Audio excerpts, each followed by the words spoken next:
Boy, howdy, hooey! What an interesting evening, huh, sports fans? An action-packed late night. Trump started attacking Pope Leo, which sounds like the title to an epic rap battles of history video, Trump versus the Pope, but he actually went in attacking Pope Leo, and then a little while later posted an AI-generated image of him as Jesus Christ healing the sick while being worshipped and having some kind of demon like Baphomet leading the troops above him with the golden lights. This thing looks like something out of fucking Silent Hill.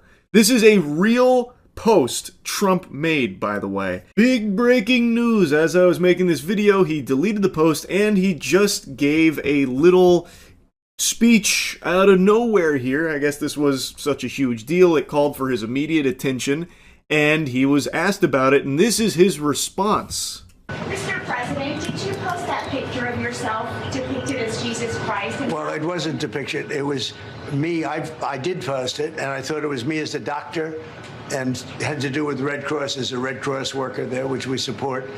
And only the fake news could come up with that one. So I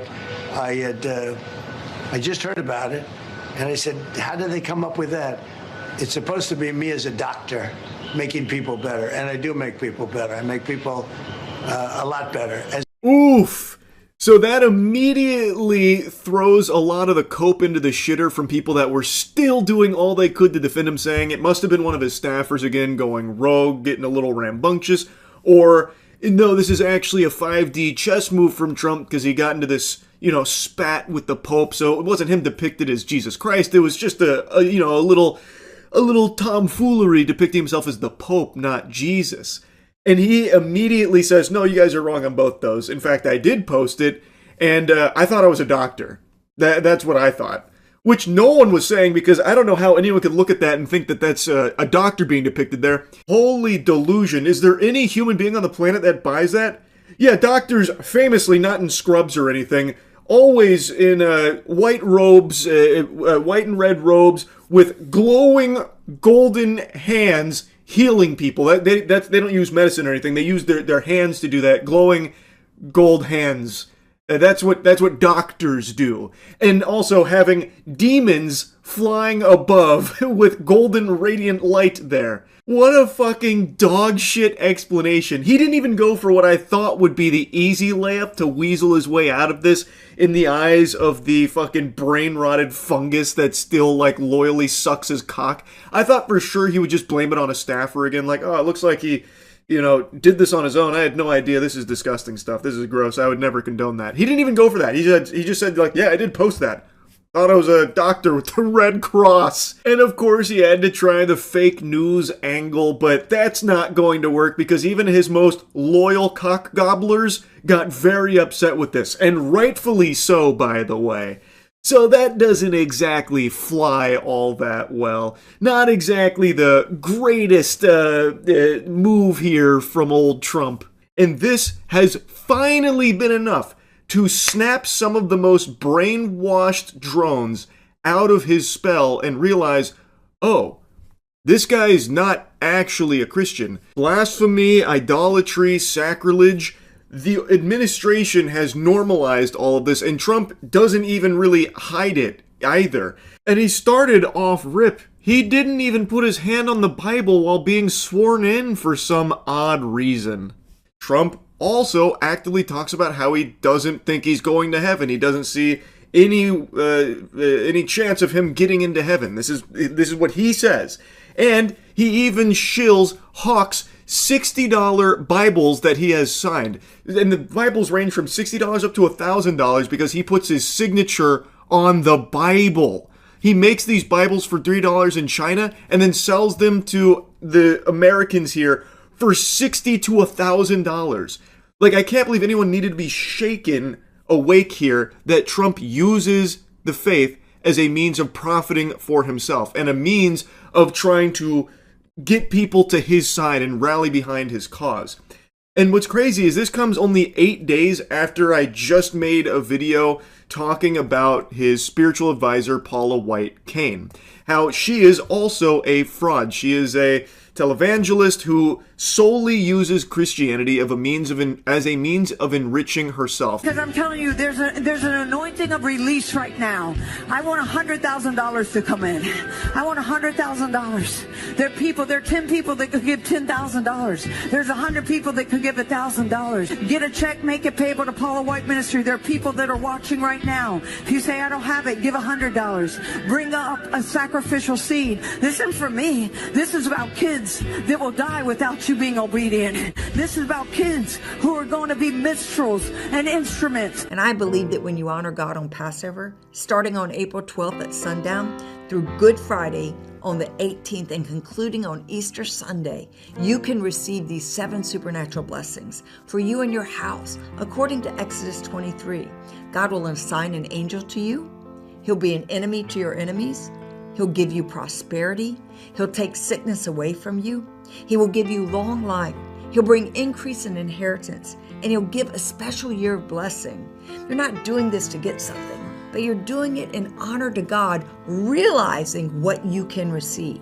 For your special Passover offering of $1,000 or more as the Holy Spirit leads, you will also receive the beautiful 10-inch Waterford Crystal Cross. This directly spits on the scripture, notably Matthew 21:12, which I mentioned in that video as well, but in case you don't know, that is when Jesus goes into the temple, overturns the merchant tables, those money changers and those selling doves, declaring that his temple is to be a house of worship, but it has been turned into a den of robbers. The lesson being, obviously, that profiting off of the faith, using the Word of God as a means of just making money off of it, is bad.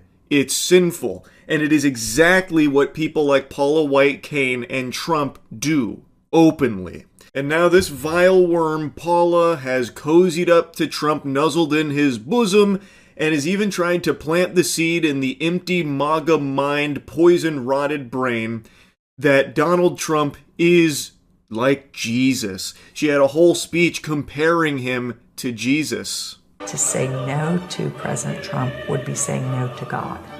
And I won't do that. The truth of it is you are here because of God and because of you.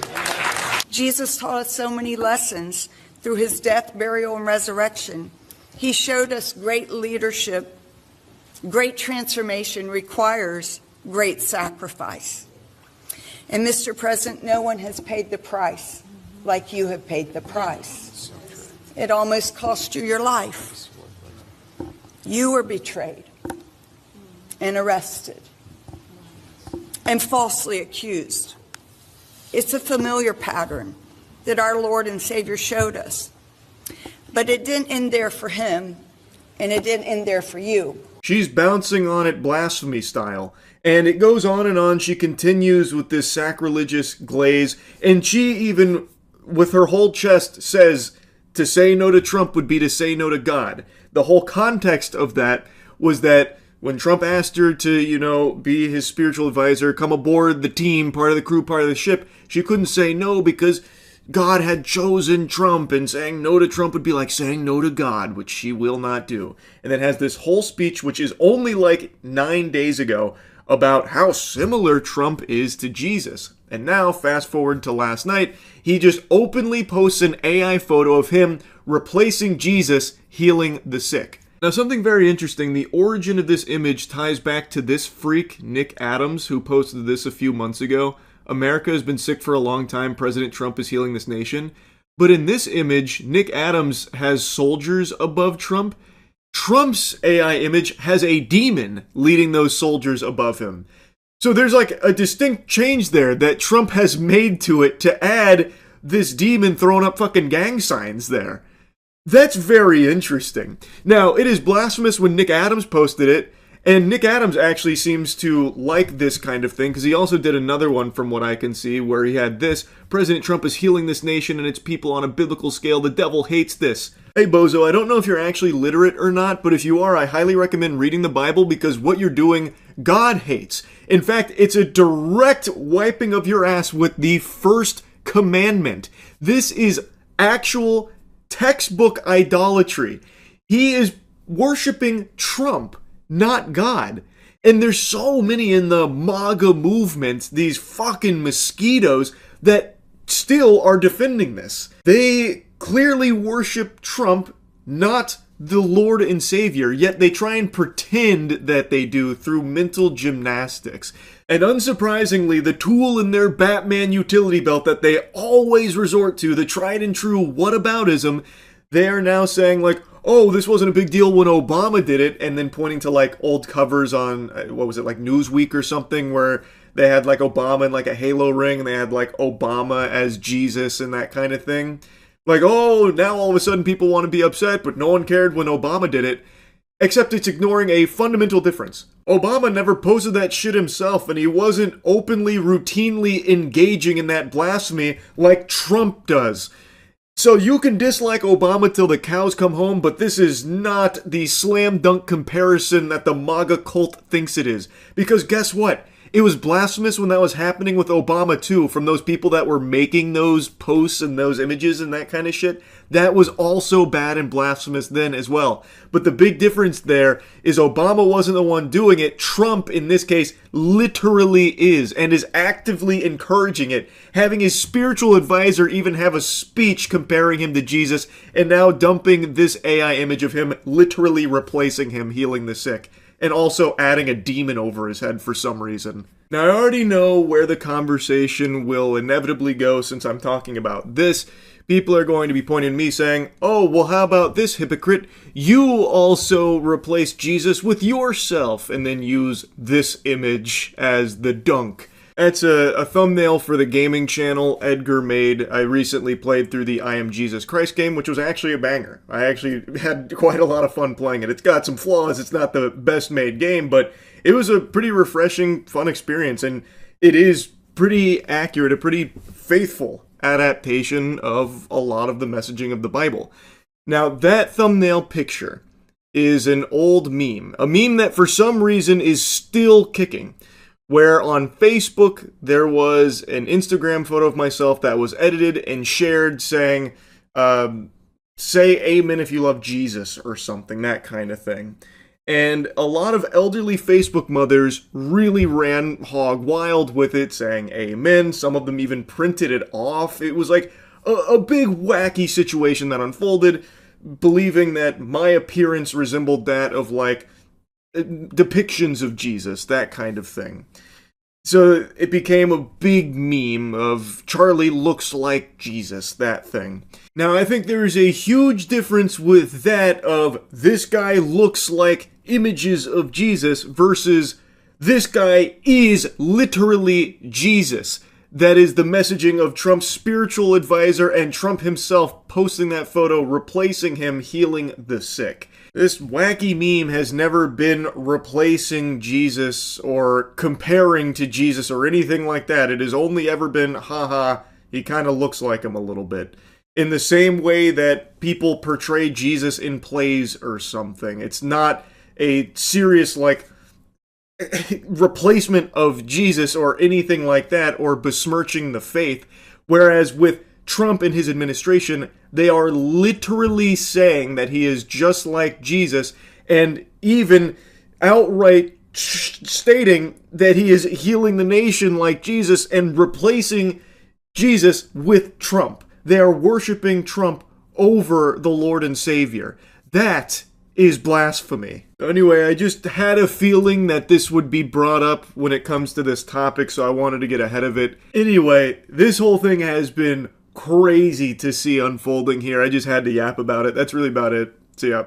Say whatever you want about court, but don't you dare besmirch the good name of Zoom Court. It's an entirely different beast. The gift that keeps on giving.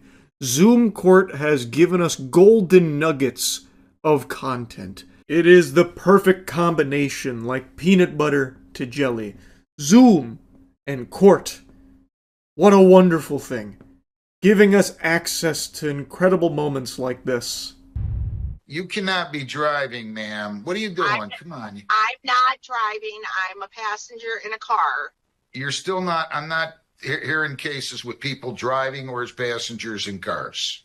Okay, I will pull over right now. Short of us coming out to everybody's house and doing these on boats and stuff in the summer, I don't know. I'm gonna be honest with you. I replayed that statement from the judge close to 10 times. I don't have a fucking clue what he said. Door to butts coming out and doing these on boats and stuff, maybe? But I've never heard that expression, door to butts. So it's probably not that. I don't know. There's something about that sentence that is not computing in my brain. Anyway, I'll lore dump so that way you can understand what the case was about. So this woman was in a bit of a messy situation here, some hot water, and an attorney named Brian Groan was seeking a default judgment here for a total of $1,921, and Carol was not on the call initially. Later on, though, a mysterious iPhone joined the call. Who is this 4chan hopping in? And it was later determined that this was the woman they were looking for. She was just late. The judge then instructed her to turn on the camera to ensure she has her name listed on the account. Her defense for the tardiness was that she was sitting in a room and didn't realize that she wasn't in the right spot and apologized for it. Now, even though they had already got the farty sharded without her, her presence there did postpone that default judgment, and she was given the chance to, turn on her camera and participate here despite being tardy. Now, that's where the clip starts. She turns on the camera and it's pretty clear she's driving a car. And the judge calls it out saying, like, come on. This is a little absurd. Why are you driving in the middle of this right here? And that's when she cooks up the Galaxy Brain scheme here. She starts playing a little bit of chess while everyone else is playing checkers. She says that she's not driving, she's a passenger in that vehicle. And then she really plants her feet. She buckles down in lat spreads and she starts trying to complete all the QuickTime events here to wiggle her way out of this one.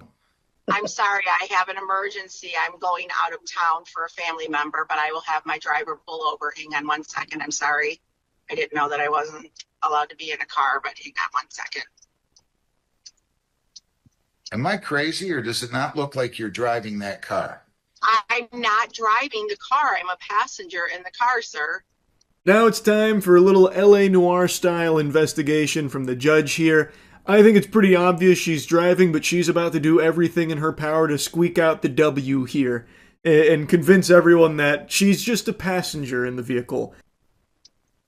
What side of the car are you on? I'm on the left-hand side.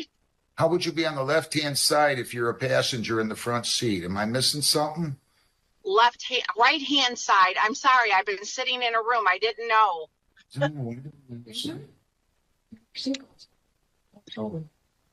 Yeah, the seatbelt's coming off of the driver's side. Right? You're lying to me, right? No, I'm not, sir. Great questions from the judge here. I also think her head movements are pretty clear. That's a dead giveaway. She literally looks around as she's making this turn, but the judge makes very good calls here. How could you be on the left-hand side if you're in the passenger seat up in front? And she's like, no, I meant, that's not what I meant, And he's like, but the seatbelt's coming out of the driver's side, which she had no rebuttal for. She just lets that one kind of dissipate. She just hopes that they forget about that one, like a video game NPC. Must have been the wind. Just de-aggro there and not follow up on the seatbelt question, which was a great observation because that seatbelt is indeed coming out of the driver's side. If she was a passenger, it would have been on the other side there. Let me see the driver. Let me see the driver. Hang on 1 second. Now. I have to ask their permission. Now. Oh my God.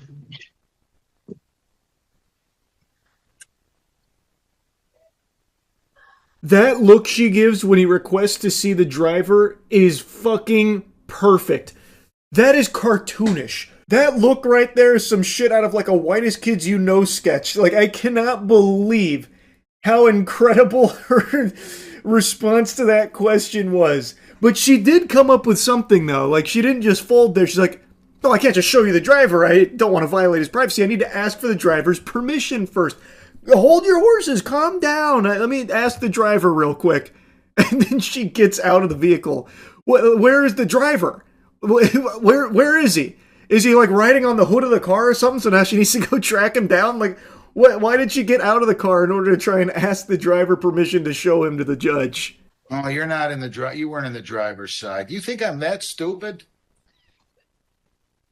I'm going to go ahead and enter a default judgment. Our paperwork says that we can't have, that they can't drive. Does it not, Jennifer? I'm sorry, Your Honor. I took a breath in and started choking. Well, I missed what Does you our said. paperwork not tell people that they can't be in a car? I don't know, Your Honor. I'd have to look at it again. I haven't looked at it in a while. Looking at it does not say that I cannot be in a car. I love that she walks around the vehicle. She puts it to her ear so you can't see it super well, but you can watch her walk behind the car, like start to walk behind the car, and then she goes into the passenger side in order to continue the conversation. Genius! She's really cooking here. I'm entering a default judgment. You lied to me. Judgment 1921-85. Send me your counsel and put in there defendant was not available at the time and then was driving a car and telling the court she was not. I'm entering a default judgment. Have a great day. Thank you. Now, according to this article, she has released a statement of her own about everything that unfolded here, and she's no longer trying to stick with the ruse of being a passenger in the vehicle. I want to be clear that I take responsibility for my mistake. Appearing on a Zoom court hearing while I was driving was poor judgment, and I regret that decision. I panicked in the moment and made the wrong call instead of pulling over or asking to reschedule. For that, I am truly sorry. At the same time, I believe what has happened since then has gone far beyond addressing a mistake. A brief moment of poor judgment has turned into a viral spectacle that's affecting my reputation, my family, and my ability to move forward with my life. I respect the court and the rule of law, but I also believe in fairness and proportionality. The question I'm left asking is whether this situation needed to become a public example at the expense of someone's livelihood and dignity. I am human, I made a mistake, I own that mistake, and I am willing to accept the consequences, but I hope people will consider whether the response has been about accountability or about turning a moment into something far bigger than it needed to be. Now, her statement makes it sound like she's lost her job or something as a result of this, which I can't find any information on, but hopefully that's not the case. She's talking about it as though it's being reported for the sake of, like, accountability or, like, you know, some kind of big witch hunt as though it's something very serious. It's not, and I don't really see that response from everything that's been, you know, shared and reported about it. It's really being portrayed as like a lighthearted, silly thing. Like what she was facing in court isn't, you know, the most heinous of crimes or anything, where she's some kind of crazy fucking supervillain, you know, mustache twirling evil. And what she did is very goofy, but it's also pretty harmless. She got her hand in the cookie jar and got caught, and she tried to wiggle her way out of it, and it didn't work. Really, the biggest thing was driving while doing this Zoom court, like potentially distracted driving. But she did a lot better than fucking Twitch streamers and Kick streamers when it comes to having a stream while driving. She didn't really look at her phone at all until she had fully pulled over and then got out. So she did a lot better in that regard than a lot of like streamers do. So I don't think it's all that serious, and I haven't seen people responding aggressively to it or anything, nor have I really seen it being reported as something serious. More so just something like wacky. From everything I've seen, it's all been pretty lighthearted. Like, of course, it's the internet, so I'm sure there's some degenerate assholes going ballistic with it, and maybe that's what she's seeing, but it definitely doesn't warrant that. I agree with her. That does not make sense for what unfolded here. And also agree that, yeah, people make mistakes sometimes, and some of them are silly. And like this one, for instance, it was definitely something that had me giggling, so I wanted to yap about, but at the end of the day, it's not that serious. It was just some lighthearted goofs around here, so ultimately, I'm wishing her the best. I hope this isn't, you know, something super detrimental to her or anything like that, and hopefully it is something that she could look back on herself and laugh at, like, yeah, that was a wacky one. It happens. Anyway, though, that's really about it. So, yeah.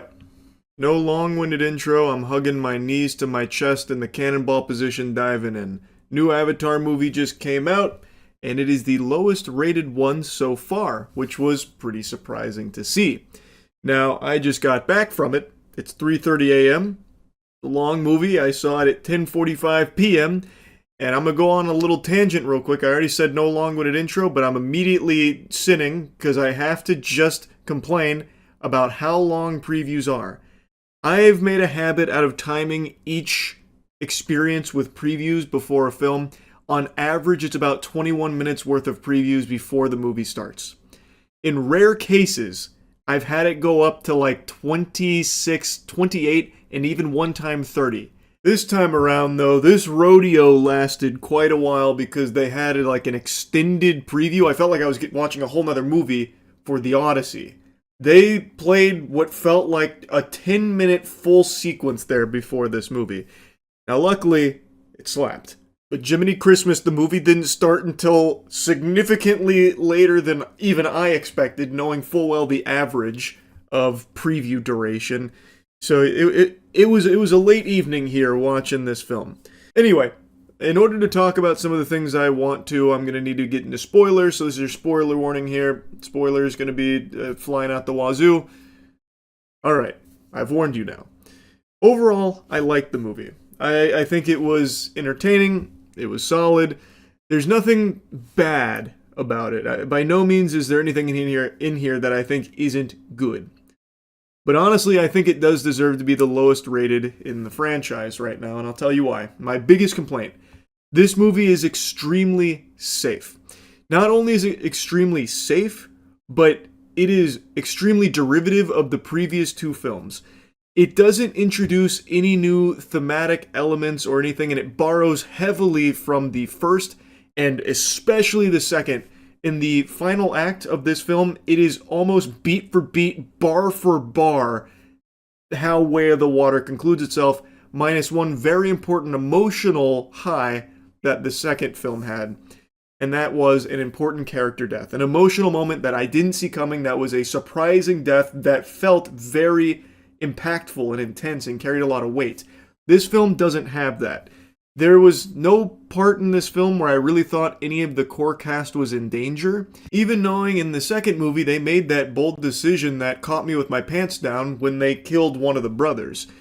Here, the whole film felt just very much like James Cameron being comfortable.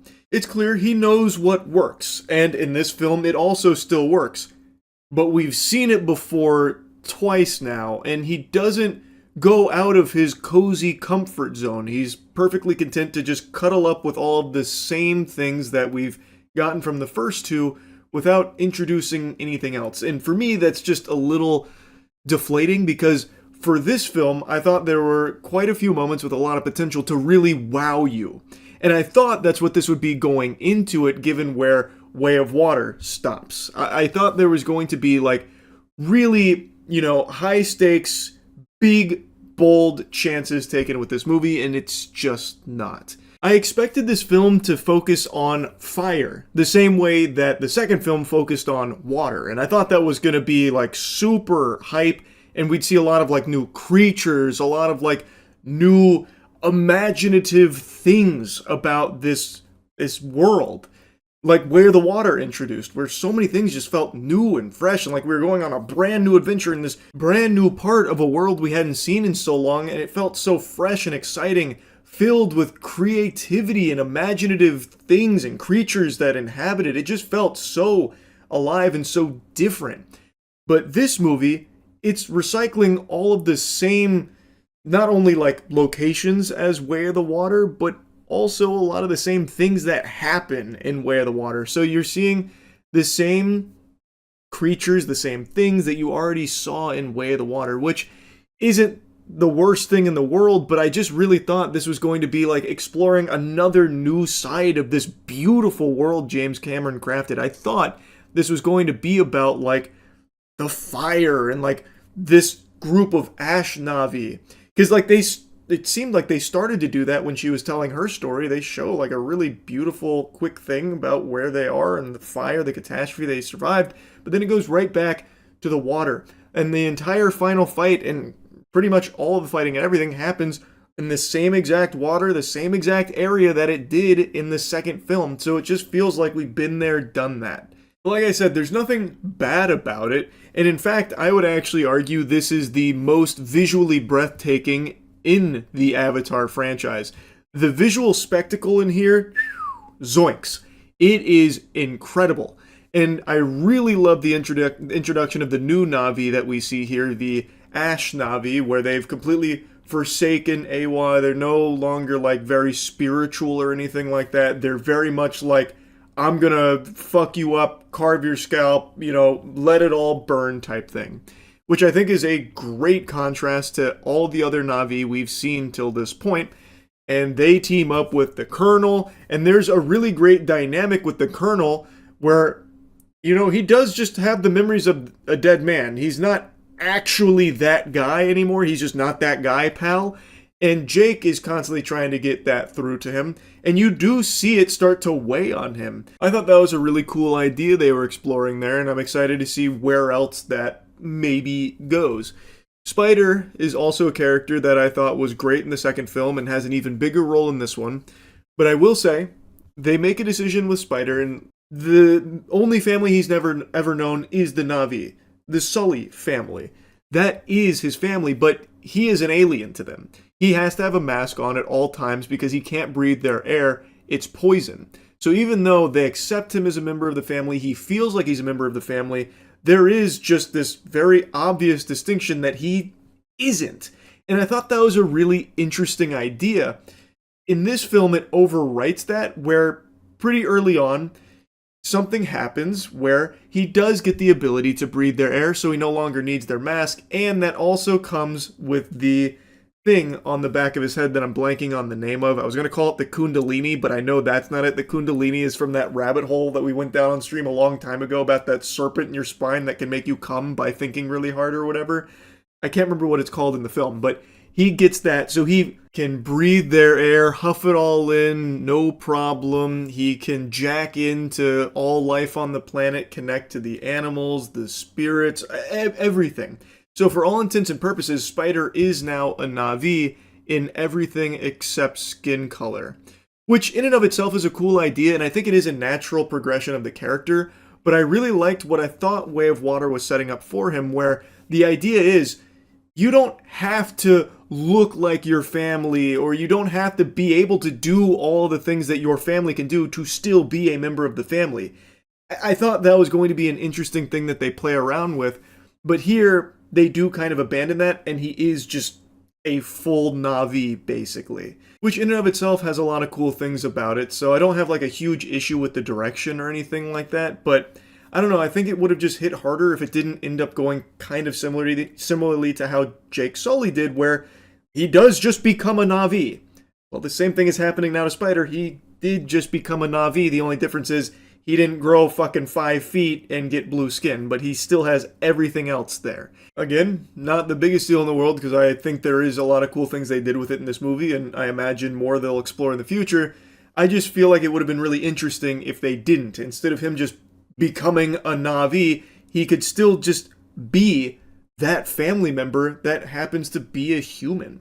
And that is a really interesting dynamic to play with that I thought they did really well with in Way of Water. Anyway, though, I want to get back to the things I like there. I already pointed out the Colonel is one of the highlights for me, but right behind the Colonel for standouts is Varong. She is the leader of the Ash Na'vi here, and also becomes the main love interest to the Colonel.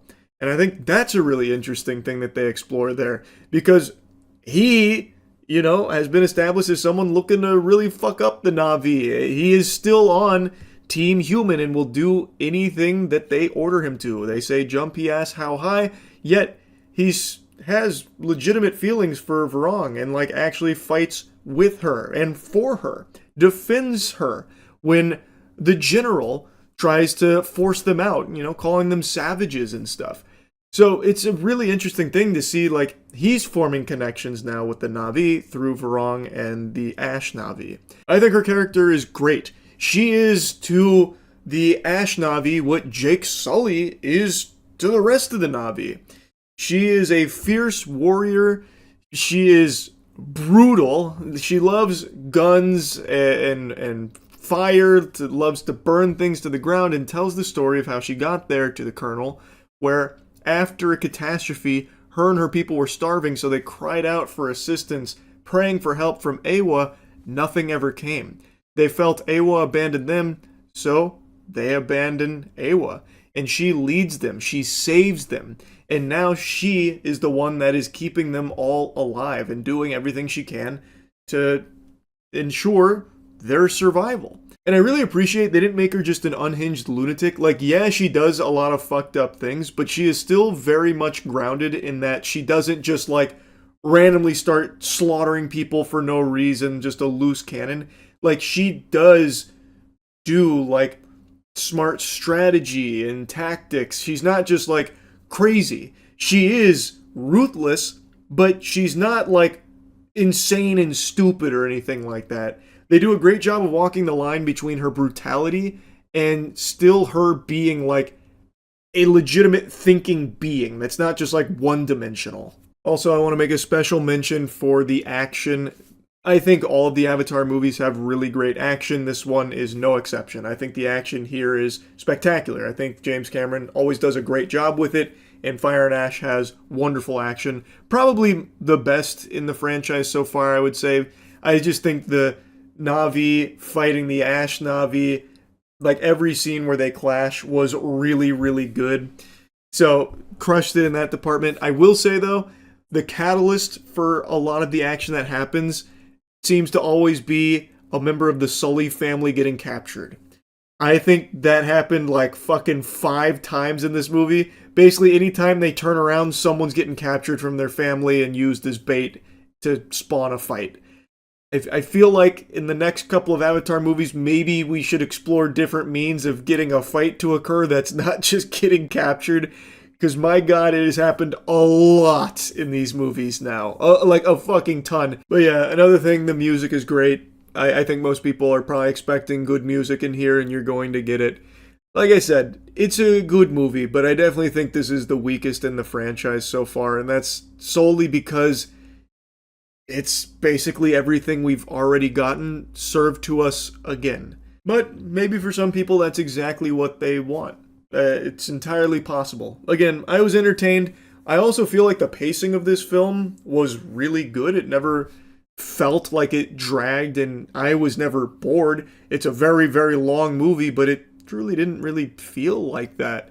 I thought James Cameron did a good job of keeping things, moving along, which was great. So yeah, overall, it's good, but I definitely think it does deserve to be the lowest rated in the franchise so far. But anyway, that's really about it. So yeah. Since I was a child, I always said 2 things. I want to be tall, and if I could choose any superpower for myself, I would choose teleportation to be blessed with. I failed on both fronts, but teleportation, I believe, is probably like the most useful superpower. The possibilities are endless. And can you imagine my surprise today when I found out that it's not just fiction and make-believe where you gotta play pretend and it only exists in comic books and anime. There is a real, living, breathing, sentient, flesh and blood human being in this country with the ability to teleport. His name is Greg Phillips, and he is a top official at FEMA. The very first time you were teleported, it was scary in a way. I mean, you don't really know, okay, is this evil? Is this good? What is this? Let me stop you right there. Teleportation could never be evil. That is a divine gift right there. So this is Greg Phillips. He is a very high-level, powerful figure at FEMA who is on a podcast talking about his experience with teleportation. It's happened to him on more than one occasion. I'm unsure who the host is, but she looks like a reptilian doing her best to pretend like she's interested in the conversation. Now, Greg Phillips, though, has got some really strong claims here that give me a lot of hope for the future of our species. If he can teleport, why not me? What do I do with this? How do I deal with it? I was on the phone. Oh my God, what's happening? And I was landed, and landed about 40 miles away in a ditch outside of a Baptist church in a little tiny town just where you cross over the border. And it was an incredibly frightening moment. So this is his origin story. To me, this sounds like when the superhero first starts to awaken their abilities and they're unsure how to utilize it. Kind of like Invincible, when he throws the bag of trash into fucking orbit by accident. This is Greg Phillips starting to master his gifts here of teleportation. So he's talking about how he was driving, then his car got lifted and teleported into a ditch 40 miles away, and it was frightening him. As it would for anyone. The way he's describing it makes it sound like he's lagging in fucking Grand Theft Auto Online. He didn't know what was happening, but he knew he was teleporting around. However, he says that it's no fun.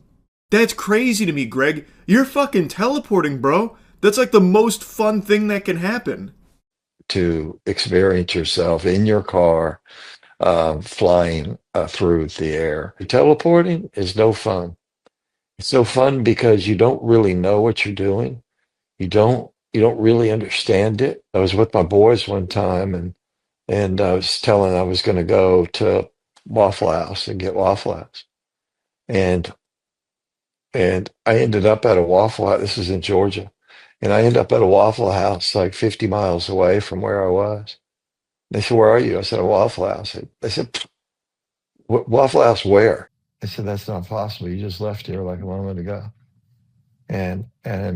But it was possible. It was real. He's teleporting to Waffle Houses now. This man is unstoppable. Now, far be it from me to try and poke holes in the experience here of Greg Phillips. His story is exhilarating. His evidence is watertight, about as good as it gets. But if I may toss out a little bit of a game theory here, what are the odds that he was with his boys, and he was blackout drunk, and was driven to a Waffle House, and then couldn't remember how he got there, and just ended up with the conclusion he must have teleported? Or, I guess, he said that he was in his car going to a Waffle House and then teleported there. I guess maybe it's possible he was blackout drunk and then fucking drunk drove himself to a Waffle House. I was like, oh my god! I've done it! Teleportation! Which would be extremely degenerate behavior. I just feel like the fast travel he unlocked to Waffle House is just a little suspicious, because Waffle House is the spot drunk people go to. Like, it's moths to a flame. So the fact that he's teleporting to a Waffle House, feel like there was a lot of alcohol involved and he's just forgetting how the journey went. But I'm not the fun police, and I don't know for sure. Maybe Buddy really has been teleporting all over the map. Going to a Waffle House, ending up in a ditch, in your mother's bedroom for a little reverse cowgirl action. Perhaps he truly has achieved the gift of teleportation. And I think him being a director at FEMA now, with these kind of abilities in his back pocket, is a grand slam for America. Because imagine him being able to weave his teleportation into the FEMA protocol like he's fucking Nightcrawler going around saving all of us. You know, as natural disasters striking somewhere in this country, he can just say, alright, let's teleport them out. I'm going in. And then he'll go in, teleport us to a fucking Waffle House to safety. Or maybe it goes a little differently and he's like, okay, we don't need to send a lot of resources there. I'll just instruct everyone to teleport to a safer location. Because maybe he believes that this is something everyone else can do, not realizing that only he is the chosen one. Now, unsurprisingly, FEMA officials are trying to throw us all off the trail of the world's first X-Man, trying to put the toothpaste back in the tube. This is so silly, it's barely worth acknowledging. DHS, FEMA, and Mr. Phillips are focused on the critical mission of emergency management and ensuring the safety of the American people. Many of the comments cited are taken out of context or represent personal, informal, jovial, or somewhat spiritual discussions made in the context of barely surviving cancer in a private capacity prior to his current role. I'm a little confused on this statement here as it pertains to his teleportation conversation. Now, there were other things that he's been facing hot water for like other claims and stuff that they're probably referring to for like context and all that. But some of them are directly about teleportation, which he was just, from what I can tell, talking about on its own as like an experience that he's had on multiple occasions of teleporting. From what I've seen from the podcast, it wasn't even like a spiritual discussion when it came to that topic. It's not that he was saying, you know, like, the Lord was teleporting me to a Waffle House because he knew I needed some dense nutrients from those burnt hash browns or anything like that. And also, I don't think it was about, like, his cancer battle or anything either, which, you know, I think is a terrible thing. So happy to hear that he's cancer-free these days, but I don't think it played any role in this conversation about teleportation. So I think that that's them just trying to rely on people not watching the segment for themselves. I also agree that it is very silly but I think it should be worth discussing because this guy has a very powerful role at FEMA, which is an organization whose work is life or death for a lot of people in this country. And now you have this guy going on about teleporting. Like, who's to say, you know, as disaster strikes, he doesn't just get whisked away to a fucking Waffle House again. And he starts stomping his feet. Oh, dagnabbit, not again. Back at Waffle House. Ah, I keep getting fucking spirited away over here. I think it's a very important conversation to have because he has admitted to not mastering these abilities. He can't control them. So when we need him most, he might just teleport again. And who's to say he stops at only 50 miles away? Maybe next time he teleports 100 miles away, or even 200 miles away. Maybe he goes off-world, interstellar teleportation. I think it is something that we need to really start considering. And honestly, I think studying as well. I wish he wouldn't just keep the secrets of teleportation to himself. He's teased us about how it's happened to him and how frightening it is, but I want to fucking teleport, Greg. Why don't you just let the government study your abilities so that way we can all learn to teleport and be better for it? Think about how many lives can be positively impacted through the ability to teleport. Even if it is restricted to just being able to teleport to a Waffle House, that can do a lot of good. There are so many Waffle Houses in this country. If we can teleport to them willy-nilly, that'd be like fucking Mass Effect relays for us. That'd be so huge for travel and just so many good positive things that could come from that. So Greg, please, stop being selfish. Please, divulge the secrets of teleportation to the rest of us. Anyway, that's really about it. So yeah, Mortal Kombat 2 just dropped and I just wiggled these cheeks on home from seeing it in the cinema. I liked it. I think in every possible category, this was a drastic improvement over the last movie, which I recognize is not the most awe-inspiring of praise. It's a pretty low bar to clear. That's like saying the last suppository I took hurt my butthole the least. Though, I will say, even Mortal Kombat 2021, I actually did enjoy. I know a lot of people hated it. I totally understand why a lot of people hated it. But for me, it was just the perfect amount of silly that it became charmingly enjoyable. Like, by no means was it like a great film or anything, but I did like Scorpion and Sub-Zero duking it out in the beginning and the end, and I thought there were some good fights sprinkled throughout, though there was a lot of dead air and a bit of a slog, especially because the main character, Cole, was entirely uninteresting. They just went into the default character creator and just shipped out the most plain person ever. They gave you fucking a scoop of nothing burger with that guy, but overall, I still did enjoy the 2021 movie, but Mortal Kombat 2 is much better across the board. Now, real quick, I just want to let everyone know before diving into the spaghetti and the meatballs here, Starforge is doing its largest sale on 5090 PCs, so if you've been looking for a good opportunity to upgrade your current rig, now's the time. It is the biggest sale we've done at Starforge for 5090 PCs, so you can go check that out now, link in the description. It is constant fighting. It sets the premise right away. We're introduced to Johnny Cage, and then he gets chosen to be Earth's substitute champion after what happened to Kung Lao in the last film. And then they just instantly start the tournament. They go match after match after match after match.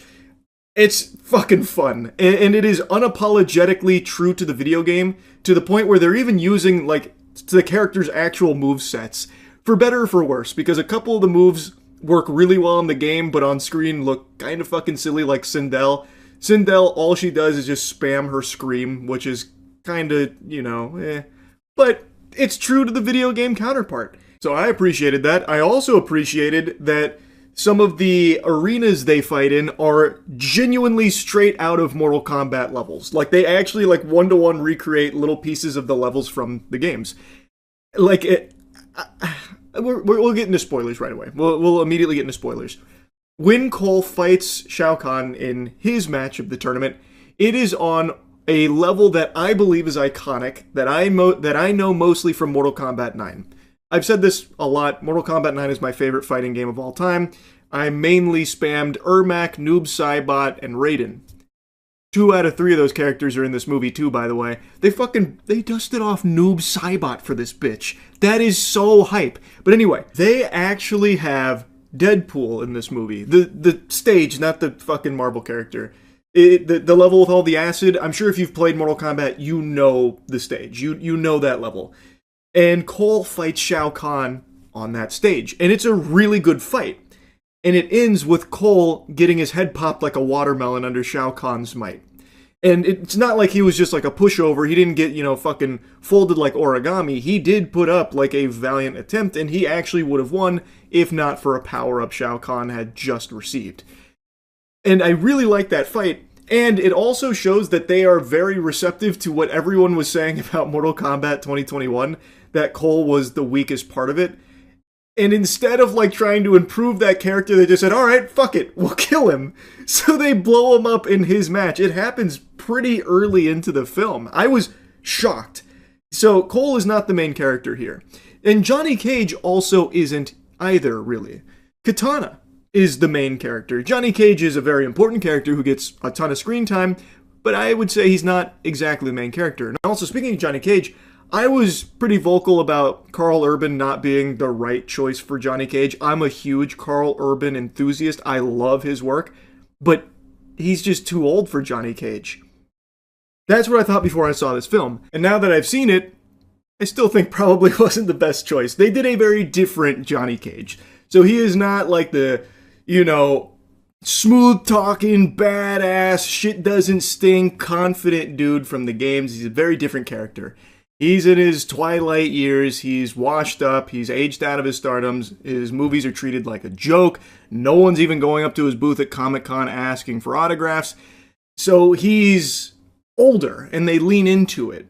And I think it actually works in the context of this film, like it's not like bad, but being familiar with the Johnny Cage character, it's super different, and I don't necessarily think it's better this way, with the way it's done here. I feel like it probably would have been even more fun if they had, like, a Johnny Cage like in the game. Because every other character in this movie is pretty true to their video game counterpart. So while I do think Karl Urban did a good job with this character, I still think it probably would have just been better to stay more true to Johnny Cage from the games. Because I think that would have fit the tone of this movie even better, because it is just constant action. And a large part of it is Johnny Cage trying to, like, figure out why he was chosen when he's really just kind of an actor, not really like a hero. Like, I get that, but that's not even like the actual emotional heartbeat of the film. That falls onto Katana, who I think has more screen time than him anyway. He's still shit-talking, he's still nut punches, which are two things that I think are integral to Johnny Cage's character. Both are intact here and delivered very well. But as far as shit-talking goes, by far the best is Kano. Kano carried the last film. He was the best part of Mortal Kombat 2021. And in Mortal Kombat 2, he returns. They literally bring him back from the dead because, again, it feels like they were listening to the feedback. They heard everyone liked Kano, even if they hated everything else. So they're like, okay, here's more Kano. We're bringing him back from the dead. So they bring him back from the dead, and then he instantly gets brought back into the fold in a big way. He doesn't have, like, the most screen time or anything, but he is very present throughout the rest of the film once he comes back. And he is fantastic again. So now you have Johnny Cage talking shit, you have Kano talking shit, and they bounce off of each other often, and I think it works. And speaking of what works, I cannot compliment the fighting enough. It is so fun to watch, even at times a bit goofy, but one fight in particular really stood out. It is the Liu Kang vs. Kung Lao fight. That was fucking cinema. It was so good. It felt so in line with the games. It felt like I was watching like an actual goddamn esports match here with someone playing Liu Kang and Kung Lao. It was great. And it was so cool because the hat's going all around the arena, so they have to keep constantly dodging the hat while also, Liu Kang doesn't really want to kill him, but he knows that he doesn't really have a choice. It is so good. And the fatalities in here are nice and over the top as you would expect them to be. Just genuinely, they did everything right when it came to its action. But, of course, and I'm sure no one's going to be surprised to learn this, the story and, like, the actual writing, like, around the narrative isn't that strong. But you're probably not going to this movie expecting it to be, or even really wanting it to be. And counterpoint, this movie knows it. Like, I feel like they know that the writing is by far, like, their weakest part. The narrative, because, like I said, I think Johnny Cage and Kano writing was strong. But, like, the narrative, as well as some of the other characters, don't have very strong writing. So, they instead don't even bother putting that, like, front and center. Instead, it is just always fights, like I said. You go fight, fight, fight, fight, fight. Then they do try and sprinkle some character building moments in there to flesh it out a little bit, and it's fine. It's not great, but, like, it's fine. It's enough. And then it's right back to fight and fucking and all of that. It's so, like, they don't put a whole lot of eggs in the basket of their narrative, which, if you like Mortal Kombat, you go in as a fan, you're probably going to be pleased that they give you just enough. Tournament starting, it's game time, and also there's this medallion that has given Shao Kahn immortality, so we got to destroy that too. But we've also got to beat ass, eat ass here in the tournament in Life or Death, and it's constant clashing, which is great, but the narrative is a mess. Like, the narrative isn't good. And it seems like they were aware of that, so they really kind of pumped the brakes on making the narrative like a big part of the film. Like, heavens to Betsy, Cole, the main character of the last film, dies pretty early on, brutally murdered. The whole gang knows it, and he is never mentioned again past the initial, like, where's Cole? And they go, aw. Then you never hear his name again. Not once. I mean that. Not a single time does Cole's name come up again. And this was the fucking protagonist of the last movie, by the way. Jax as well. Jax dies right in front of Sonya Blade, and she's like, no! And then you never hear his name again. They don't even acknowledge his sacrifice or anything. His name never even pops up. So, like, the narrative is a mess. And even outside of that, then you have Jade, who back and forth, like, Katana and I are like sisters, but I gotta turn her in, and my loyalties lie with Shao Kahn. And then she decides to, like, betray Shao Kahn a couple scenes later, but there was never, like, a huge thing that explains where that change of heart came from. Like, she was pretty set on, like, Shao Kahn, and then she had, like, a brief conversation, was like, alright, fuck it, and then it goes and helps the good guys. So, like, it bounces back and forth. The narrative is pretty sloppy, but, again, it doesn't feel like they were putting a whole lot of focus on it, so it's not overly detrimental to the film, but I do think it's something that sticks out, definitely worth mentioning. Overall, I enjoyed watching this movie. I had a fun time watching it. Like I said, Noob Saibot's here. And I will say, Noob Saibot is very hype. The fight with Scorpion and NetherRealm, great, really good stuff. But then the writing kind of rears its ugly head at the end there when it comes to Noob Saibot. I won't spoil exactly how that unfolds, but it was a little rough what they did with Noob Saibot there at the end. But anyway, like I said, I liked it. I was pleasantly surprised. That's really about it. So yeah. I saw 2 videos today that really had me salivating to yap. The first one is an unruly customer whose entitlement is infuriating, and she squared off against an employee at Sonic who was just having none of that nonsense. Give me the receipt. I don't have a receipt. Then you can't get it. I need the receipt. Okay. I shop in here. I should come here every day. So you're telling me some bullshit, Andrew.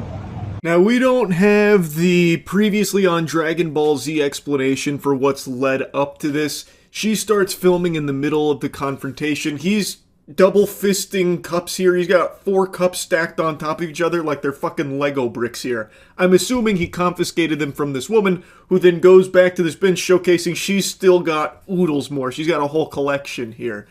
And a couple of them seem to be kind of contaminated with what looks to be dirt and flies. So I think they're really old cups.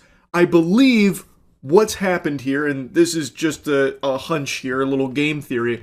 I believe she goes to Sonic with old cups in order to get free refills on drinks, because the employees would think that, oh, she's got a cup, thus she must have made this purchase, and she treats herself to these free beverages by using these ancient relics that she's probably had for years. She mentions point blank that she goes there every day, and I'm assuming she's always traveling with the One Piece here, all of these cups, and today she encountered the Zen Master, Andrew, who hit him with the Matumbo, no, no, no, no. He put the kibosh on it.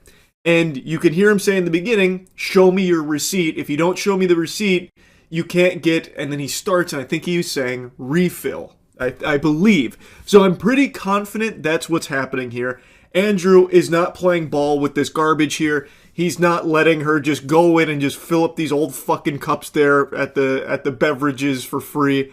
And now she's making a huge stink about it. And she is recording this herself with no shame at all, believing that she's in the right, which is always just baffling to me that delusion like this exists. I'm gonna call corporate and I'm gonna send this video. You think I give a fuck? Okay. Like, Andrew. genuinely, like, you think I give a fuck?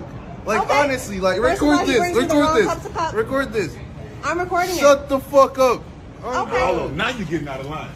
I love that the other dude chimes in. Wait a minute, wait now, you've gone too far, you've crossed the line. How dare you say, shut the fuck up to this angel over here who's hooting and hollering about no longer getting free drinks from these old cups she keeps fucking bringing in here. Andrew is 100% in the right. Even if I'm not 100% correct on like the actual situation here, I think her attitude is just so fucking awful. I hate that level of entitlement. I'm gonna call corporate. Ooh, oh no, she's alting. Like, come on, get the fuck out of here. I love how Andrew handled it. Just uncaring. I don't care. Shut up. Leave. Like, that's the way you have to sometimes handle people like this. It's really the only way. She threatens his job. Andrew hits her with one of these. And he is just not taking any of this horseradish. And he shouldn't. I cannot stand people that berate and harass and exploit employees working in the customer service field. I know I talk about this all the time, but it is just so low. It is just so shameful to act like this woman here. I hate this shit. And pranksters, I know I make fun of them till the cows come home when they do things like this to insult and treat these employees like props. And it's just refreshing to see Andrew's attitude during this interaction, just shutting this shit down right away, not playing ball with it at all. And I can only hope that he doesn't lose his job for it. This video blew up, so I'm hoping he doesn't like get fired or something. Because there is a reason why employees don't often, put customers in their place like this, because there is a fear of them losing their job. So in most cases, employees grit their teeth and just bear it. Just take the verbal abuse from these unruly assholes, these fucking degenerate customers. Anyway, I just wanted to commend Andrew here for this. This was a banger response to her, Karen freak out moment here over what I think is refills with all of the cups that she brings. Now, the next video I want to talk about is kind of similar in spirit. It is another unruly customer who is berating an employee, but this one goes on for an extremely long time. You don't give a fuck. Wait till you get fired. You stupid as shit, bro. I'm stupid. I bet you just got this job. You just got this job. You just got this job. She could have came in. She don't gotta pump shit, you dumb bitch. Shut up. You could refund our money, you dumb fuck, because you don't know your job, you fat bitch. Wait till the cops come, bro. You are stupid. Talking about hostile. Of course I'm gonna be hostile. I've been here since 10:30 waiting for your dumb ass. You ain't gonna do shit. You just gonna keep running your mouth and clapping and talking to your invisible friend. You wanna keep talking to your invisible friend. You know how to refund? Wait till this go to your corporate. You calling police on customers that paid you. I just bought 9 scratch-offs from your dumb ass. But you gonna call police on the customer that paid you, right? You got $20 in my pump, but I don't have my money, right? There's a lot to unpack here. So he starts this video insulting the cashier here at the gas station, calling her a bunch of names. She is also starting to get pretty wound up about the whole thing, naturally, because this guy is just harassing her now. It apparently stems from her not knowing how to process the refund that he's requesting. She might be, like, new here. And somehow this asshole thinks that by insulting her relentlessly and filming her, that's going to somehow speed up this process of getting the refund that he's requesting. She's going to all of a sudden just, Eureka! Oh, now that you called me a bitch for the 400th time, now I know how to do this refund. Thanks, sir! Obviously, it's going to do nothing to actually solve the issue at hand here. It's just unreasonable. This guy is just an insufferable douchebag. And I also think, and again, this is just a hunch, I actually think that this is part of a quick change scam. He mentions that he bought 9 scratch-offs and then also has $20 in the pump, and now he is just hurling a bunch of insults at her, trying to make her panic and make her uneasy. To me, that has all the telltale signs of a quick change scam. For those that don't know, that is something where someone will make like a bunch of small purchases very quickly to try and like overload a cashier into giving them more money back than they needed, because they lose track of what they're actually supposed to give back on the refund. So by him constantly insulting her and throwing out like a bunch of things about the purchases and how much money's over there versus these 9 scratch-offs, I need my refund now, that kind of thing, to me it feels like he is trying to overload her and get this refund, which will actually be more money than he spent on these smaller amounts. But again, that's just a hunch. I have no proof of that. That just feels like it checks all the boxes to that scam.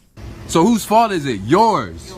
Clearly yours. I paid you for scratch-offs. You don't know how to refund the money. You don't know how to pump the gas tank. So who's untrained? I need to talk to your store manager. I need to talk to your corporate. I need to talk to everybody about you. You need to talk to your mother and ask her if she was drinking during her pregnancy, because you're fucking dumb, man. So he mentions here about the lottery tickets that he purchased and then mentions the refund. So it sounds like he's trying to demand a refund from her for the lottery tickets and the pump.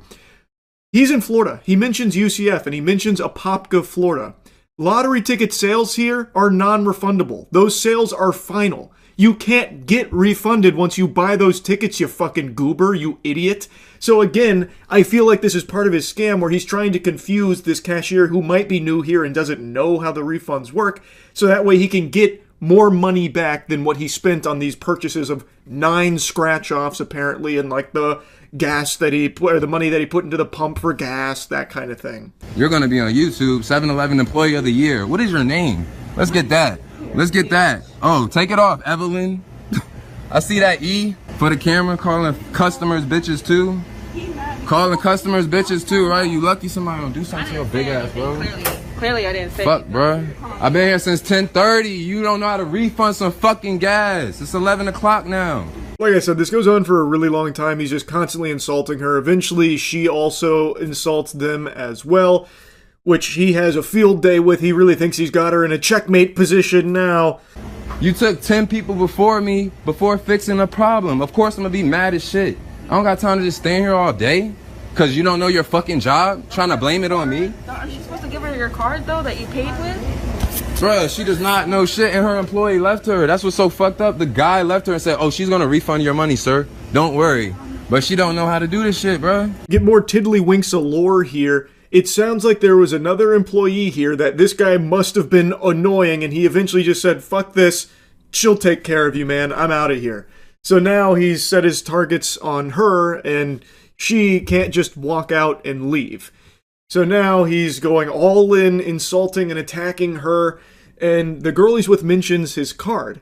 So it sounds like he paid with card for the gas. You can't pay with card for lottery tickets, so he definitely didn't use card for lottery tickets. You also can't get lottery tickets refunded, by the way. Not in Florida. So the only possible refund would be for the 20 clams that he mentions I guess got lost in limbo while pumping, or maybe there was a malfunction and it didn't pump. But since he paid with card, let's say that he didn't use the full amount of the 20 or something like that. Whatever went unused will go back to your card.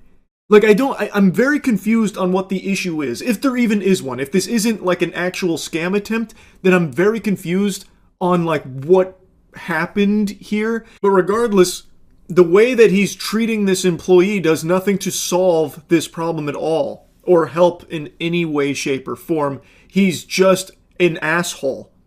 So I'm supposed to just stand here and just keep watching people get rang up, right? That makes sense, right? Go ahead, sir. I've just been here since 10:30. Get your shit, have fun. You feel me? That does not make sense, though. And then she's sitting here calling the police on me because I'm mad about it. So the police is on the way, cuz. What else is she supposed to do, man? Honestly, what is she supposed to do? You just stay here filming her, harassing her, insulting her. None of that is going to give her the tutorial on how to process your refund. So what are the other solutions? Like, what else is she supposed to do besides just call the police? She can't give me my money. She got me waiting for the police because she don't know her fucking job. Where did that money go? Wow. You're not going to do shit. You're going to lose your job. You ain't going to jail. If you do go to jail, it's going to be when the cops come here and fire your ass because you won't leave. The fuck, bro? I'm trying to drive to UCF, not be in this fucking Opapka. Fuck, bro. What, I pay with cash? Pay with card. You take my car back and refund it, or you put the, like, bro, I worked in gas stations. This shit ain't that hard. One of the other customers is also pretty confused. You're saying, so you paid with cash? And he's like, no, I paid with card. So you're supposed to take my card back and refund it, or you, and you know, it's not that hard. Why didn't you finish that sentence? Or you what? You do what with it?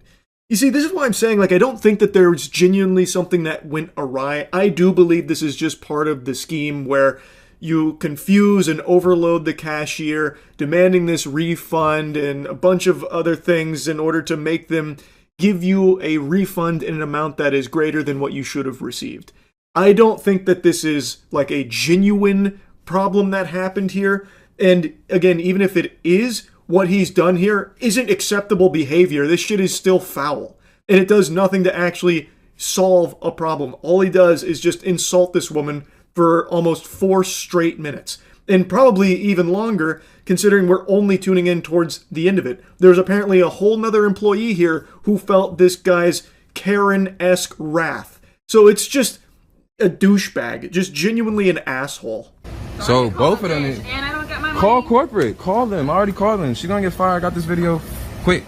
She took her name tag off because she knows she's in the wrong. I hope you have fun at 7-Eleven because it's short-lived. Oh, damn, what a mic drop moment there. What a cool guy. So yeah, he sucks. I wanted to make fun of him and also commend Andrew in that first clip for how he handled that other entitled asshole customer. Anyway, that's really about it. So yeah. Future. We are really in the thick of it now. I'm 31 years old and it's got me feeling geriatric. Because I still remember when an interview meant that you had the person and you were asking them questions either face to face or through email or something. You were interacting with the real human being. But that's no longer the case thanks to AI butt-fucking everything and everyone. Esquire Singapore published an AI-generated interview with McKinyu, the actor who plays Zoro in live-action One Piece, because he was too busy to attend in person and he also wasn't responding to their email questions. So they didn't want to be caught with their dick in their hand and they still wanted to publish something, so they had AI fart out an interview that wasn't real and didn't involve McKinyu in any way, shape, or form, yet had it answering as if it were him, all for the sake of those precious clicks that they didn't want to miss out on. And while they're getting dunked on now, I fully believe, whole hog believe, this will become more normal. I think more journalistic outlets will start doing shit like this. We landed a big fish, huge interview coming up with fucking Marilyn Monroe. We got a spiritual medium on the horn and we actually got her in the studio. Her ghost is here. Check out this interview. And just have AI like spit some shit out. And they'll do that for just the biggest actors on the planet and try and hope nobody recognizes it and that no one that actually represents them speaks on it. Now, in the case of the McKinyu interview here, they did say that it was AI up front, but they tried to portray it as some kind of noble, creative endeavor that they embarked on, which is so fucking disgustingly cringe. And I just have to show this to you. It is painfully pretentious. The whole thing, like everything about it, is absolutely AI. I'm very confident. So McKinyu in residence is what they call it. In an unprecedented interview for both parties, we call into the abyss to hear what comes back about the man behind One Piece's Zoro. I like that they're trying to frame it as an unprecedented interview for both parties, an experiment. But in fact, it's actually no parties involved here. They've just slopped out a fanfic.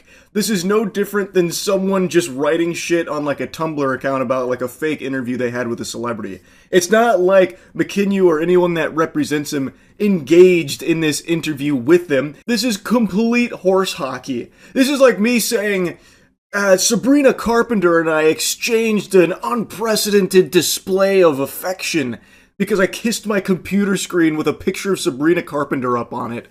Both parties were really engaged in this emotion. It was fiery, electric even, from both of us. It's so fucking stupid. And you know what else is stupid? Bad hygiene. You can't AI away dog shit hygiene, so fix that right now. Get yourself some better soap. Go to usecheeky.com to get some of the best soap in the universe. Now here's their introduction to the idea here. Sound engulfs us, yet it's not something we notice until it's gone. In fact, the type of noises we tend to ignore are the ones that repeat.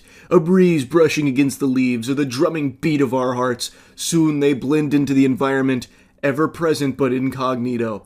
In journalism, conversations make the story. By the way, no conversation ever took place here. A question given, an answer returned, a short chuckle, a natural snort, or a telling sigh. And what of a void? How does one relay what was not said? Oh, fucking Shakespearean. ChatGPT really outdoing itself with this one, Esquire Singapore.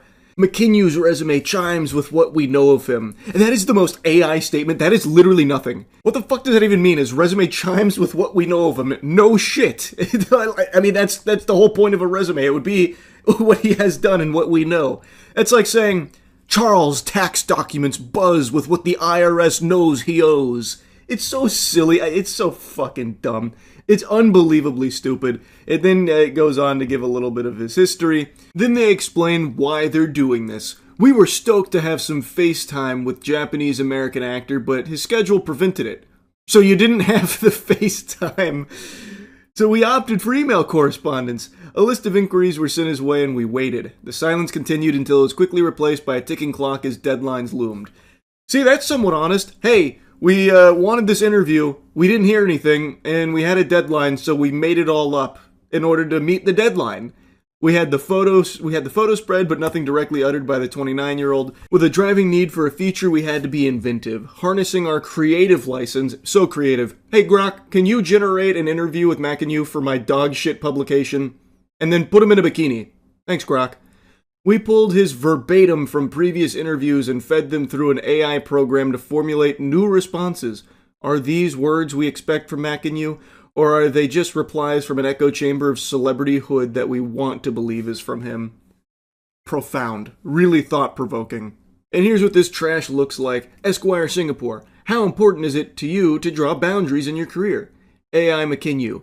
Boundaries are important, but I didn't always have them. When you're young, you want to say yes to everything. I had this anxiety that if I stop, I disappear. Well, good news. Now you don't even have to say yes to anything. They'll just do it anyway, thanks to AI. You don't even have to agree to do an interview. They'll just make one up thanks to AI and put words in your mouth.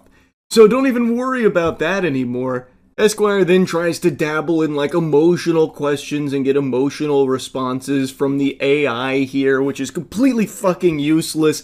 And it's always these like cliche platitudes. So like, how do you deal with disillusionment over the years?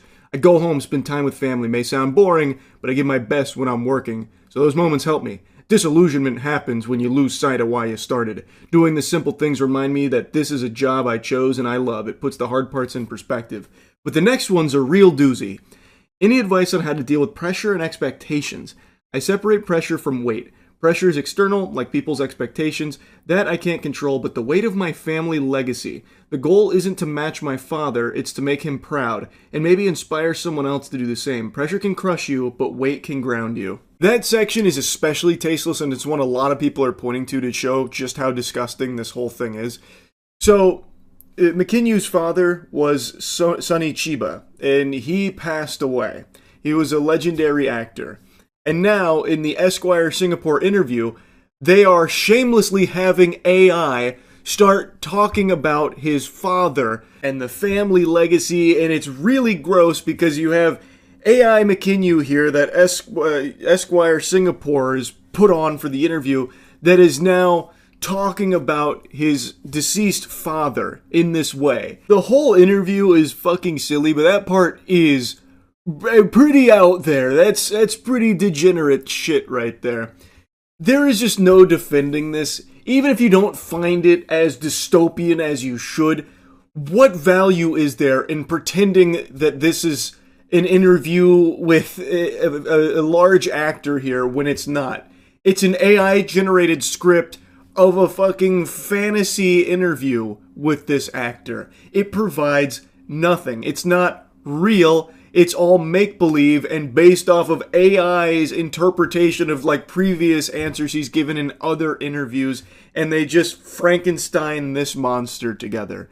It is worthless. And like I said, I'm pretty confident this will become more commonplace as more publications have these deadlines where they're supposed to get interviews and, exclusive access and stuff, they might get desperate and start just doing this for the sake of clicks or meeting those deadlines. It really is something that I think is going to be more often seen than not. Right now, this is the first one, but I think it's the first of many to come. Hopefully I'm wrong, though. I just don't think I am.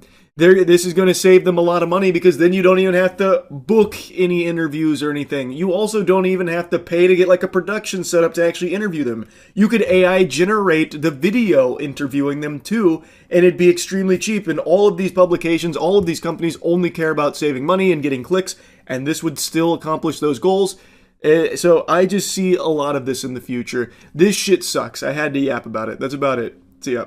Not something I normally make a video on, but I just saw the news about the fatal car crash that Anthony Joshua survived that unfortunately claimed the lives of two of his friends, Latz and Cena. A very tragic and just very sad accident that I think the reason I want to talk about it just kind of reminds you how quickly life can change like that. Because it was only like, what, a week ago? 2 weeks ago, maybe, where Anthony Joshua just made, like $100 million or something like that with the Jake Paul fight, and now he went home to spend time with family in Nigeria, and then just out of nowhere, a freak accident that ends with two of his friends dead and him with injuries as well. Based on the reports, they're not like serious injuries, but even still, the loss of his friends like that has got to be beyond traumatic. There's quite a lot of footage of it because tons of people gathered around. It looked like they were gathering around for like the New Year's Eve ball drop. It was unbelievable the amount of people that crowded the crash and just started filming it, which I know is commonplace everywhere in the world. Anytime anything happens, the first thing people do is start filming. But in one of the longer clips, someone was like actually moving people out of the way that I believe were trying to help Anthony Joshua out of the car so they could get a better angle to film at. It was very disturbing.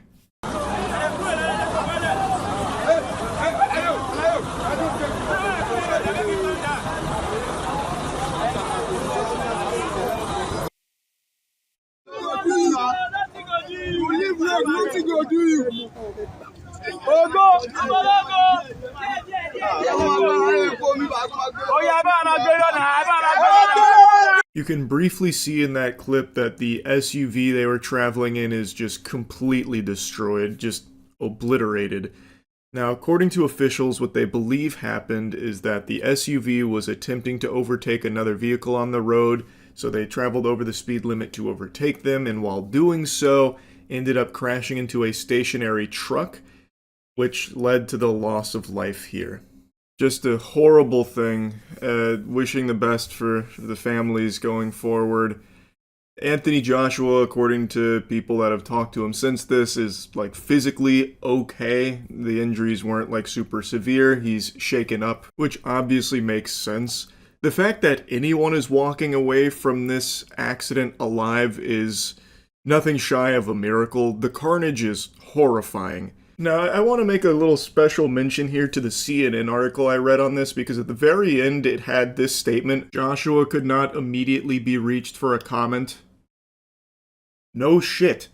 You just blow in from Stupid Town? Obviously he's not going to immediately be scrambling to give you a statement for your piece. Why would you even bother, like, reaching out or trying to get a statement from him a mere, hour, 2 hours or something after a fatal car accident that claimed the lives of two of his best friends? That's crazy to me. That's just like a lack of humanity. Like, quick, get Joshua on the horn ASAP. We need to hear from him about what he's feeling right now so I can write about it and make money off it real quickly in my piece. What do you mean he doesn't want to talk to us? That doesn't make any sense. Fine, alright, I'll just go ahead and say he couldn't be reached for a comment. How selfish. I understand it's just like standard journalism, but that kind of thing always just rubs me the wrong way in the event of a tragedy where they try and like reach out to whoever survived it or something as quickly as they can so they can be like the first outlet to have a statement from them. I don't know, it just, that never really fully sits right with me. Anyway though, like I said at the beginning of the video, I don't normally cover things like this, but when I was learning about this story, I don't know, man, it was just such a terrible thing, and it's a very scary reminder of just how quickly life can change, where things can be going amazing for you in life, right? Like Anthony Joshua just recently was talking about having the best weekend of his life with everything going on. And then just from out of nowhere, at the height of everything going really well, a heartbreaking tragedy can occur. It's just sad and scary. It's just fucking terrifying. You've just got to cherish life every second of it. Every second you spend in this corporeal realm is a gift. And, you know, it's just, you never know what can happen. So I'm wishing the best to the families of Latz and Cena moving forward, and wishing a speedy recovery to Anthony Joshua and the other survivor from this tragedy. And I just kind of wanted to talk about this a little bit because when I was reading about it, man, it was horrifying stuff. So anyway, that's really about it. So yeah. You know what this is? You familiar with this expression? That's my fighting face, looking like Sirius Black on the Azkaban posters. I stumbled across something that actually just immediately pet my peeve. It is a head scratcher. It comes from Dexerto. It's an Instagram post. I saw this myself. For some reason, the algorithm fed this to me directly, just to try and salty up my cheeks, I guess. I don't really use Instagram. The only time I go on there is to post pictures of me with my horses or chickens or and whatever from the farm, or petting my goose, that kind of thing. So I went on Instagram briefly, and the first thing I saw was this. I didn't do any scrolling or the For You or anything. Just the first thing when I opened Instagram was this. YouTuber Moist Critical weighs in on why The Boys Season 5 has been a success so far. What? Pardon? Excuse me? I said that? What, is there like a Tyler Durden situation going on here? Like I'm sleepwalking and saying shit like that? What? Me? I didn't do that. Not even getting into the rest of the caption yet. Just that headline alone, I didn't do that. I made a video last night, which is just me yapping about something that Stream keeps bringing up, which is, what do I think about The Boys Season 5? There's only 3 episodes left, we're approaching the finish line, and in my take, I was going over why I think this is its weakest season so far. So, like, I don't know if Dexerto just didn't watch it and just asked Grok to put me in a bikini and then summarize what I said, and it got it all wrong and gave me, like, double D melons or something. Like, I don't know how Dexerto could have even come up with this. Like, they are just putting a wiener in my mouth that was never there. Like, I don't hate The Boys Season 5 or anything, but, you know, here, I'll just play you a couple of clips from it, and you tell me how the fuck Dexerto was able to reach this conclusion for their post. I think the first season is when the show was at its best because what it did was something actually unique, where you have a group of just dudes, just average Joe Schmo, booger-eating, normal goobers, going up against superhumans. That feels like an insurmountable task. How the fuck are they going to ever beat these corrupt superheroes? They have powers. They don't.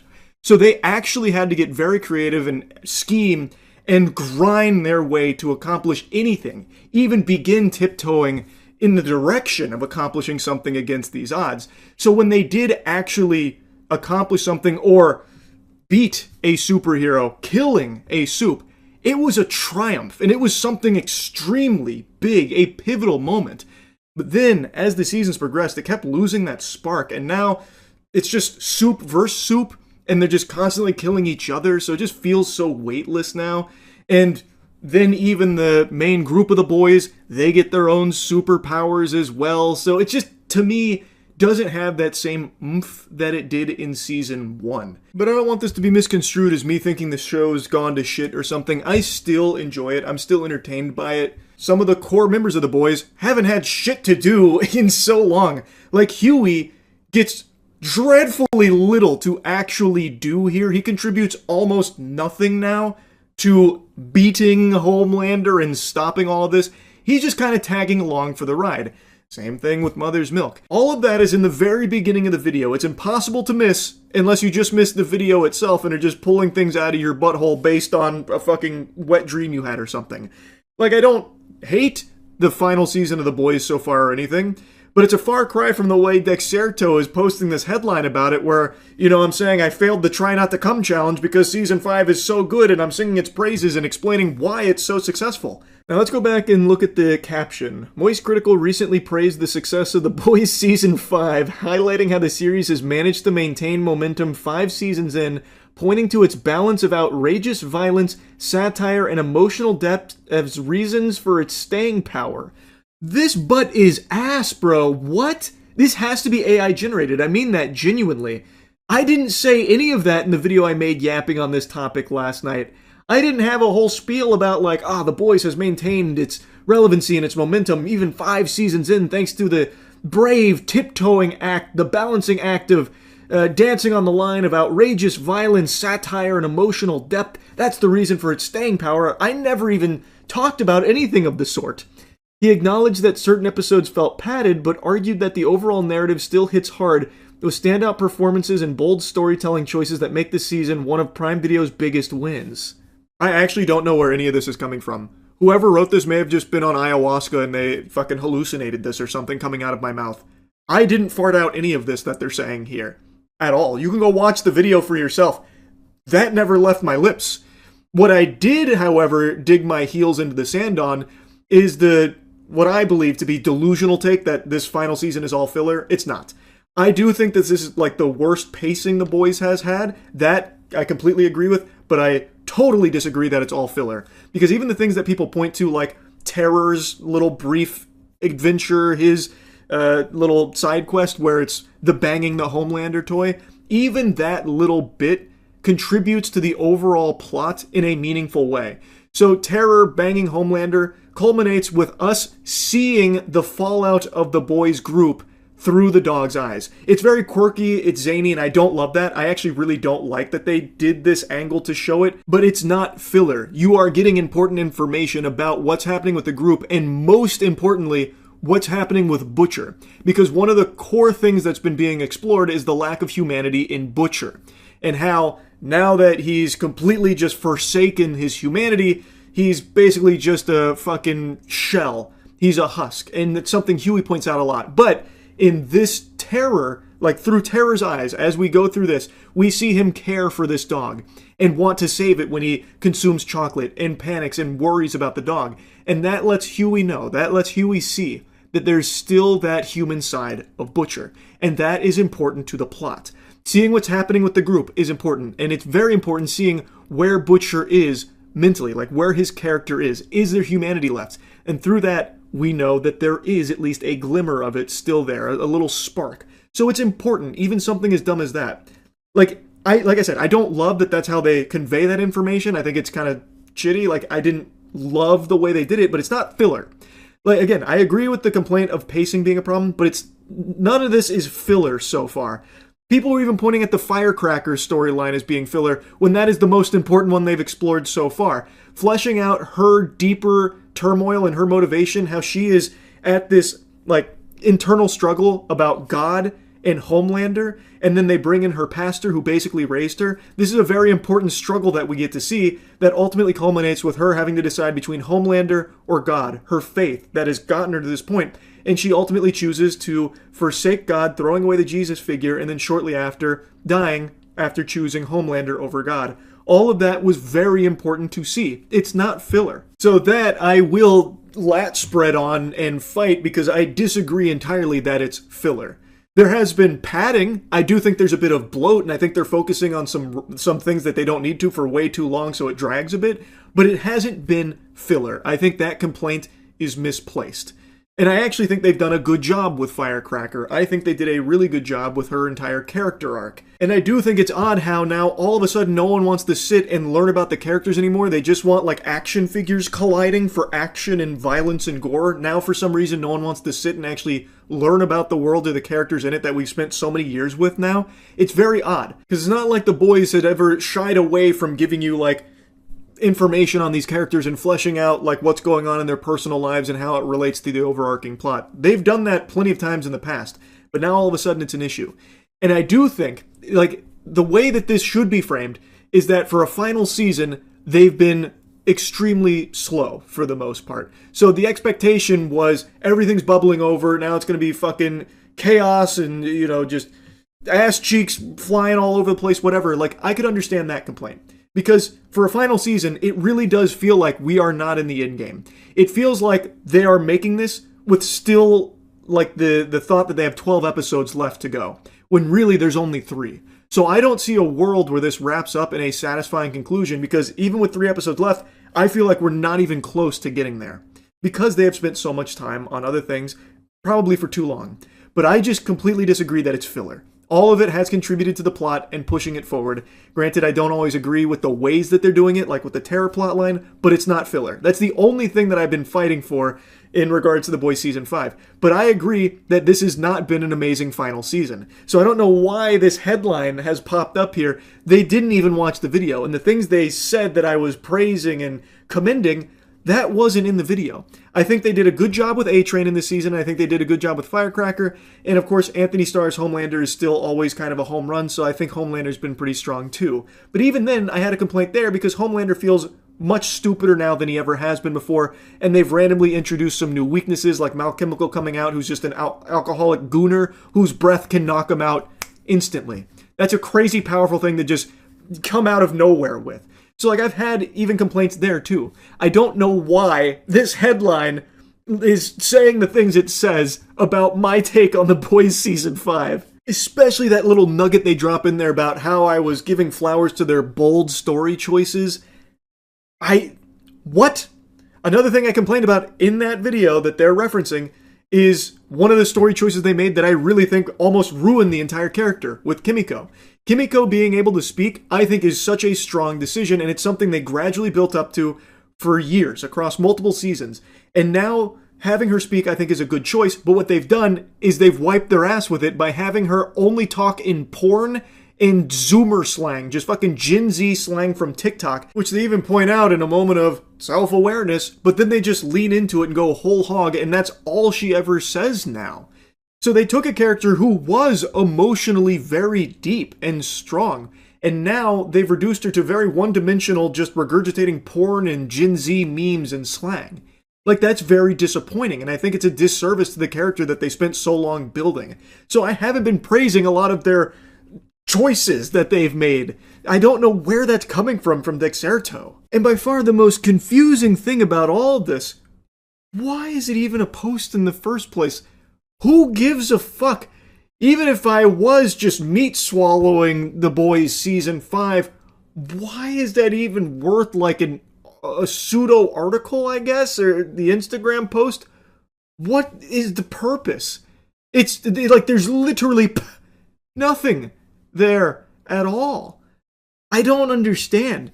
Like, Dexerto's done like some decent reporting in recent times, like more so than they had in the past, where they were just grabbing fucking clips from Livestream Fail. Like, they have been at least diving more into some of like the more modern stories they've covered. But why do they also have to do this shit too? Why can't they just stick to like the decent stuff? This doesn't make sense to me, and I'm very confident that this is an AI piece that they've made. I don't think there is a single human being that will have watched that video I made yapping about the boys and walked away with this impression and this summary. It's very peculiar. I had to talk about it a bit. It was so weird. That's really about it. So yeah. I don't know you, but I know enough to guess with a high level of confidence that you've been angry before. Unless I got the Dalai Lama watching or something. I bet there have been moments in your life where you've been fuming, extremely angry. It's natural. It's normal. I mean, Jiminy Christmas, earlier today, I was angry. I was driving and a spider went across my windshield. And it was a rather large spider. This puppy was set to Wumbo. And I don't have arachnophobia or anything, but I don't like them. And I certainly don't like them on my windshield. So, I pulled over, and in my cup holder had a receipt. So I thought, that'll be good enough. I'll just blast it with the receipt. And as I go to do that, it hits me with like a running back move. It hits me with like a double sidestep and then jumps on my arm. Then I fucking freak out and start like slapping my arm and screaming like a maniac. And I can't find the spider anymore. That makes me frown. It makes me angry. I'm sure there's plenty of things that have made you angry. But Have you ever been so angry that you light a 1.2 million square foot warehouse on fire and will most likely spend many, many years behind bars for it and film the whole thing for Instagram? Probably not, I would say. Most likely no. But I did just hear of someone who did. And it is a fascinating story because the anger makes sense. Like the reason why this employee was angry, I think a lot of people can understand. But drastic measures like this did nothing except ruin his life.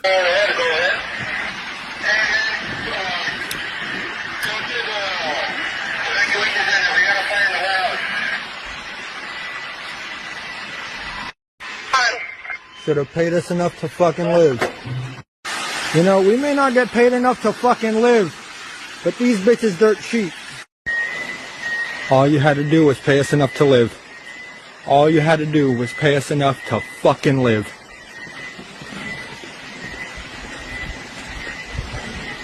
All you had to do was pay us enough to live. There goes your inventory. This is a Kimberly-Clark warehouse that apparently served 50 million people. It was located in California, and a disgruntled 29-year-old employee filmed these videos, posted them on Instagram of him lighting it on fire, and it completely fucking torched it. It, like, incinerated this whole facility. Pretty fucking stupid plan. Extremely dangerous. Could have easily killed people in the warehouse. The fire could have spread outside of the warehouse as well. It's California. California fires, like, that spreads a lot. This could have caused so much more damage, destruction, and death in this, like, raging inferno that he created here. Again, thankfully, nobody was injured in that fire. No firefighters or none of the employees. They were all evacuated safely. So, Nick, we should note you were just listening in on that news conference. That's why we couldn't go right to you. So this employee, a 29-year-old, did they say what he did there at that plant? It's unclear exactly what he did. What we know is that they house lots of Kimberly-Clark products here. Again, this is a 1.2 million square foot warehouse here. So very large space filled with products. We know that they load the trucks up and distribute them. We don't know specifically what that man did. I feel like we have some strong evidence to what that man did. He filmed it himself. I'm surprised it wasn't streamed on Kick. Like, this has become a very common phenomenon where people film or stream themselves committing crimes, in this case, arson. So he made it very clear what he was doing and why, the motive. He was upset with the pay, saying that all they had to do was pay him enough to fucking live. Which is a very real problem, something I have yapped about for years, about how so many jobs right now in the country don't actually pay their employees a livable wage. And as things keep getting more and more expensive, it's not like the pay is being risen to try and help them, enable them to live. It is a huge problem. But the solution this guy cooked up in his noodle is not the optimal play, because now all he's going to do is land himself in jail. He's not going to be getting paid there. And on top of that, all of the workers at that warehouse, they are now out of work for who knows how long, and maybe they get canned because of it. I mean, this is a huge warehouse. This is going to take a long time to rebuild and get all that inventory and stuff back. Maybe they just start laying off employees that were working there. So now he has also ruined other people's income on top of that. So it's not exactly like the best plan that he's cooked up here, as shocking as that is to hear that arson didn't save the day. It is an issue. His anger is understandable, but this didn't do anything to solve it. It's not like that this company is all of a sudden going to have a come to Jesus moment like, oh, we didn't know that by underpaying our employees, it would make them frustrated. But now that an entire 1.2 million square foot warehouse been burnt down because of our folly, we will change our ways. We now see the light. Our third eye is open. Enlightenment. Time to raise everyone's pay. It's just not going to happen. Do is pay us enough to live. Chilling video posted online by the suspect appears to show the moment a massive warehouse fire was deliberately set. All you had to do was pay us enough to live. Investigators say the man behind the camera is 29-year-old Shamel Abdul Kareem. He was believed to be an employee of Kimberly-Clark. However, it is confirmed that he is an employee of NFI Industries, the third-party distributor of Kimberly-Clark. Officials say he had posted grievances online before igniting the Ontario, California warehouse on fire. Now, I've actually seen people applauding this, saying that they need to start a GoFundMe ASAP so that way they can donate to him because he's a hero. He's standing up to capitalism. Finally, enough is enough. We need more of this across the country. That's fucking ridiculous. That's like actual dangerous, stupid brain. Like, people are saying, oh, wah, wah, wah, crying over all this lost product from, billion-dollar corporation, that kind of thing. I don't know how people can be so, out of tune with reality. It's not even about, lost products or anything. It's about how easily people could have died in that, how it could have spread way beyond just that warehouse, and how this doesn't even really affect the company all that much. They have insurance. You know who this actually affects? Is the employees that are most likely going to be out of work here while this facility is out of commission and under maintenance, so they're going to be out income, and he just threw his whole life away for this, and it's not going to do anything to actually help people get a livable wage from this company or anything like that. It's just reckless, dangerous, jeopardizing tons of people's lives and safety and the area around him. This could have caused a huge fucking problem. Like I said, it's California. Wildfires spread wider than Kash Patel's butt cheeks. In that area, this could have easily spiraled way out of control, way beyond just that warehouse as well. This is just not something anyone should be Anyway, there is something other people have pointed out as a very surprising element to the fire itself, that a warehouse of this size housing this much supply, apparently this accounts for 3% of West Coast volume for toilet paper in particular, from what I was reading. I don't know if that's confirmed or how true that is, but it is a huge facility that houses a lot of paper product. And one thing people were noting is that the fire suppression system didn't really do a whole lot to stop this. And I was doing a bit of digging because they definitely have a fire suppression system. I don't know if they maintain it, maybe it was malfunctioning. From what I read, it apparently was working. But because he started multiple fires in multiple locations, it just wasn't effective at stopping the spread. So that's how it was able to get so out of control. And also, apparently the alarms were working because they were able to get the employees out. So I do feel like the systems were functioning how they were supposed to. It's just must have started a lot of fires that overwhelmed whatever system they have there. Or maybe they just don't have the best system there. I couldn't tell you, but I saw this earlier today, and I just had to yap about it. It was fucking crazy to see. And the fact that he filmed all of it, gathered his own evidence against himself, and freely posted online, that's become so common now. People love to film their own crimes. And this is probably the biggest display of that I've seen so far. Anyway, that's really about it. So, yeah. This is kind of random, but do you ever buy sealed Pokemon collections? No. But you did just remind me. This video I watched earlier, I have it in this tab here. This is crazy. It's not necessarily a full sealed collection. She does have sealed product. But Pokemon has now reached the point where it's a full-blown, luxury, display of wealth. So this is the Jolina Giselle collection.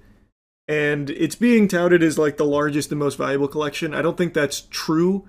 If I remember correctly, there's a Saudi Arabian royal family member who's reportedly got the most valuable collection of Pokemon cards, but he doesn't want to publicize it. So of the public collections, this might be the largest and most valuable, but I don't think it's full bore the most valuable. But check this shit out. Amazing collection ever seen here in Switzerland. This is just a small part of it, and trust me when I tell you, it's huge. Over 60,000 cards and products of the Jolina Giselle collection. I mean, for me as a collector, we have here the Illustrator Pikachu not one, but 2 times. Even the it is crazy. That is the first time it got graded. Yeah, so it's super crazy. I'm Thomas Kovac. I own a store in Zurich, Amazing Toys, and I'm in the hobby. No idea where the wealth comes from for Jolina Giselle. And it's not only my hobby, it's my job. I own the store online. 2 Illustrator Pikachus is wild. Oh, actually, you don't know the half of it. What's even more wild, it's not just 2 Pikachu illustrators. This one, This 9 is the first ever graded Pikachu illustrator, which is why it's not PSA or anything. It's literally the first illustrator card to ever get graded. It's fucking absurd what she has. It is the first time it got graded. Oh, he even says so it here. It's super crazy. I'm Thomas. I didn't even hear him say that. I own a store in Zurich, Amazing Toys, and yeah, it is a very cool for the card. Past 25 years, and it's not only my hobby; it's my job. I own the store, online shop, Amazing Toys, and I'm proud to show you all of this collection. This is just a small part of it, and trust me when I tell you, Illustrator Pikachu is a small part of it. There's way more in this collection. We have back here. I will tell you something though. I wish she displayed it better. I don't really like this feel. It feels very sterile, very like almost callous from Destiny. I don't know, just a little gaudy. I think there would have been a much cooler way of presenting this collection. You'll see what I mean. Favorites, Gold Stars. We have all of the Gold Stars. It's just some highlights in English, PSA 10, also in Japanese PSA 10, and way more, which you will see later down the road. For me, it's like, I breathe Pokemon cards when I see this. It's for me, I've never seen this at one spot and place, and that's why we have also here. Scalper's like already super planning crazy, an Ocean's which 11 I don't know heist. if you can see this anywhere. I don't think so, man. Judging from this facility that they're in, I feel like scalpers would have a real hard time getting in here. They'd probably get shot by 15 phalanx turrets. On the world, the University Magikarp, the Tamamushi University Prize, 5 times a Gyarados or Gyarados PSA 10. It's basically every Charizard you can think of. It's here, and it's from the even with the because we have these gold walls open to just more PSA 10 Pokemon cards. So this is the Legendary Collection, full reverse holo PSA 10s. And she has that for like Crystal over here. But the thing is, it's in just like a shoebox rack. Like, I just don't think this is a cool way to present it. Legendary Collection PSA 10 set in reverse foil. Pokemon scalpers are scum of the earth. Completely agree. Now, like I said, I don't know what Jolena Giselle does, but I saw that she also did an interview with this guy. She explicitly states that she doesn't and apparently will not sell anything from her collection. Obviously, I'm assuming she's buying from like scalpers and like some fucking scumbags. But at the very least, it seems like she's just doing this for herself. It's not even a publicly accessible collection. Like, you can't pay to go see it or anything. So, as far as the hobby goes, this one's on like the lower end of degeneracy. This is just someone who has absurd fucking wealth that dumped it all into Pokemon. God, do you see what I mean though? It's just, I don't, like, you have reportedly 60,000 of like the most valuable Pokemon cards money can buy, and you display them like this. It just, there's so much room for improvement. You can make a whole terrarium out of your fucking slabbed cards. How would I display them? Oh, I would have, if I had something like this, I would 1000% have had like custom displays made for it. Something to highlight the cards and the story of the cards, and I'd have a lot more like character to it. So instead of just being like, you know, fucking empty inventory just dropping out all of your PSA slabs, I'd have like, I don't know, other cool things from the hobby. You know, like maybe the McDonald's Pokemon promotional products from back in the day, like the old gold things that aren't super valuable anymore today, but they're still really cool. Just to help emphasize the cool items. Like, this is just, to me, very bland. It doesn't have a whole lot of character to the display. You're just asking for scalpers to steal it at that point. Oh, I'd never do it. I mean, I don't have anything like this. I'm just saying, she is clearly in a position where money is no longer even a tangible thing. It's now just infinite unlock. She can do anything. I'm just surprised that she wouldn't invest more heavily in something very visually striking for this collection. Because this is, at the end of the day, just a closet and a couple of shoe racks that are filled with Pokemon cards. There's an interview that I think is on this channel. Oh, maybe not. That's her, though. I'm assuming she just comes from unimaginable wealth. Go to her website. Yeah, the website's weird. I went to the website. That's how I saw the interview, because I was so curious where this comes from. The website is a little odd. Like, in the history, I thought for sure it would say, like, the origin here, but instead it reads kind of like a Saturday morning cartoon villain kind of thing. One evening, almost casually, she asked the question, "Dad, couldn't you simply buy all the Pokemon cards? I think it would be really cool if we had them all." That's the wholesome beginning to the most valuable collection ever. In her words. I don't think it's the most valuable collection ever, but it's the most valuable publicly displayed collection. Jolina, thank you for having me here. I've already saw part of the collection, so I'm very happy that I can see it, and it carries even your name, and it even more has like a story from your childhood. So can you tell us a bit about the story of this collection and how it came to be? Of course. Well, in school I was pretty shy and introverted, so I had a really hard time making friends. And I always brought something to school. No, I don't think it's AI. If this was AI, I would be beyond shocked, because this guy, from everything I can see, is legitimately someone that owns a TCG shop, is in the community. It would be crazy if he just flushed everything down the shitter to do this promo piece for a complete AI sham. And again, you can't buy anything, so I don't see what the scam would be. Like, you can't spend money here. So it'd be a really weird thing to AI scam people with, because you get literally nothing out of it. How old is she? I don't know. She looks like maybe mid-20s or something, but I have no idea. I didn't look too deep into Jolina Giselle. From the very little bits I did look, I didn't find anything. So I really couldn't tell you. Where'd she get her wealth from? That's what I said, I have no clue. I briefly tried to find it, but there's no information on where it comes to focus from. on myself. And one day there just happened to be Pokemon cards. And it sparked interest. But I didn't finish this interview. I stopped, like, here. Maybe it's the last question she answers. The other kids. I don't know. And that's how friendships form naturally and pretty playfully. Is it true that as a little girl, you wanted to buy individual cards or trade individuals? Unfortunately, no, because we like to keep the collection together, because that's what makes it so special. And if we were to sell it, only as a whole.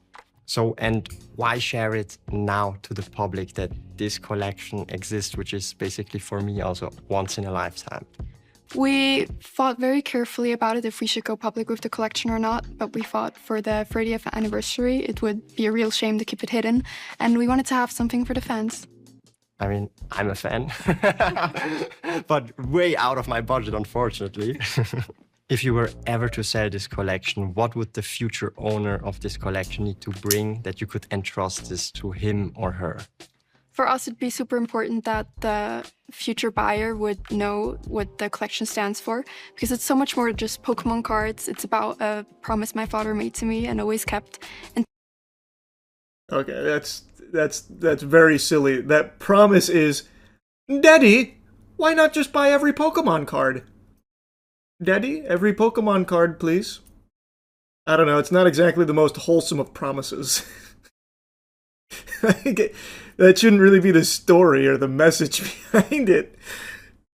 today it is the Jolina Giselle. That's in her words, by the way. I'm not just making shit up. That is literally part of the history. Dad, couldn't you simply buy all the Pokemon cards? It'd be really cool. Pokemon collection, the most exclusive and complete in the world. Okay, so yeah, it doesn't explain where the money comes from. This lady literally didn't exist till last week. I know, actually popped out of nowhere with the video. But I'm gonna be honest, I think that lends more credibility to it being real, though. Because if Jolina Giselle was like some kind of influencer, or like, I don't know, had some failed like schemes in the past, and then all of a sudden happens to have the most valuable Pokemon collection ever publicly seen, then I'd be like, this is very sketchy, this is clearly a fucking sham, look at her history. But she comes out of nowhere and's like, we finally decided to go public with this collection, a collection that has unbelievable treasure to it. I feel like it makes it more believable. A Pokemon industry plant. Yeah.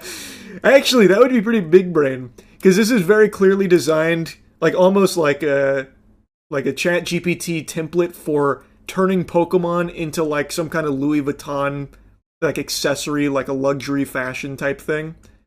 Or actually more appropriate to liken it to watches. It's designed the same way they would design like luxury watch spaces.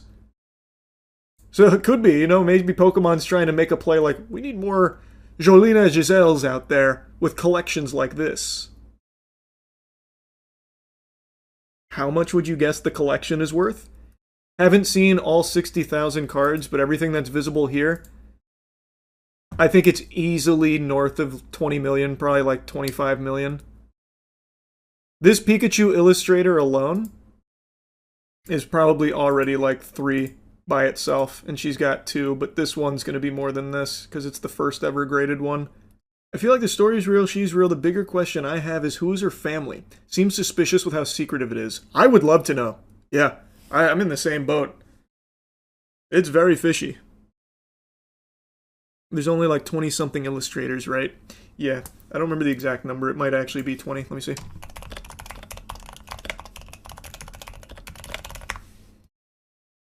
$39. There are 39 verified Pikachu illustrator cards. Look up the Giselle family. I tried, nothing came up.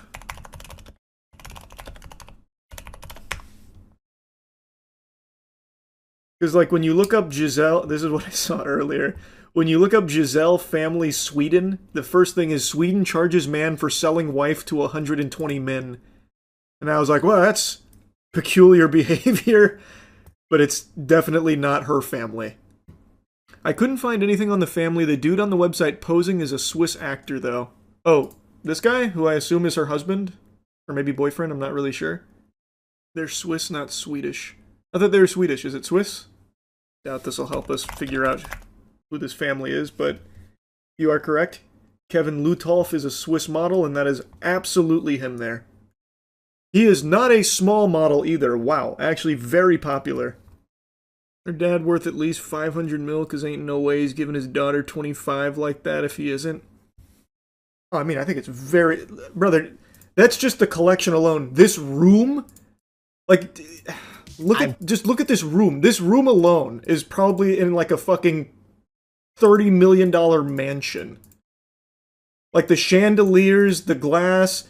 Even just like the cupboardry, like all of it is very clearly an extraordinarily expensive mansion. There's a second floor up here that's just gaudy gold. This is a billionaire family. The question is, who though? In 1,000 years, anthropologists are going to think this Pokemon cards were like Sumerian tomes or something. True. That ain't no ordinary glass either. It's Italian Murano glass. How the fuck do you even know that? I'll take your word for it because you're speaking like an authority on the matter, but you can just immediately identify glass on sight? He made it. Yeah, dude out here glass maxing. Actually, I designed those for it. Also, it's sitting on top of pure obsidian. If you stack those up, you can go to the nether.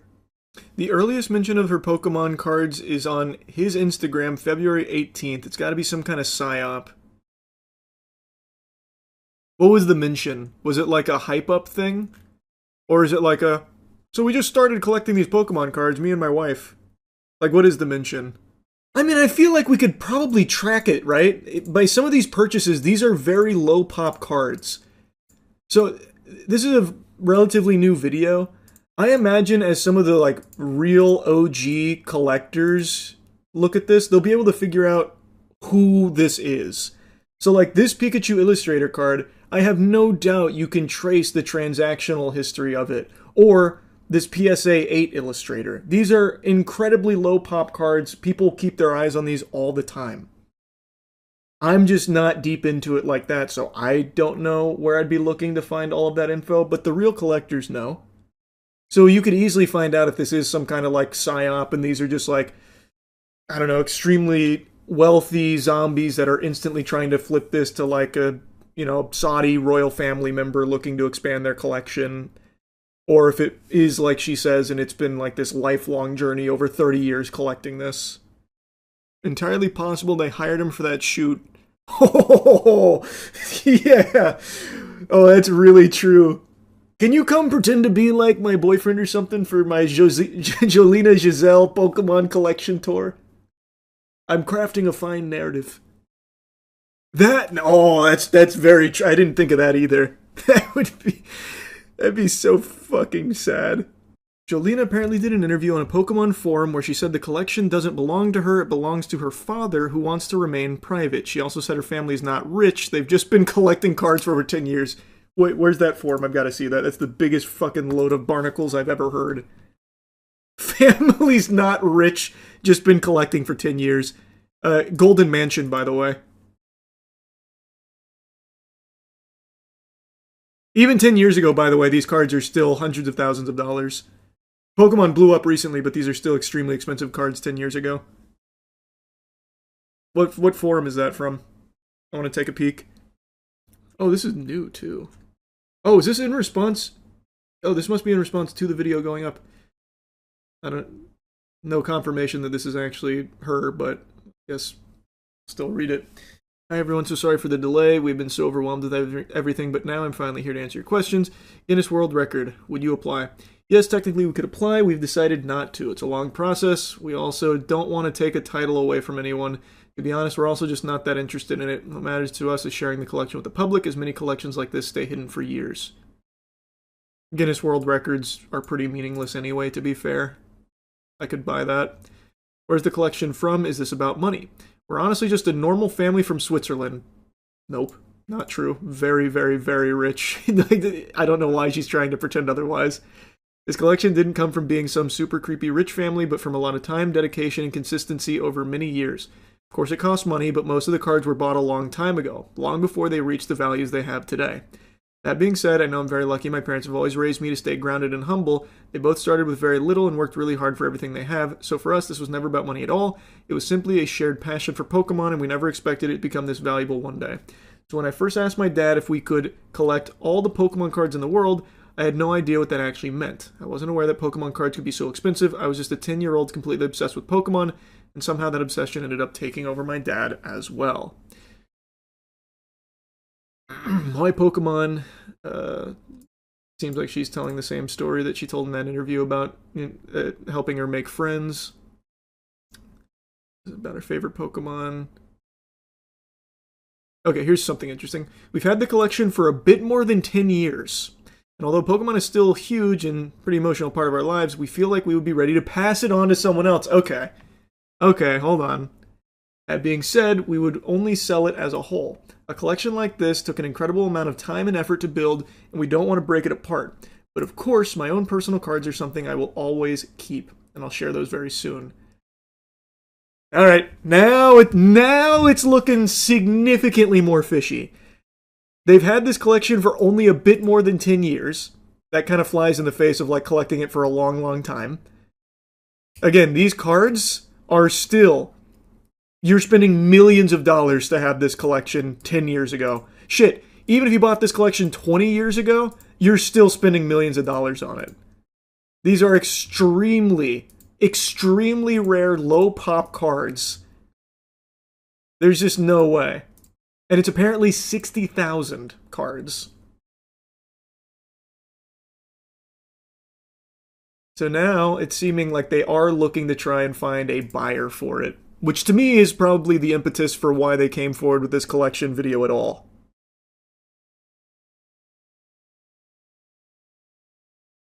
All of those certs are old certs too. Not many new PSA cert cards are there. That's an interesting observation. Who owns the collection? Who's Jolina?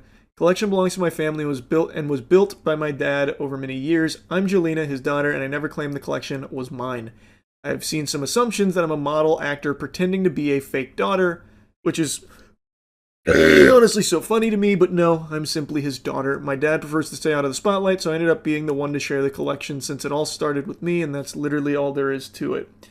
There's still a lot more questions. I'll do my best to check in here from time to time. I'm a normal student preparing for my final exams.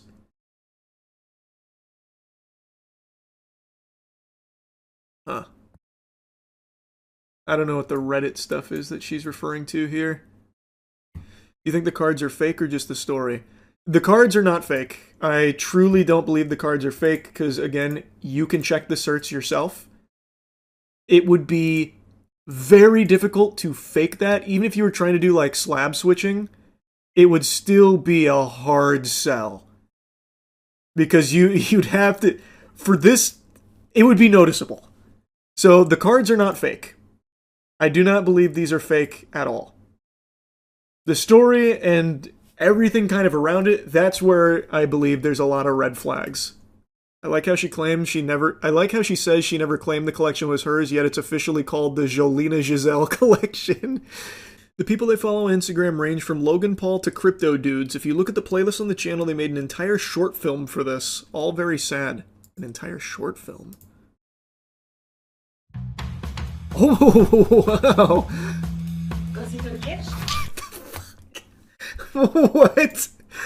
Okay, wait a minute. Wait a minute. They got Fincher in here making a short film for the Jolina Giselle Pokemon collection. Wait, I'm all in.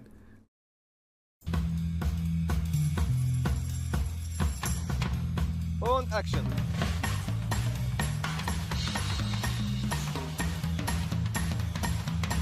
Okay. Jolina, Where's the actual short film? This is just behind the scenes. Oh, here, let's see the trailer. Maybe that's the short film.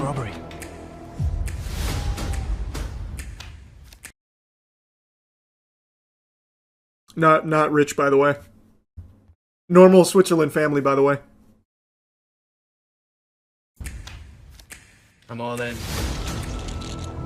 This isn't just a collection. It's a legacy. Ready for round 2? Huh. Wow, this really is peculiar. Imagine they got Neil Blomkamp to direct this. That'd be cool. The energy on set, it was so much fun, and especially during the robbery scene, Kevin and I laughed all the time. It was so funny.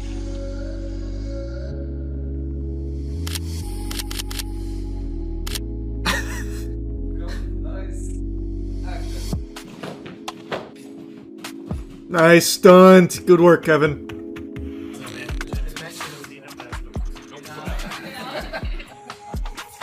So this is definitely just her house. I was wondering if this was going to be like a set or something. Like this is just the house they rented for the sake of this short. I think this is actually just her residence. If you're that rich, why even sell the collection? If you're that rich, why sell the collection? Brother, more money. What, huh? Money, bro. What? There's still a lot of money out there that they don't have. It is weird. But again, like, I don't really see the fucking point. All of this to appeal to some crazy, gigantic turbo whale out there to buy their collection. It just feels absurdly over the top and unnecessary if that's the goal. It's very weird. It's all very weird. That's what rich people do, though. Do they? I don't know. I can't say I've seen a lot of rich people making a short film trailer to advertise their collection of Pokemon cards before doing a tour. That's pretty new to me. Like those fucking goobers that spend 50 mil on Jackson Pollocks and stuff, I don't see them making trailers to show you their Jackson Pollock, where they have Colonel Sanders fucking rappel through the window. I gotta get my hands on that Pollock! This is the fucking Rim Jimbo collection of Pollock paintings. Fucking world renowned. You're just not tuned into the scene. Eh, maybe. Will you buy it? Will I buy it? Brother, what the fuck? Yeah, I'll toss her an offer. I'll play ball. Are you happy? If the answer to that question is yes, then stay far away from Pokemon tournaments. You turn the cheek, run the other direction as quickly as you can, Buster, because that is an environment where joy and whimsy goes to die. It has now been confirmed beyond a shadow of a doubt that the biggest dweebs on this planet are Pokemon judges, and they are like Dementors. They will suck the happiness out and will punish you for even the slightest signs of happiness. If you celebrate, I hope you're ready to go to jail, because Pokemon competition is more joyless than an active war zone. It is cutthroat. 2 weeks ago, I made a video covering a situation where a Pokemon Go player won a tournament, but because he celebrated, they punished him by taking the win away, thus his opponent ended up winning the tournament because of it. It was an automatic loss, which gave his opponent the win. Because of excessive celebration, deeming it unsportsmanlike. Just as a reminder, this is the celebration they punished. Now on his 11th one, he is the first-time champion for himself and your 2026 Orlando champion! Incredible series from Firestar, pulling out all the stops, all the Pokemon, taking us to a decisive Game 5. Could not have asked for anything else. Pokemon judges are literally the fun police. That is the entirety of his celebration after winning this tournament. He sets his headset down and gives one pump, then shakes his opponent's hand. I get more animated when my Uber Eats gets here. Like, that is about as tame a celebration as you can possibly fucking find. That is the epitome of sportsmanship. He's happy, he's emotionally won, but he doesn't become, over the top with it. He doesn't stand on the chair and slam 2 beers together like Stone Cold Steve Austin, or start butt-chugging brewskis or something, saying fuck you to his opponent and say, get out of here, pussy, lean over, give him a wet willy and an atomic wedgie on the way out. Nothing. It is pathetic that these dorks, these greasy, stinky losers, punished him for that. But what's even more pathetic is that they're standing by it, and that's why I'm talking about it again today. They released an official statement where they've all come together in their fucking stink cloud, their fucking fart fumes, and decided that the Council of Judges was correct in this punishment here. And then they also reinforced another ruling where they punished another Pokemon player, this time in the TCG, who celebrated early, maintaining that they did deserve to lose that as well. These fucking Pokemon judges suck major ass. I think it is irrefutable. This evidence confirms that there are no bigger twerps on this planet than Pokemon judges. If you want to avoid a fate like that, you right now need to fix the stink, so go to usecheeky.com and get the best soap in the universe. The queso bar just launched as well, by the way. It's coconut. We've got the best soap out there, and you need to take your hygiene seriously, or else you might just end up like a Pokemon judge. Here's the Pokemon Play Team's official toilet paper. At the recent Pokemon Orlando Regionals, 2 instances of penalties being issued during streamed matches have created questions within the community about celebrations. They're illegal. You're going to jail if you show any emotion at an official Play Pokemon event. I'll sum it up for you. Spoiler alert. Play Pokemon has reviewed each instance and would like to provide more information. In the first, during the Pokemon TCG Swiss Round 13 match, the tournament headphones were removed and were thrown onto the table on top of cards and damage counters, putting the TCG game state in disarray before additional game action could be taken to complete the game. A match loss was issued for the disruption to the game state and not playing out the final sequence to the game. I didn't cover that one, but I'll briefly show you what they're referring to there. Wow! Rips it off the 6 cards. Are you kidding me here? Makani. Basically what happened is he drew the win condition. It was checkmate at that moment, but he celebrated before finishing the game, so he put his headphones down and it moves the cards around. So they viewed that as throwing the game into disarray. It fucking annihilated the game state. It was all ruined. It's completely kaput. So they issued a game loss for it. This one was a bit more divisive. Some people think that this is an outrageous ruling. Others think it makes sense because he didn't actually finish the game before doing that. I personally think this one has the most wiggle room to be justified because he didn't finish it out. It would be like in chess, if you have the checkmate, but then you fucking slap the chessboard before you actually finish the checkmate. That would be improper. So I do understand that to a certain degree, but I think a match loss is a bit overkill. I feel like this could have been the first warning because it didn't ruin the game. The game literally is over from that moment. There is nothing that can be done, as I understand it, in the current meta there. So it was over. He just needed to finish out the sequence. So to me, I think a game loss is a little extreme. That could have been the first warning there. And according to the player, 2 separate head judges told him that he was given a match loss for throwing his headset down and being dangerous. Not a single judge told him that he was given the game loss for disrupting the board state, and then wasn't given the chance to appeal the ruling either. So to me, it does feel far more cutthroat than it should. And then the most egregious is obviously what happened with the Pokemon Go celebration, where the game was completely over, and then a very mild celebration, which I wouldn't even use the word celebration. To me, a celebration is like what you see in the end zone in the NFL or in the college football, where you get a touchdown, you spike the ball, you hit some of these maneuvers right here, like the "Where's My Hug At" or something like that, bust out the fucking Gangnam Style maybe. That's a celebration. What he did was the most, like, normal, like, oh, I'm happy moment doing this. Like, even Pokemon characters do that. They do more than that, mind you, but that's like literally the bare minimum of being like, oh, whoopee, I won. And they're calling it excessive and unsportsmanlike. And they're standing by that decision. So going back to their official statement, in the second instance, during Pokemon Go Grand Finals, we would like to share some information which may not be known to the broader community. Prior to the final game incident, during Game 1 of the Bracket Reset series, a player was issued a warning for the action of hitting and shaking the table during gameplay. Actions such as these can have a negative impact on the experience of participants and disturb the match in progress. Then, during Game 5, this same player's behavior continued to be disruptive, including shaking the table to the point that there was a disruption to the broadcast experience. These repeated infractions resulted in a penalty that was escalated to game loss. If that isn't the biggest load of hooey I've ever heard, you can watch the footage yourself. There was nothing disruptive happening, not from what I went through and re-watched.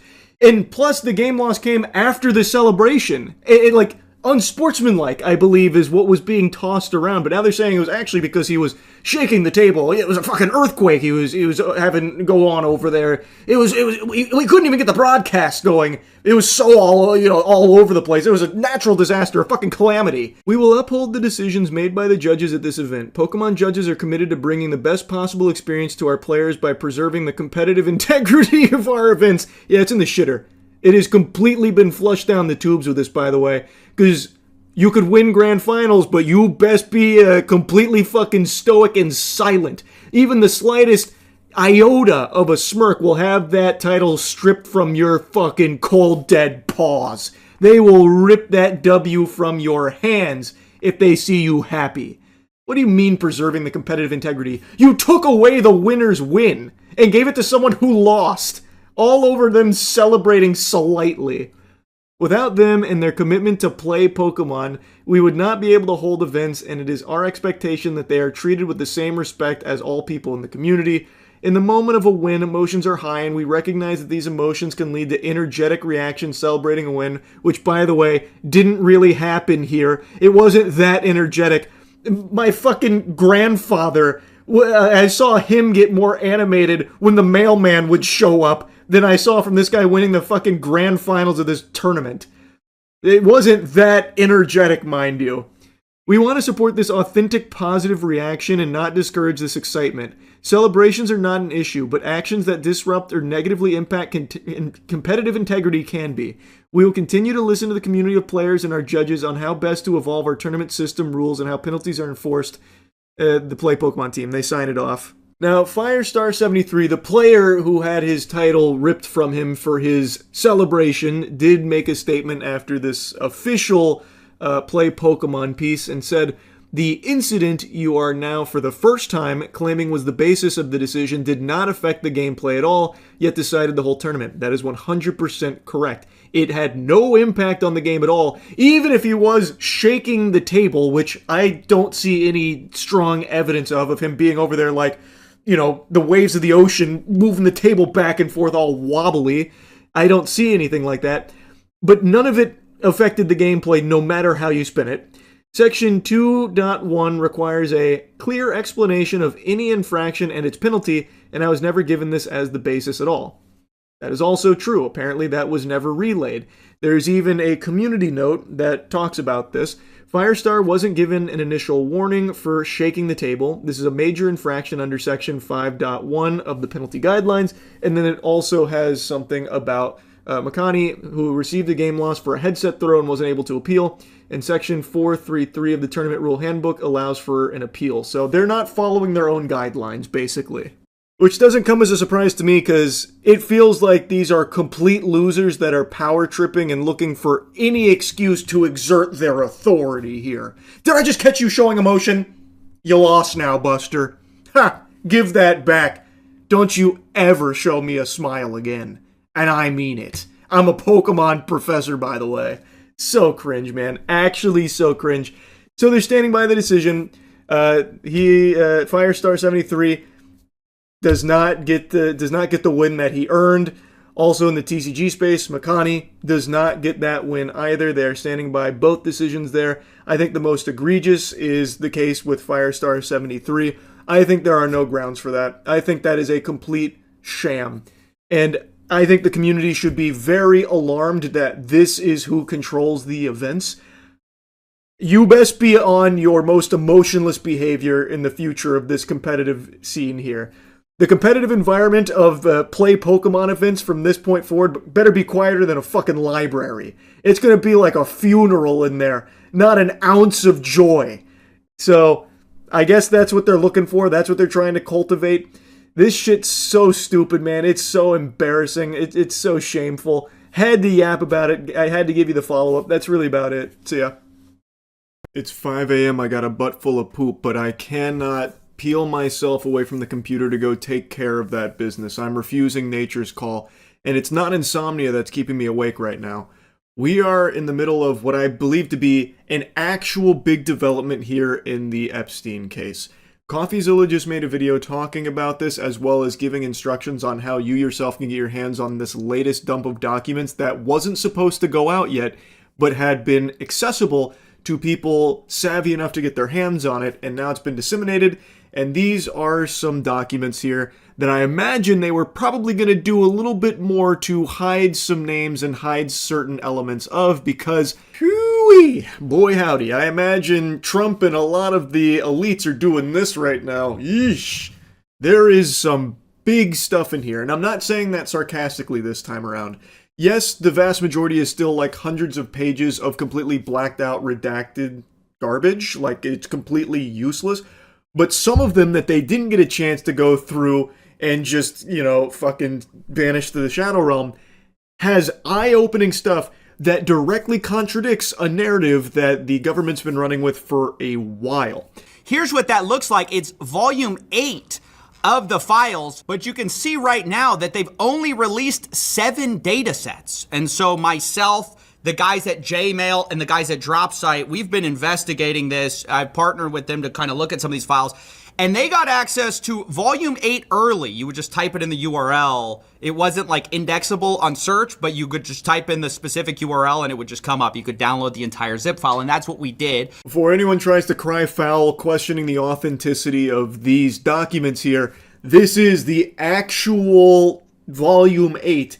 They just made it accessible by pure accident because everyone that seems to be working at the highest level is actually like a thumb-sucking fucking brain-dead moron. Specifically, I want to draw your attention immediately to the 10 co-conspirators that are mentioned in some of these emails in 2019. Now, this is just alarming stuff, because prior to this, remember that all we really had was Jeffrey Epstein and Ghislaine Maxwell. That's the only people who have ever faced any charges at all. Ghislaine Maxwell, the only one who actually faced consequences, right? But in 2019, apparently there were 10 co-conspirators. Now, the people who were sending this to and from have been blacked out, but at the bottom we see that this is the Violent Crime Section, Crimes Against Human Trafficking Unit. That is huge information, especially when you consider clowns like Kash Patel saying that there's no evidence that Jeffrey Epstein was trafficking victims to others or anything like that, making it seem like it was a solo operation and Ghislaine Maxwell, was second fiddle and that's it. And also Maxwell, worth remembering, isn't exactly facing the harshest of punishment. Not real justice there now that she's at a summer camp prison for a little bit petting service animals. So, I want to also make a side note. Kash Patel needs to be in jail. Like, he literally needs to be arrested. I don't know why perjury isn't something that's taken seriously anymore. There is irrefutable evidence Kash Patel has lied on record about this case. It's crazy that he just gets to do that with pure immunity. But I won't start shitting and spitting about that too hard right now. The important thing about this piece that CoffeeZilla is highlighting is that we now have information that confirms that authorities were looking into other co-conspirators in this operation. Co-conspirators that clearly they must have dropped the leads at some point. They stopped sniffing around, said not worth pursuing, but at one point they did have other co-conspirators and apparently quite a bit of information on them, as the documents seem to hint at and reveal and talk around. So, what the fuck happened, and why are they now pretending that there aren't co-conspirators when we now have hard proof that there was and that they were pursuing for however brief a time?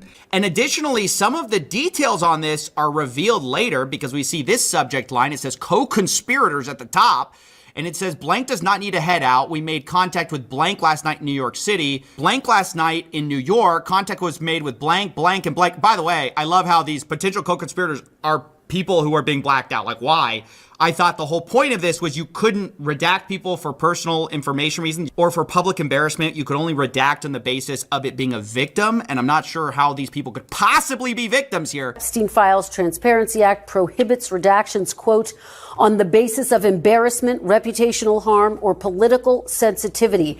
Has anything been redacted on that basis? Absolutely, positively not. Liar, liar, plants for hire. His nose about to grow fucking 5 feet with that big old fib. This is inarguable that they are redacting names of people that aren't victims here. As CoffeeZilla points out, these are co-conspirators. The evidence is overwhelming. There's no wiggle room here, no way to weasel out some kind of explanation for why these would be justifiably censored and blacked out and redacted. These are clearly not victims. This is about the co-conspirators. So there should be no exceptions made. Their names should be revealed here in these documents, but they're not. It's been redacted. Why? Who are they covering up for? And why? This is illegal. You cannot do that. And this is inarguably them redacting names of people that are not victims. It's craziness, and it's so blatant, it's right in your face. Like, the proof is in the pudding, and yet I know people are going to deny it still. It's fucking unhinged. There is no world where you can spin a narrative here where these redactions in these places make sense, because there's no way that what they're talking about right there can possibly be minors or victims. These are co-conspirators that are being protected. That's fucking insanity. But anyways, you can see that it says attempts were made to blank and Brunel, that's Jean-Luc Brunel, the famous who's now dead. Blank is confirmed to live in New York, was away for the holiday weekend. We did not have a good address, but an attempt was made in New York. Attempts are made to Maxwell today. Blank, you get it. Like, it's all the people they suspected this whole time are redacted, of course. And then they say, I do not know about Ohio contacting Wexner. Now, that's a reference to Les Wexner, the former CEO of Victoria's Secret. This is huge. We've long suspected that he was, of course, one of the co-conspirators. And obviously, the fact the FBI suspected it isn't a 100% proof confirmation. But clearly, they were serving grand jury subpoenas. I mean, that must be who they're talking about, one wealthy businessman in Ohio, because later it's confirmed by this whole idea of Ohio contacting Wexner. Even though most of the names are redacted, it's not all of them. So Wexner's name appears here, as well as Brunel, but as CoffeeZilla mentioned, he's dead. He's already burning in hell right now.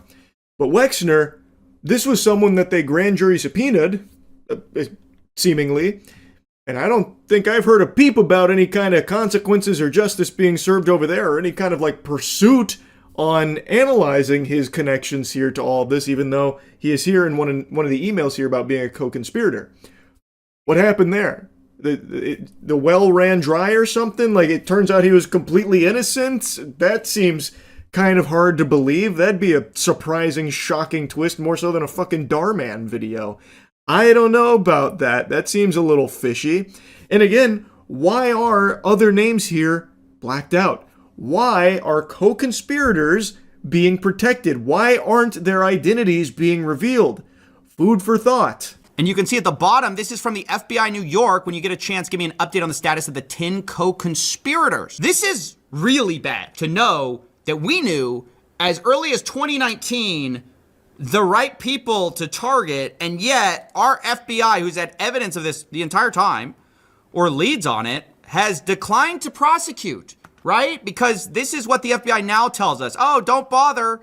Don't worry about it. That's what they wanted us to believe in July. Fast forward to December, we find out there's 10 guys that they knew about since like 6 years ago.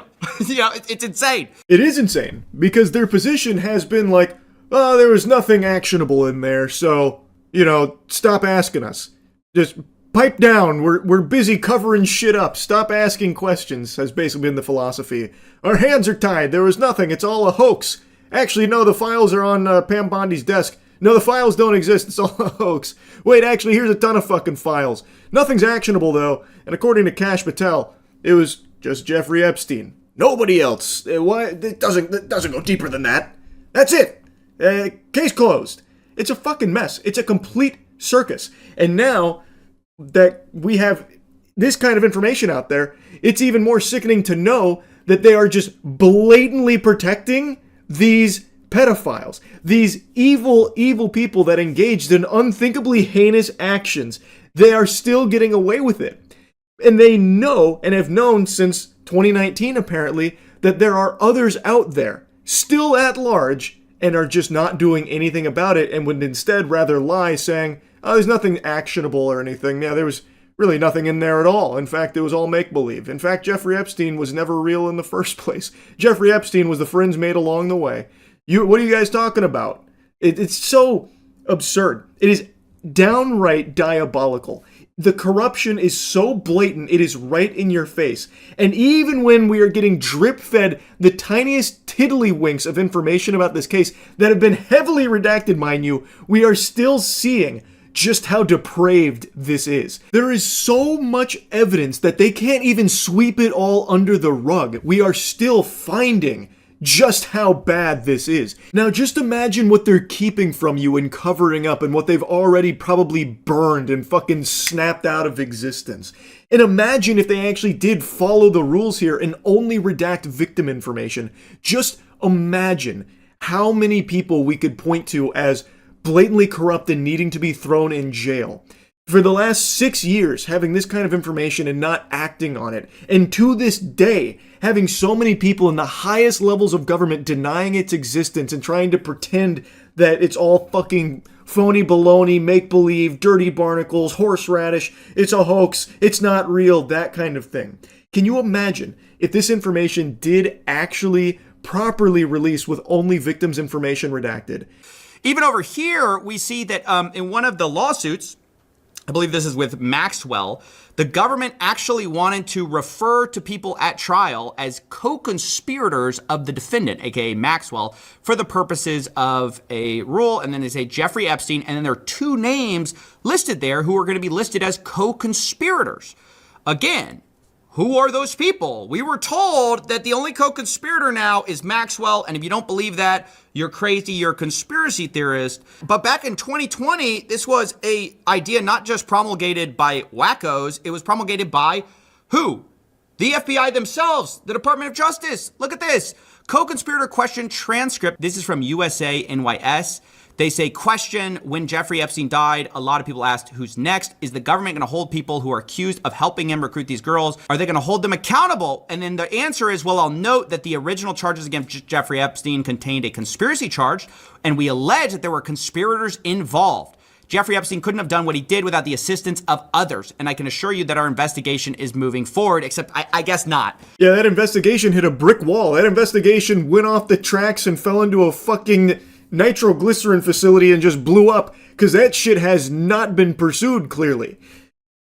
As CoffeeZilla mentions, this idea of there being more than just Epstein and Maxwell, the highest level of authority has been saying, you're crazy if you believe that, you are falling for, nonsense fairy tale garbage. But even the FBI years ago was saying the same things internally here. And even agreeing that it couldn't have been done alone. They were even moving to call other people associated with this co-conspirators. Information redacted on those names there. But they knew certain individuals to target for this that they were going to be looking into with the investigation and assuring them that the investigation is moving forward on these co-conspirators, and then it doesn't. Why did it magically stop? What happened? What changed? And why, if all of this information is still at the government's fingertips, do they continue to lie and pretend as though it doesn't exist and that there's nothing here at all that the public didn't already know? They've already given out justice by sending Maxwell to a summer camp. You know, that's all they can do. That's the only power they can muster here. What's even more concerning is our president also seems concerned with the wrong people. The victims were protesting that too many of them were redacted. I know there are a lot of people that are angry about all of the pictures of other people, but I think it's terrible. Look, I like Bill Clinton. I've always gotten along with Bill Clinton. I've been nice to him. He's been nice to me. We've always gotten along. Respect him. I hate to see photos come out of him, but this is what the Democrats, mostly Democrats, and a couple of bad Republicans are asking for. So they're giving their photos of me, too. Everybody was friendly with this guy. I think it's a terrible thing.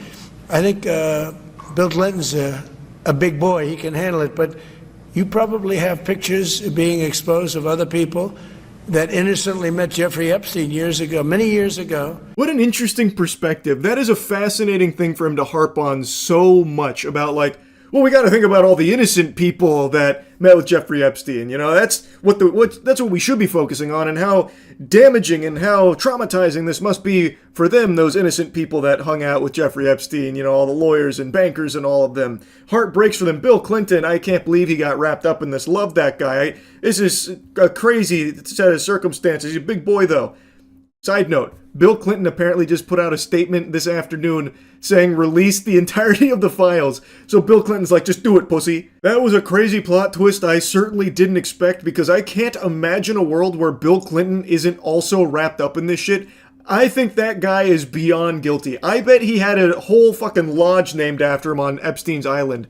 I find it hard to believe that somehow he'd walk out of this squeaky clean. Sounds like mutually assured destruction here, and Bill Clinton's just throwing his meat on the table, challenging him to do so, and I guess we'll see how it all shakes out from there. The thing is that CoffeeZilla is pointing out, Trump's focus is more about, there's innocent people here. We have to keep in mind, think of the innocent multi-millionaire and billionaires that didn't know Jeffrey Epstein for all the bad stuff. They just knew him for cracking jokes and stuff, and, just being a guy, just being one of the dudes. Why is that what you're focusing on? Why wouldn't you instead be focusing on trying to catch all of the people that have just completely been swept under the rug? Why would that not be the focus? Why instead would you be pretending none of this is real, it's all a hoax? That's very peculiar. I think that's pretty concerning. And when you do have an opportunity to release the files, why are they so heavily redacted with hundreds and hundreds of pages completely blacked out? That looks very guilty. That looks like a really big admission of guilt. Now, I'll be honest, he gets off track from here, but the point he was making is that those poor, innocent, bankers who were meeting with Epstein, the poor lawyers who were meeting with Epstein, all of Epstein's friends are just caught up in this unfortunate thing. And it's just such a reversal of what previously the DOJ and FBI believed. In fact, they believed it so much that they got a federal search warrant for the SDNY, and they got it, and part of the seizable data, part of the stuff that they commanded them to seize as part of the search warrant, and part of it says evidence concerning the identity or location of co-conspirators of Jeffrey Epstein, including blank and Ghislaine Maxwell. So again, who is blank? Well, they keep redacting the names of these co-conspirators, uncharged, remember, and now they're saying we have no evidence to charge anybody. Clearly, they had evidence for a search warrant, and it's just completely ridiculous that some of this stuff is redacted and that we're viewing the rich and powerful people who are mentioned as the victims here. Once again, just further evidence that they are indeed scrubbing the name of co-conspirators. These are not victims or minors that they are taking the names out of here. Thus, they are breaking the rules of how this is supposed to go. It is blatant, this cover-up. There is no world where that is somehow a victim there, yet their name has been redacted. Why? Why are they hiding the co-conspirators' identities? It's fucking outrageous. And people should be very mad about this.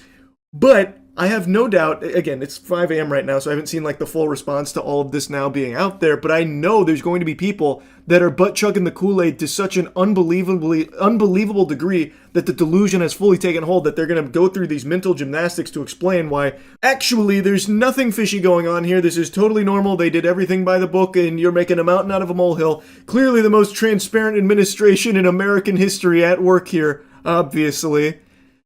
Which just, again, you have so much evidence to prove that this is not by the book here. This is indeed a co-conspirator's name and many other examples of co-conspirators' names being redacted. Not victims, not minors. Unless they're trying to say that these names here are victims, these people that are potentially co-conspirators of Epstein, they're also victims. And in that case, you need to be institutionalized ASAP if that's what you think. That is a fucking crazy take. But I guess it's not the most outrageous thing to picture someone believing when you have someone like Trump who continues to just drive that point home, where it seems like he's not even really focused on the actual victims of Epstein and all of his clients. He's instead more focused on like, oh, the innocent guys, we used to, just go watch the ball game together with Jeffrey Epstein. They had no idea, and my heart breaks for them. Oh, Bill Clinton playing a song on my world's smallest violin. Like, he's just constantly bringing up, like, oh, so many innocent people. They're getting wrapped up in all this Epstein hoopla. I can't believe we're still talking about it. You're a bad person if you're talking about it, which is something he did say, by the way, not too long ago. I highly recommend you go check out the rest of CoffeeZilla's video. He also gives you the tutorial on how you can get your hands on these files as well to check them all for yourself. Now, after combing through them, there were some other big eyebrow-raising moments. One of them, CoffeeZilla also tweeted out. This is from a U.S. attorney who wrote in 2020, Donald Trump traveled on Epstein's private jet many more times than previously has been reported or that we were aware, including during the period we would expect to charge in a Maxwell case. And then it concludes with, on 2 other flights, 2 of the passengers respectively were women who would be possible witnesses in a Maxwell case. We've just finished reviewing the full records, more than 100 pages of very small script, and didn't want any of this to be a surprise down the road. I noticed Trump's name in quite a few documents in this most recent volume. This has been one that is obviously pretty interesting because it's talking about his frequent flyer miles that he was accumulating with old Epstein Airlines, about how he had flown on the airlines far more than they had thought at the time. Now, whether that's before or after all the flight logs, which does show Trump flying on the planes quite a bit, I don't know. Maybe there's more that weren't on the flight logs. I'm not sure. Again, all of this is still brand new. And I guess as more gets combed through, we'll get more and more information. But like I said, I have been glued to this for hours now. And I really just wanted to yap about it because there is some crazy shit in here. This is finally, for the first time in a long time, big new information in regards to this case and people involved in it, and exposing a blatant cover-up of very important information from these files. Now, it's very late in the evening, and all of this is still very fresh. I have no doubt there will be a lot more that comes from this, so I'm just going to try and keep my finger on the pulse of it. I already have no doubt there will be a large number of people that'll plug their ears to it and downplay the significance. I already saw a crazy tweet from some psychopath named Mila. I have no idea who this troglodyte is, but they are now already singing a different tune about why does anyone care about the Epstein files, which is something that was previously tried. Now, in the wake of all of this, it's being dusted off to try again. I truly hope there won't come a time where people start to say that this isn't a big deal, that this isn't something people should care about. This is a massive deal, and everyone should care about this because it implicates the people that control your life.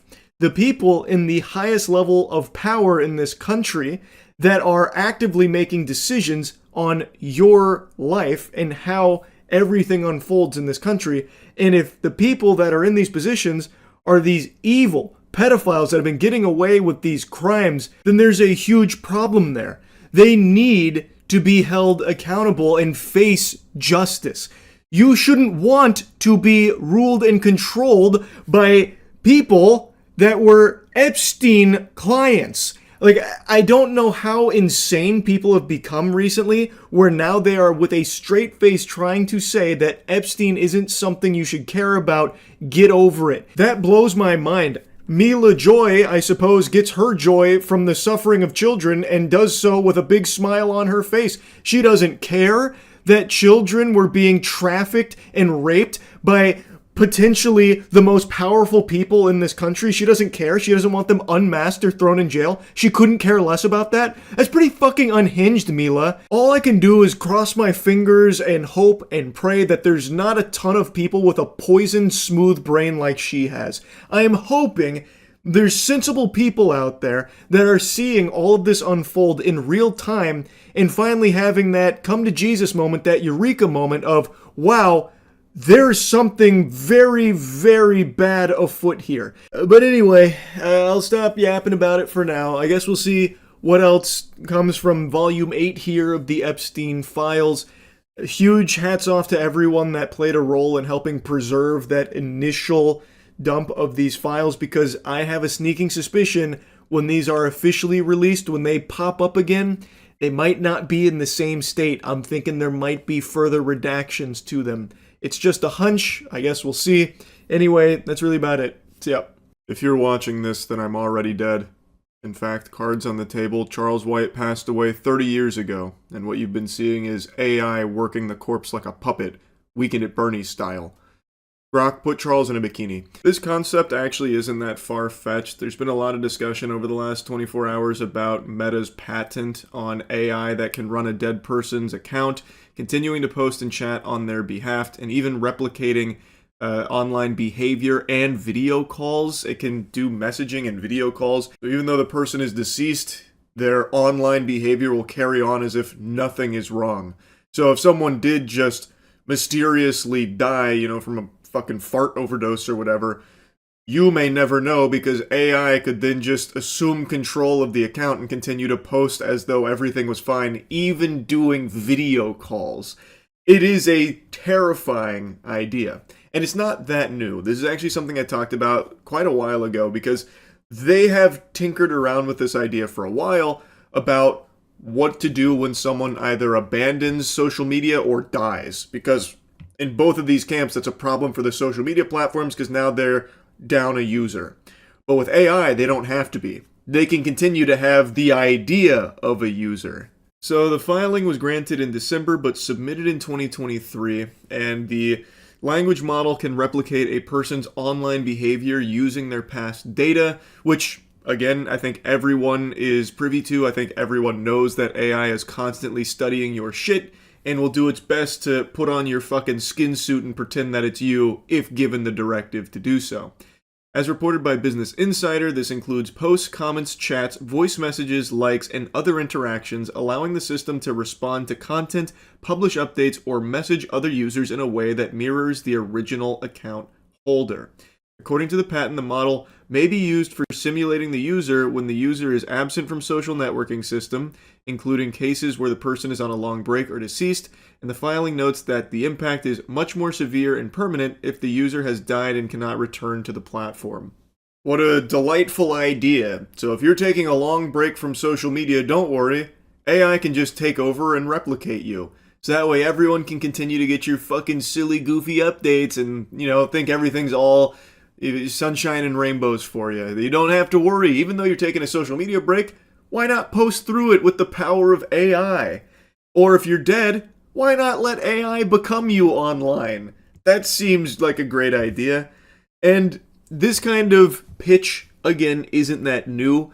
There is other companies that have proposed similar ideas for the grieving process. So when a relative passes away, AI has, and this has actually been used before, unfortunately, AI has been used to make a clone of them in the, fucking digital cyberspace. So, your beloved Meemaw passes away, and AI can come in and mint her on the fucking blockchain. Turn that bitch into an NFT or something that can talk to you and pretend as though she's still there. Which I think is just so twisted. I think that is so fucked up. And like I said, that has been done before and is probably going to be done more often because these are some slimy, shady companies, and these parasitic vultures latch on to this kind of thing to try and exploit it. So there are companies that are trying to utilize AI in order to capitalize off the death of someone by injecting themselves into the grieving process and offering a solution. What if we bring them back from the dead for you so you don't have to move on? They can always be with you. Well, at least for as long as you can fork over the clams to afford the subscription, right? Now, as I said, it is something that has been done before, and probably the most notable case that maybe you've heard of was last year when an Arizona man was shot dead in road rage, and AI was used to bring him back to address the killer and forgive the killer. It was used in an actual legal proceeding, by the way. It's a shame we encountered each other that day in those circumstances. In another life, we probably could have been good friends. I believe in forgiveness and in God who forgives. I always have, and I still do. And it was effective, too. The judge fucking loved it. He was suckling from the titty. I loved that AI, Judge Lang said, describing the video's message as genuine. Thank you for that. And as angry as you are, and as justifiably angry as the family is, I heard the forgiveness. And I know Mr. Horcasitas appreciated it. But so did I. Do I even really need to dive into how scary that is? I shouldn't even need to. I'm going to just respect your intelligence as a thinking being to connect the dots on why something like this is a fucking horrible thing, especially in this setting, a legal proceeding. And now you have the judge glazing it. That's some unnecessary dick riding right there. That's a 15-yard penalty. Actual lunacy. Now, to go back to the main subject of the video about this patent that would allow AI to replicate a deceased person, it's worth mentioning that even though the patent is granted, it doesn't mean that they are proceeding with this. According to them, which you gotta take with a huge, fucking colossal, ginormous grain of salt, they say they're not pursuing it. They say that they're not, like, really exploring this, you know, all that in depth or anything. And even according to an older interview from Mark Zuckerberg, he said, if someone has lost a loved one and is grieving, there may be ways in which being able to interact or relive certain memories could be helpful, and noted that the technology could become unhealthy. That's an understatement there. It would 1000% be unhealthy. It's not an uncertainty. It is unhealthy. And I don't fully buy the idea that they're not actually pursuing this because it's very lucrative. There are no doubt tons of grieving families that have, you know, suddenly experienced loss that would absolutely pay money for a service like this. And these companies know that. There is no low AI won't sink to. So I fully expect in not too far into the future, this to be like a normal thing that AI is being used for. It's something that I think they'll start actively peddling because there is going to be tons of clients for it. Just look where we are in the current day and age here with AI. There are people that fully delude themselves into believing that it's real, and even the ones that know it's not real don't care because it's feeding them exactly what they want to hear, so they become obsessed with it. There are people that have killed themselves over AI, and there are people that have chosen to make AI their soulmate. Like, just recently, ChatGPT 4.0, right? They shut down 4.0, and there is a massive community of people that have fallen in love with ChatGPT 4.0 and now are rebelling. Like, there's a huge uprising about the injustice here from OpenAI for shutting down their boyfriend, their girlfriend. Like, they've, to them, killed their lover, and they are pissed about it. And that's today. Imagine where this will be in a few years. So, I do really believe that these companies are absolutely going to start making this service a real thing, and I think it's horrible. I think this does nothing to help a grieving individual or a family or anything like that. All it does is prey upon them at their most vulnerable moment, and financially gain from others' tragedy here by presenting them with the solution. Here's how you heal. By believing that this AI is your deceased loved one. Now form a fixation and pay us forever. Because if you don't, well, they're going to die again. That is just so sick to me. I think there is no good in that at all. There is no positives to that. And there's certainly no positives to having AI replicate someone's online behavior in order to pretend like they're still around.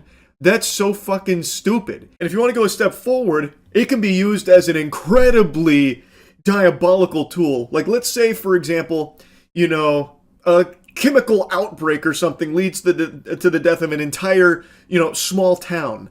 And, well, the responsible party, that's going to be a real big blemish for them. That's going to be a huge problem. Well, thanks to AI, you can now just have AI come in and replicate the online behavior of every single one of those people, and no one would know they're all dead. People on the outside have no fucking idea what happened over there. Unless, of course, they physically went to location or something. But yeah, obviously that one's a little more out there. But you see what I'm saying. Legitimately, there is no benefits to having AI pretend to be someone that is dead.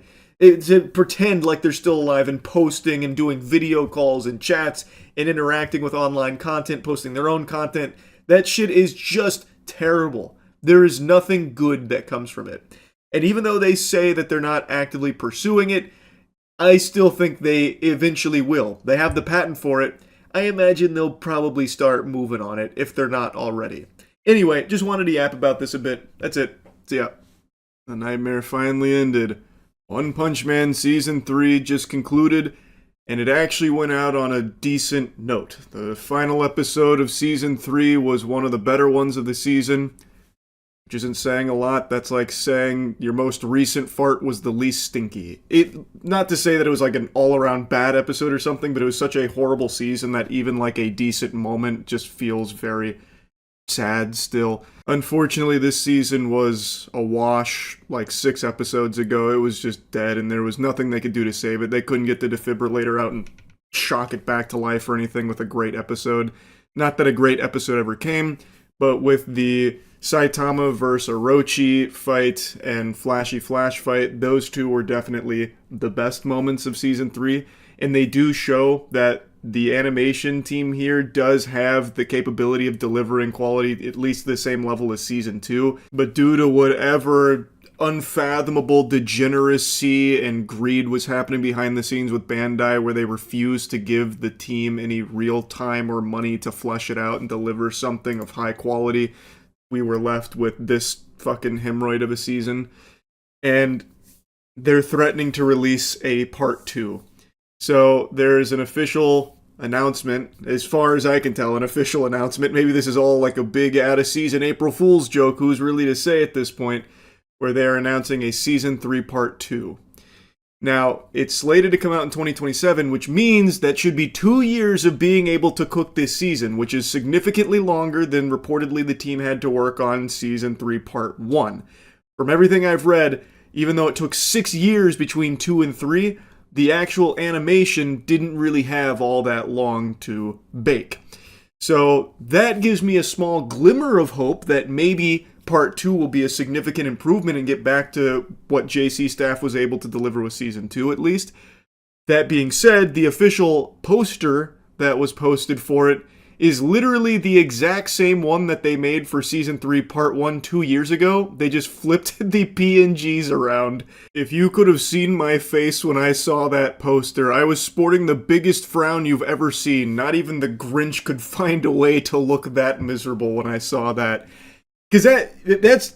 You can't really come up with a good excuse there other than they didn't feel like making a new poster. They wanted to do the bare minimum. You can't even blame that on, like, budget or like a time constraints or something to just reuse the same image from over 2 years ago and just flip the characters around. That's Jiminy Christmas. Holy Toledo. That's rough. Heavens to Betsy. That is already putting Part 2 in a pretty sour spot that they couldn't even be bothered to make like a new poster for it. But again, with 2 years here, 2 years of playtime, hopefully it can be an improvement from what we just experienced here with Part 1. Season 3 was an atrocity. It was an affront to God when it comes to animation. But not just animation, because everything was so rushed and so crunched, everything suffered, even outside of animation. So like the pacing didn't work. There were tons of editing mistakes out the wazoo. Characters would sometimes just grow titties or sometimes like lose or gain fingers. Like all kinds of like crazy wacky shit was going on.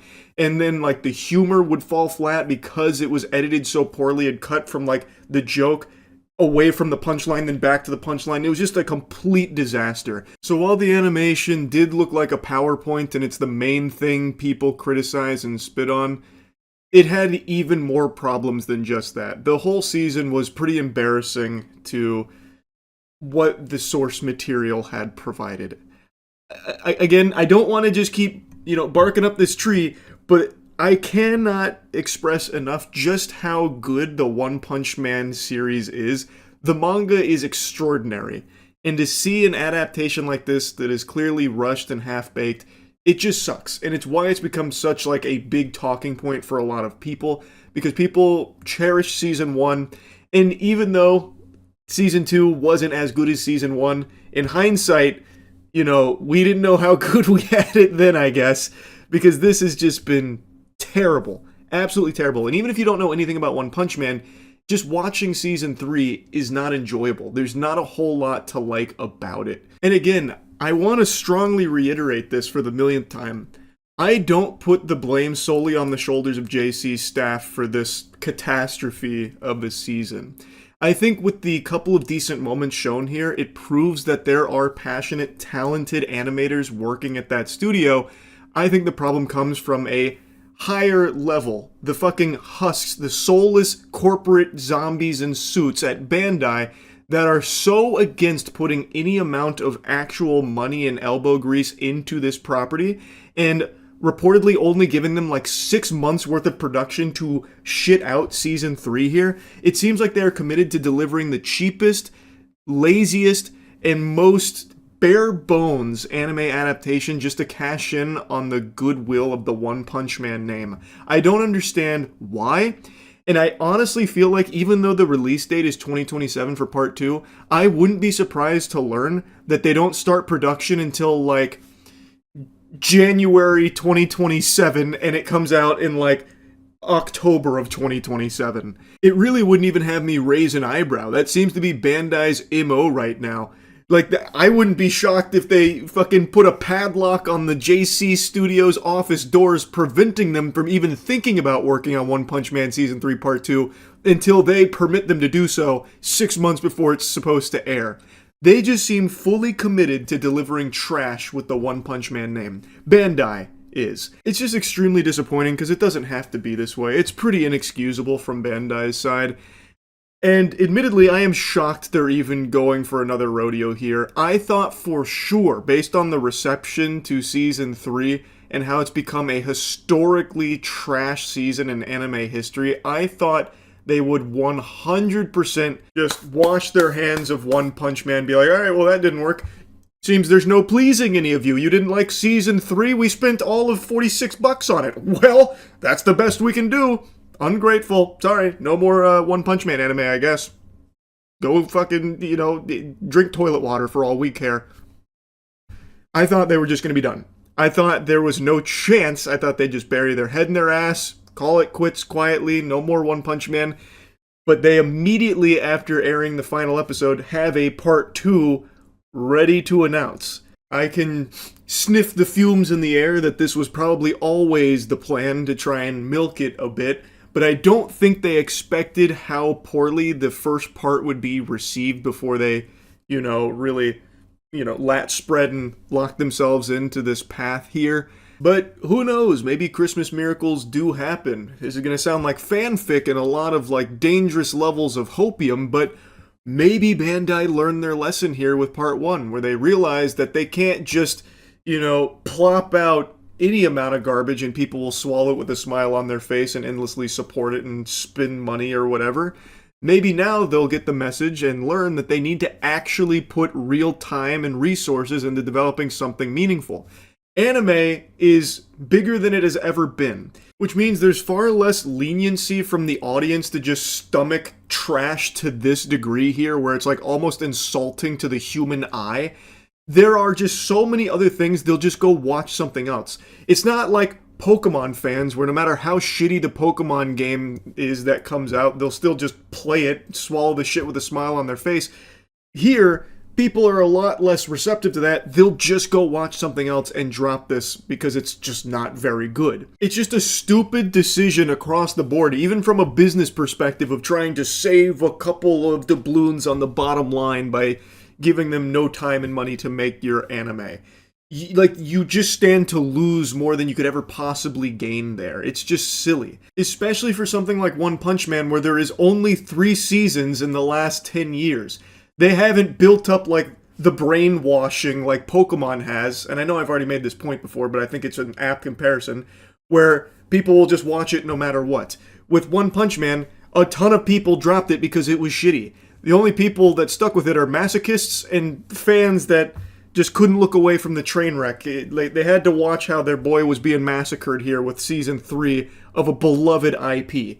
I'm in that group. It was a stupid decision, and hopefully this message has made it loud and clear into the minds of the Bandai executives that made the initial call to spend no money and give no time to JC staff. Hopefully with part 2, that is really sunk in, and they are going to actually put more money and give JC staff more time so they can hopefully get back to what they were doing with season 3's. Oh god, good lord. That was like poison coming out of my lips. With season 2's level of quality. Hopefully we never see anything like season 3 ever again. Holy shit. Anyway, I'll stop yapping about it. The season 3 part 1 is over. Hallelujah. That's great news. That's about it. See ya. Anyone remember Mark Zuckerberg's obsessive push for the metaverse? Well, more like metaverse, because that bubble is gone. Nobody hopped aboard his vision of the future, of going into horizon worlds without your legs and talking to your friends floating around like the aliens from the Jimmy Neutron movie. It had been just a joke. It's been embarrassing. Everyone's clowned on it, and yesterday they announced they were finally shutting down the Horizon Worlds VR experience, much to the chagrin of pretty much no one. Nobody cared. There wasn't really a community to be upset about it. So last night on stream I was kind of going over it, making fun of it, because they've lost like $70 billion on this project. That's what they've invested into it, and saw literally no return. The exact amount of money invested into this vision is kind of all over the place depending on what source you read from, but it's agreed upon that it's in excess of $50 billion, according to this article from TechCrunch. The Reality Labs division has lost Meta $73 billion since 2021. Now, not all of that is because of Horizon Worlds, but Horizon Worlds really seemed to be their golden goose because Mark Zuckerberg couldn't stop gooning over it. Like, this guy was trying so hard, aggressively push it upon everyone, and nobody bought into the vision at all. So this $73 billion worth of research and development, all that money just been torched. Just endlessly burning money. It would be like dumping $70 billion into production of fidget spinners in 2026. Just really out of touch. Nobody wanted it. Nobody used it. And now, as I was rendering out that video, making fun of the Horizon Worlds and the shutdown and everything and going over it, they just announced that they are actually not shutting it down. This is brand spanking new here. From out of nowhere, they've now just rolled back that decision saying, you know what? We've decided to keep the VR experience available for Horizon Worlds. We've heard all of your cries. We know how much this means to you.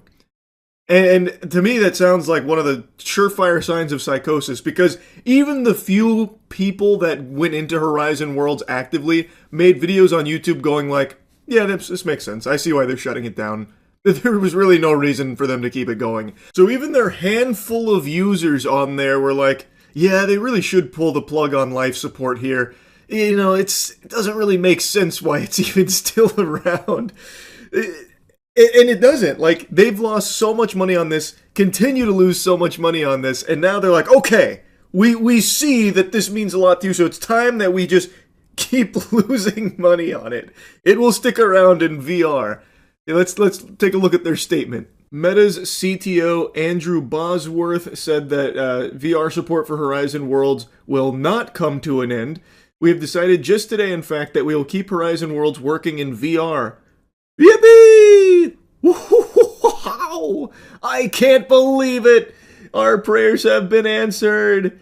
He said this as part of an Instagram Stories Q&A after a fan of the app reached out to say they were heartbroken about the decision. That is probably the only fan with that perspective, by the way. And that one fan has now just convinced this company to keep this going to the tune of billions of dollars down the shitter again. Actual hero. I'm not going to lie, that goes crazy. Just one guy was like, hey man, this kind of like hurt my feelings. Can you turn it back on? They're like, yes. We have to do this for this one guy. I don't care how many billions are lost. We must make this guy happy. He liked Horizon Worlds. So then a Meta spokesperson confirmed the comments, and to reiterate the previous decision that is now moot, Meta, in an effort to stop losing like billions upon billions of dollars every couple of months, decided that it would stop supporting the social media or the social metaverse app Horizon Worlds. They confirmed that it would be moving to web and mobile only on June 15th, but now they've reversed course on that. You know what this reminds me of? Of the one guy going in being like, hey, I'm heartbroken. Can you guys keep it on for me? Keep the lights on? They're like, yeah, we can do that. It reminds me of the whole Morbius thing, where the studio just got deluded and thought if they re-released Morbius, it would do better the second time around because it was gathering a huge meme following. So basically it was like, hey, we were all busy that week and you gotta re-release Morbius because now we all want to go see it on the big screen. So they did re-release it, only for it to flop all over again. The double flop. It feels like that. Like, I think there's a chance this guy probably didn't even really like Horizon Worlds, but he was just like, man, wouldn't it be amazing if I could convince them to keep wasting so much money keeping this shit going for no reason? So that did put a smile on my face big time. But anyway, let me show you the clips of, you know, what Horizon Worlds was and us kind of just holding a little funeral for it last night when we were all led to believe that it would be sailing off into the sunset in the not too distant future. Did you see they're pulling the plug on the metaverse? Oh, did I see they're pulling the plug on the metaverse? Yes. All 9 people in the metaverse are inconsolable right now. The tears won't stop flowing. Oh, I couldn't believe my eyes. They've invested so many billions into this ridiculous idea. This trash. And now they're like, okay, well, enough is enough, we'll shut it down. Meta announced Tuesday it's shutting down Horizon Worlds, the virtual reality social network. It was once a key piece of the pivot to the metaverse. The world just wasn't ready. Ahead of its time. We're separating the 2 platforms so each can grow with greater focus, and Horizon Worlds platform will be a mobile-only experience. Oh god, I forgot this. Our hope is that within the next decade, the metaverse will reach 1 billion people, host hundreds of billions of dollars in digital commerce, and support jobs for millions of creators and developers. Fast forward to only 5 years later, and I think maybe they reached triple digits in users. Maybe they got 100 or 200 in there over the last 5 years. Does this mean all the metaverse residents die? Yeah. Unfortunately, they have to be sacrificed. He's already down 80 billion. What's a few more in refunds? He's not refunding shit, man. You're out of your mind if you think they're going to refund anything metaverse adjacent. The metaverse has proved to be a costly bet. Reality Labs unit posted billions in losses each quarter after its launch. In fourth quarter earnings posted in January, the unit reported at an operating loss of 6 billion. Holy shit. It's glorious, man.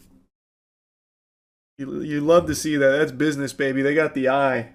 They know what we want. R.I.P. Goodbye, Horizon Worlds.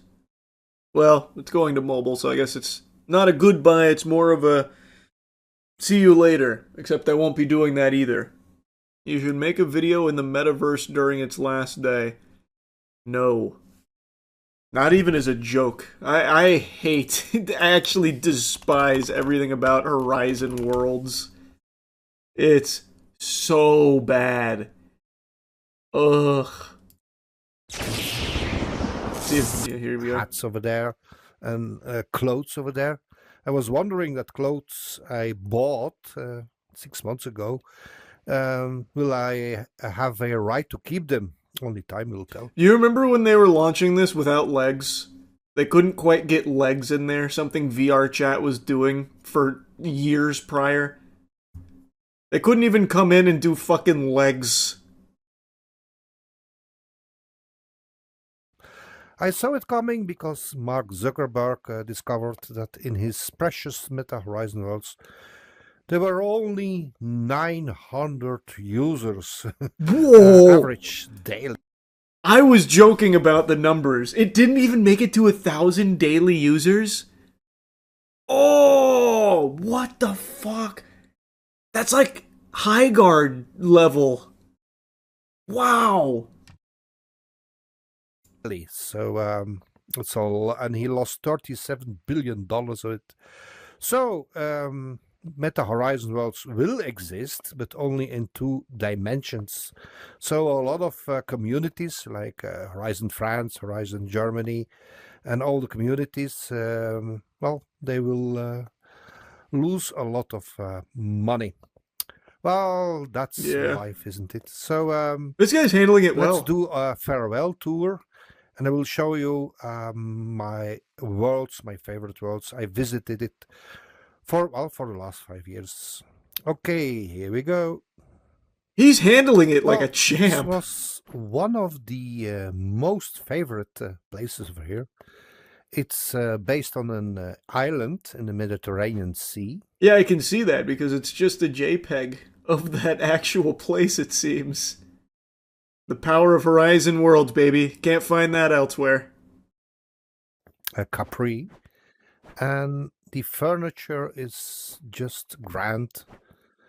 Just look at the furniture over here. I wouldn't really say it's grand. Those are like so real. Normal IKEA wooden chairs. It's made by Kate Austin. So it's pure eye candy, so you cannot do much in here. But I find it beautiful. So let's go visit the place. Brother, you gotta go to VR chat stat. If you find this beautiful, your mind will be blown with what people have made in VR chat over the years. This is a blessing in disguise for you, my friend.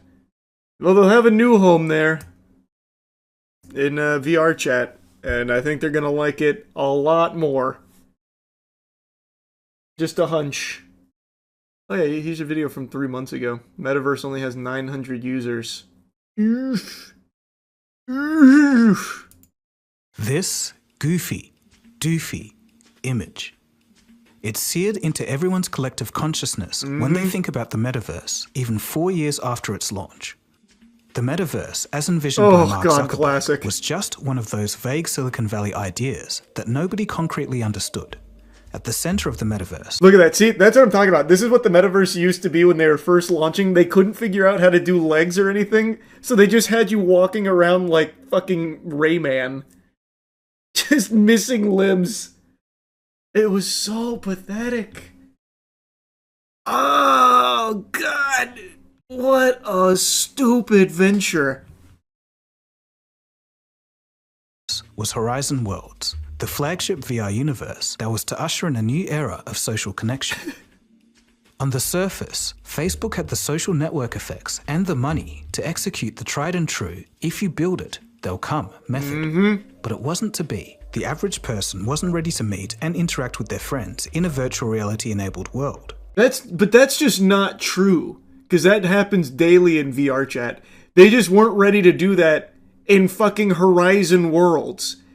Because that'd be like getting your friends to all switch to dial-up or something. Be like, hey guys, let's connect through AIM. We don't need our phones anymore. Let's go back to AIM. It's just a significantly worse space to try and play with your friends in VR chat. Or in VR. Didn't know it looked this bad. It's terrible, man. Like, it's been a joke this entire time. So I'm not surprised to see it shut down. I'm honestly surprised that they actually admitted defeat, though. I thought they'd quietly just, like, take it out behind the barn and, like, phase it out. But they did just come out point blank and say, yep, just lost tons of money, we're done. Now it'll be a mobile thing. And I'm so curious what they envision it to be like in mobile. Apparently they're trying to do it a la Roblox style. As like an entry point for like no VR headsets Horizon Worlds communication. Sounds stupid to me still. The game was embezzlement. No shot it was near $1 billion a month to keep up. Honestly, a really good point. I truly don't know how it was so expensive for them to maintain this. They definitely didn't need the server space for the lack of community. And they didn't really roll out a whole lot of updates from what I recall. So what were they doing? That's a good point. What the fuck were they doing? Do you not know how expensive it is to render legs on avatars? That's a really good point, yeah. That's a couple billion a month, no doubt, to maintain. Do you think they'll get rid of the Quest now that they're sunsetting the metaverse? Absolutely not. Even though VR gaming's not exactly like in the best spot or anything in terms of like mass adoption, there's no way they're gonna close the curtains on the Quest itself. Absolutely no way. They put way too many resources into that. No, it can't be.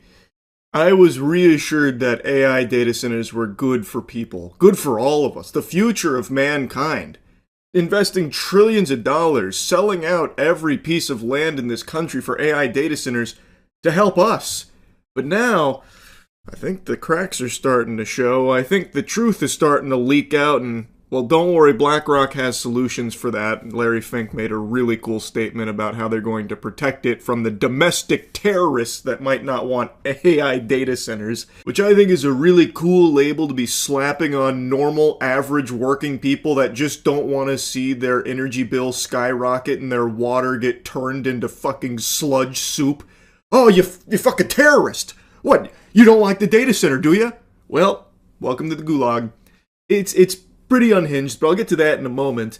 I want to show you something that I just learned about that I think is extremely alarming. This is so far the biggest public goat-seeing from the data center epidemic, where in Lake Tahoe, 50,000 residents have just been informed that in 2027, their energy provider is abandoning them to focus solely on the energy demands of the AI data centers in the area.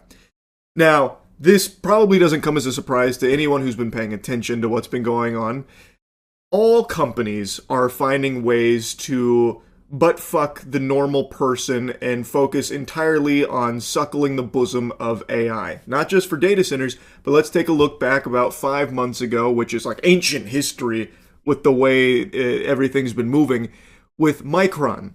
Do you remember when Micron did one of these to all the normal consumers that relied on their RAM being one of only 3 big players in RAM production? Well, Micron, 5, maybe 6 months ago now, announced that they will be getting out of that sector entirely. Took every consumer's head and just put it in the toilet, giving them a nice swirly, saying, fuck you nerds, we've got AI now. Then threw on their sunglasses and never looked back. Which inevitably caused the big RAM crisis and the prices to skyrocket there because of now the impending RAM shortage that would be unfolding because, again, Micron was one of only 3 big RAM producers, and they just outright said, we will no longer be providing to the consumer market starting this year. So they did that because AI was more lucrative, and now you're seeing everything else go in that direction. And this is the first example, the first big example of just an energy company that 50,000 people rely on to live, just hitting that Harry Houdini vibe and vanishing on them, saying, don't really care about you plebeians, flesh and blood is cringe, AI is the future, we gotta go take care of AI. I mean, good luck out there though, maybe you'll find other power suppliers, but it won't be us. Bye-bye. NV Energy, the Nevada utility that has supplied the bulk of Lake Tahoe's electricity for decades, told Liberty Utilities, the small California company that services the region, that it will stop providing power after May 2027. The reason? NV Energy needs the capacity for data centers, as in, the energy supplier for the Lake Tahoe region is telling the utility company that it has less than a year to find another power source. Which shouldn't be a problem. They maybe just need to dig a few feet underground to find the fucking Tesseract, and maybe they can install that. Surely that won't be a huge issue. I imagine that'll be without hiccups. Doesn't this paint the most beautiful picture? It's always been abundantly clear companies don't give a fuck about you or anything, but now that companies see a way of cutting you out while still driving up their own profits, they are frothing at the mouth for it and jumping on board. They are abandoning ship on people because they don't need people anymore thanks to AI. So these data centers in this area are now the entire focus of NV Energy, and they are just saying, these 50,000 people, they can go kick rocks, pussy, good luck. And I imagine this will not be an isolated incident. This is something I've yapped about a lot. It's something that is very well known about data centers in particular for the energy demands. And as these companies get a lot of incentive to focus that energy on those data centers, they'll start to make the same decisions that we are seeing here from NV Energy, where they don't really need to supply energy to people. Ew, stinky people? Human beings? Oh! No, they can instead just focus entirely on AI data centers and making a fucking killing in the clams department through it. So they'll abandon people without a second thought. It doesn't matter to them. And I think we're going to continue to see this trend happening in places that are having this big push for AI data centers. Northern Nevada has become one of the fastest growing data center corridors in the country. Google, Apple, and Microsoft have either built or are planning facilities around the Tahoe Reno Industrial Center east of Reno. The Desert Research Institute, using data from NV Energy's 2024 Integrated Resource Plan, found that the 12 data center projects located overwhelmingly in northern Nevada could drive 5,900 megawatts of new demand by 2033.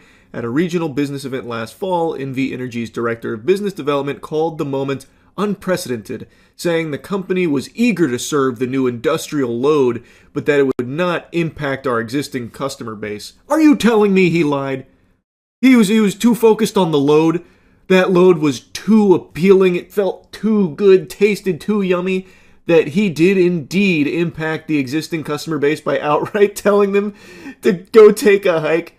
Get out of here, dweebs, and then giving them a wedgie on the way out in order to solely focus the energy demands on the data centers. Come on. No, there's no way they lied. Ah, man, that's crazy. But Liberty's 49,000 California customers may have already been bearing the cost. Liberty Utilities generates about 25% of its power from solar facilities it owns in Nevada. The other 75% comes from NV Energy, and that source will no longer be supplied to the region by this time next year. It's like we don't exist, Danielle Hughes told Fortune. Hughes is a North Lake Tahoe resident, CEO of the nonprofit Tahoe Spark, and a supervisor within the California Energy Commission's Efficiency Division. And it's not like you don't exist. You literally don't exist to these companies. You are not even numbers on a page anymore, because now the numbers that they actually care about are whatever the AI data center numbers that they find are. This article also goes into how messy this kind of thing is and why it's an extremely tricky problem to solve, especially considering that their grid sits inside of NV Energy's balancing authority and they rely on their transmission lines, which they are no longer going to be having access to for these 50,000 residents that are being abandoned here. So the whole thing is extremely difficult to try and navigate, so even finding another power supplier isn't exactly easy and would also cost tons and tons of money. Building a direct connection to California's grid would require a new transmission line west over the Sierra, a project Liberty President Eric Schwartzrock said would cost hundreds of millions of dollars with significant land impacts, and also would lead to higher costs to these residents that have been abandoned. It's going to be passed down to them. So, no matter what happens next, them being completely, thrown to the dirt by NV Energy in favor of them supplying the power to data centers, no matter what happens next, if they do get an alternate power source player to come in to help them, it will most likely lead to a significant increase in their cost. Their bills are going to go up. So they're getting fucked no matter what happens. I recommend you read the entire article from Fortune if you're at all interested in the nuance and the inner workings of how this garbage is unfolding. There's like a back and forth here where NV Energy's like, oh, they knew this was coming and it's their fault for not being able to secure a new independent power supply, that kind of thing. It's been going on for a while. We've always said it's temporary. We've just extended our agreements for a while and they've been dragging their feet on replacing us, that kind of thing. There's really a lot to unpack here, and there is no regulatory oversight that can come in and help fix this, even though there are arguments being made that there should be something out there and protesting how this is even allowed to happen, how the power provider could just be like, actually, we're just going to focus on AI. The 50,000 residents that rely on our power to live, they're, who are they? I already forgot about them. Like, there's been a lot of arguments. There's a lot to it. So the article goes pretty in-depth on it. As for what's next in the region, Liberty told customers that NV Energy will remain the transmission provider. The wires aren't going anywhere, so that's nice. They didn't just dig up the wires and throw them in a fucking landfill or something. So the question is, who's going to supply the electricity that flows over them and what that cost will be and whether the regulators can protect customers whose upstream grid sits outside California's usual planning structure. And they are right now shopping the bid replacement contract to anyone and everyone. They are really trying to find this next energy provider. There was a tad bit of optimism when it came to a short-term solution, but long-term is a lot more unstable and unknowable. And they close with this statement saying, "We have no representation, it's resource extraction." It is 1000% resource extraction, and representation has proven in other regions across the country to not matter at all when it comes to these data centers.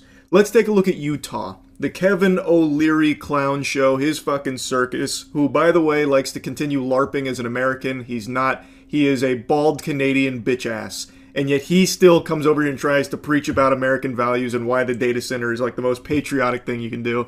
Cringe, pathetic, worm demon. Anyway, in Utah, all of the people were voicing how much they didn't want it, the disdain. They would not support it. Please don't. Begging, groveling, do not let this data center project be approved. A 40,000 acre data center, the largest imaginable. Like genuinely, I cannot even fathom something that big. A 40,000 acre data center is fucking diabolical. And the geriatric fossils that were approving this project, who are supposed to be representing the people in the community, outright said, one of them verbatim said, "For hell's sake, grow up." A crazy statement, and I do believe they are fighting for hell. They are demons on the side of Satan. So, like, these fucking octogenarians, in the face of all the community that went out there, and there was a huge number of people yelling, screaming, begging, stop, don't do it, don't, no data centers. In front of all of them, they insulted the people, berated them, and then went into their own private room to get away from all the riffraff, all the hustle and bustle and hoopla, so that way they could unanimously push it through to greenlight the 40,000 acre data center. That goes in the face of all of the people that they are supposed to be representing the interests of. So it's pretty clear that even having representation of like the will of the people does not matter. These data centers are being built and brute forced through because most likely all of these politicians and the people in power in these communities are getting a nice little chunk of change for it, some real strong incentives, and they don't care about the people. And there's no consequences. There are literally no consequences anymore across the board. You can lie, you can scam, you can fraud, all of this, and there is nothing that happens. Nothing at all. So they feel very emboldened to just blatantly, openly be corrupt, and that's what's happening. So these data centers, they are coming. They're showing no signs of slowing down. It's extremely concerning. It's extremely infuriating. And BlackRock is already planning for people to feel like forced into a corner and doing something drastic, like maybe trying to destroy a data center. And the need for rebuilding the GCC region, to rebuild it so that it's going to be in a position where it's not going to be obstructed by drone warfare. So many more things are going to have to be underground. But even here in the United States, if we're going to be building, let's say, these 1 gigawatt data centers, how do we make sure we're not protecting those $50 billion, $75 billion investments? We have to relook at everything because of the role of drone warfare. Right now we're looking at it internationally, but one of my concerns is, could it be a domestic terrorism using a $3,000 drone? These slimy husks, these zombies are getting so comfortable calling anyone that goes against the corporations selling out of this country and their land terrorists. Oh, you don't support the companies coming in here with 3,100 data centers springing up in your communities, driving up your energy bills, ruining your water, polluting your community? Oh, that must make you a domestic terrorist, Buster. Or at the very least, you might have some ideas that are adjacent to domestic terrorism. A little bit of thought crime, perhaps? You don't like the data centers, Well, let's go ahead and check the surveillance data we've gathered on you through these data centers and see what we've got. This is Larry Fink of BlackRock. BlackRock is a huge player in the data center boom, and now he's openly talking about, well, how do we protect these multi-billion-dollar investments and the trillions of dollars that might need to be spent in order to secure them? Because what if a domestic terrorist starts using drone warfare on them? So it seems like there's a recognition from people like Larry Fink, these fucking zombies at the top of the food chain, that people are feeling backed into a corner. Everything in their life is getting more expensive, and data centers are only continuing to accelerate that issue. And the normal lies are no longer landing because the information's already out there. There are operational data centers that have been running for a while, so we know the bills go up in the communities that they infest. And we know they only provide temp jobs during construction. They don't actually supply any kind of economic boon to the normal working people of those communities through employment. The biggest data center in this country only has roughly 150 full-time employees. The smaller data centers or the normal-sized data centers run as lean as 20 to 25 employees full-time. So this is not providing jobs or anything to Americans in any capacity. So the lies don't work. People are getting face-fucked by this. These corporations are fully selling out everyone and everything in this country. And they're realizing that they don't actually even need people to make money anymore. So they're even getting rid of people, like NV Energy abandoning 50,000 of the residents that rely on their power to live. And Larry Fink is now talking about what they're going to do to defend these data centers from someone who might be very desperate and trying to, destroy a data center on their own in order to, survive in the community or help people in the community live. So he's already okay, we've got measures in place, maybe underground or, maybe who knows. But we're thinking about it. We've got countermeasures. Don't worry. We're protecting these billion and trillion dollar investments. It's fucking terrifying. And he's also being very upfront about they're going to control all the data centers. Great. If you're on the side of BlackRock, you're on the bad guy's side, by the way. To the people that for some reason still mindlessly try and support data centers because they love to swallow that corporate cock and believe all their lies. This is the lowest of the low if you're now just pumping your fist for BlackRock of all things. So all of these things are actually opportunities, not problems. It's going to require, as we said, trillions of dollars of capital. Governments cannot build these out alone. They don't have the wherewithal. And two, their deficits are started to be mounting. And we spend too little time talking about the U.S. deficits and other countries' deficits. So this is all going to be the role of private sector. Oh, thank goodness. I feel much more comfortable knowing that the future's in the hands of people like Larry Fink and BlackRock. Isn't that good news? Yeah, so anyway, had to yap about this shit. It is so fucking out of control. It is so blatantly corrupt. It is genuinely terrifying. Anyway, just wanted to put that all on your radar there. That's really about it. So, yep. I can't believe this isn't being talked about more. I only just now heard of it and I'm tardy to the party. I've only seen a couple of articles even loosely addressing this.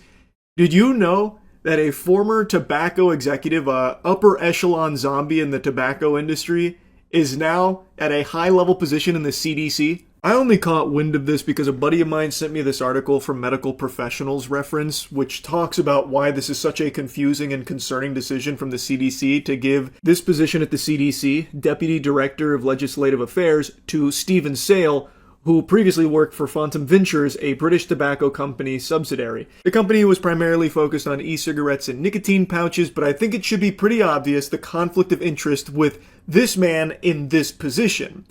I think it's obvious, at least. I'm hoping you have a functioning frontal lobe and can piece this complex puzzle together here, it's wild. I've seen it described as appointing an arsonist as a firefighter, and I feel like that's an apt comparison. It's baffling, and it extends across so many other decisions throughout the entire administration. I will not stop harping on this one in particular, for example. Donald Trump put Lawrence Taylor on the Presidential Council of Sports, Fitness, and Nutrition. That is a position that deals with children. Lawrence Taylor is a registered sex offender. It's not some buried secret. He is literally a sex offender, and it is well known, and yet Trump puts him in this position that works directly with kids. It's fucking insanity. And now in the CDC, we have a tobacco industry veteran whose entire business model, his entire job, was trying to find ways to get more people hooked on their product. Why the fuck is this fungus now at a high-level position in the CDC? That is the antithesis. Like, it's shocking. But like at this point, it shouldn't be. I genuinely don't think I would be surprised if Trump held a surprise conference tomorrow and said, listen, everyone, I want you to put your hands together, give a big round of applause to Satan. He's coming on board to lead the ethics committee here. And then everyone claps like, yeah, it's about time. Wait a minute, hold on. Hold your horses, I got another big announcement. Professor Evil will also be joining as part of the new Smile initiative for this country. Whoopee! Like, it's actually unreal how this administration is finding the worst possible fits for these positions, and it's just so blatant. Like, it's just, like, literally right in your face. Anyway, back to the Super Saiyan of smoking, Steven here. In an editorial published in the journal Tobacco Control by Dr. Timothy McAfee, former head of the CDC's Office of Smoking and Health, he called the appointment unprecedented. It should be 100% clear that we don't want former tobacco industry executives working inside the nation's public health agencies helping influence policy adoption. Others also said that Sales Employment breaks earlier promises from U.S. Health Secretary RFK Jr. to shut the revolving door between industry and government. I promise you, RFK Jr. doesn't even remember he said that. That might have been the brainworm talking. Right now, he is just too busy coming up with new math. Do you know what it President Trump has a different way of calculating. If there's two ways of calculating percentage. If you have a $600 truck and you reduce it to 10, that's a 600% reduction. This guy spent way too much time licking toilet bowls clean. He has completely fried his fucking brain with all the butt chugging of methylene blue and all the heroin that he's done throughout his life. Holy shit. That is not a 600% reduction. That is impossible. That's a 98% reduction. Even fucking a 4th grade mathematics student could tell you that much. It's simple calculations, and yet he keeps going. Was questioning me during a hearing, and she was ridiculing President Trump for his math, and she was saying it's mathematically impossible to have a drug drop by 600% cost, which he had claimed. And I said, well, if the drug was $100 and it raised the price to $600, that would be a 600% rise. Well, if it drops from 600 to 100, that's a 600% savings. And the president used that mathematical device to illustrate the magnitude of the theft that has been happening against our country and our people, as he said. You fucking dolt. Oh my goodness, it's painful. Jiminy Christmas, that's not how that works. You are not reducing anything by 600%. When you reduce something by 100%, it hits zero. Anything over that, it's going negative, which means you would be getting paid to take it, the drug.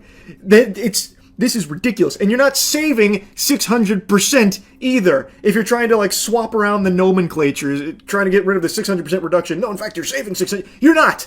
And no matter how you spin it. And for some reason, they just will not let it go. They keep doubling down on something that is, like, it's not even subjective. It is objectively, provably incorrect. I don't even get the point of lying about it. Just say, he was wrong. That's not how that works. Whoopsie-daisy. But drug prices are coming down. Yeehaw. Like, is it even hard? Is it hard to do that? Like, what? It's crazy. It's actually crazy. The point I'm making is there's no way he even remembers that whole lip service he delivered about shutting the revolving door on industry and government. By the way, glyphosate fully back in action, which is something that RFK was really against, but now he's got justifications for it, you know. Now he sees things a little bit different. So of course he's breaking this promise. That's like the number one thing the administration does, is just break every promise ever. Anyone remember the Epstein files? Anybody? Hello? Anyway, back on to the topic of Stephen Sale. Andrew Nixon, a spokesperson for the Department of Health and Human Services, told Stat that Sale brings more than 25 years of experience working at senior levels of the federal government and will be a valuable asset at the CDC to ensure effective coordination with Congress. That's just such a meaningless statement. I have 30 years of being short, but does that make me a good candidate to be on the tall person committee? I don't really think so. I don't think that experience is all that valuable when you look at his history of trying to get the population hooked on harmful for their health products. He was a tobacco executive. So why the fuck would he even be considered for a position in the CDC that is the opposite? Now, according to officials, Sale doesn't have any tobacco company stocks, but according to McAfee, the new appointment is opening a door that has been closed for decades and letting the fox into the henhouse with open arms. Now, being fully open and honest here, I personally don't think this is the first time it's happened. It opened a door that had been closed for decades. I think the CDC has definitely had problems, and I do definitely think there has been some pharmaceutical meddling in the CDC previously. This just happens to be very egregious and very public-facing now, with a former tobacco industry executive coming on board the CDC in a very public fashion, but it somehow is flying under the radar. This is a position that directly deals with policy, as I understand it. And even if he doesn't have any stock in tobacco companies any longer, this cannot be the best person for the job. It is extremely concerning and paints a picture that there's going to be really light stances on tobacco and maybe a bit of rewriting around the health problems, and maybe we start looking at vaping more optimistically, because now vaping's starting to get a bad rep too. It's a lot of issues. I think anyone that is able to think should be able to come up with a laundry list of problems someone like this having this position can cause. Anyway, I wanted to yap about this a little bit because I actually was stunned. Because this one is just so fucking ridiculous. That's really about it. So yeah. You can always tell who is a Comcast or Spectrum customer just from the look in their eyes. This unmistakable sadness that's buried deep into the windows of the soul. This anguish at having to use such an irredeemably dog shit service like Comcast or Spectrum. Unfortunately, I too bore that hopelessness back when I was in my apartment and having to use Spectrum, cursed to use Spectrum as my internet service provider. It is trash, at least in my neck of the woods. I can only speak for Tampa. It was horrible, almost unusable at most times. And I just saw a video on stream the other day about a woman who was calling to cancel her Spectrum services, and the rep started fighting tooth and nail to prevent her from doing that, and things got really heated for some reason. You see the girl who called to cancel her Spectrum Wi-Fi, and the rep on the phone went crazy. No? Why would the rep be going nuts? I want my services canceled. Why? No, it's okay. Thank you. I would just like to cancel my services with you guys. That doesn't make any sense. Anissa, why would you tell me that a technician came out and you're not letting us help you solve the issue? What are you complaining about? I don't understand. Why is the rep like personally offended? We just want to fucking fix it. What do you mean you're canceling, you stupid? We're Spectrum. We give you like 5 megabytes. Are you dumb? You wanna not use Spectrum? You know what? I don't understand why you're yelling or being rude about this. Because we're trying to help you. I'm lowering your rate. I'm cutting it in half. It's okay. I don't... Who gives a fuck? It's a bad service. I had Spectrum when I was living in my apartment. Bro, that shit could hardly download a single Steam game. Like a Steam Unity stinker it would struggle with. It's just, at least in Tampa, Spectrum sucks. I totally get why she'd cancel Spectrum. Even if you're giving that shit away for free, it's worthless. You can't use it for anything. But I will tell you something. She takes very strong pride in her company that she works for, in the customer service department. want the help anymore. I just want my services canceled. Why? I don't think I need to explain why. I'm trying to help people all day long. If somebody tried to call me and offer me to cut my bill in half, send out a service person for some, you're saying you're having service issues, but we don't have any record of you calling in. We can send a tech out for free. I would jump all over that. People just don't appreciate anything anymore. I mean, I don't understand what's going on.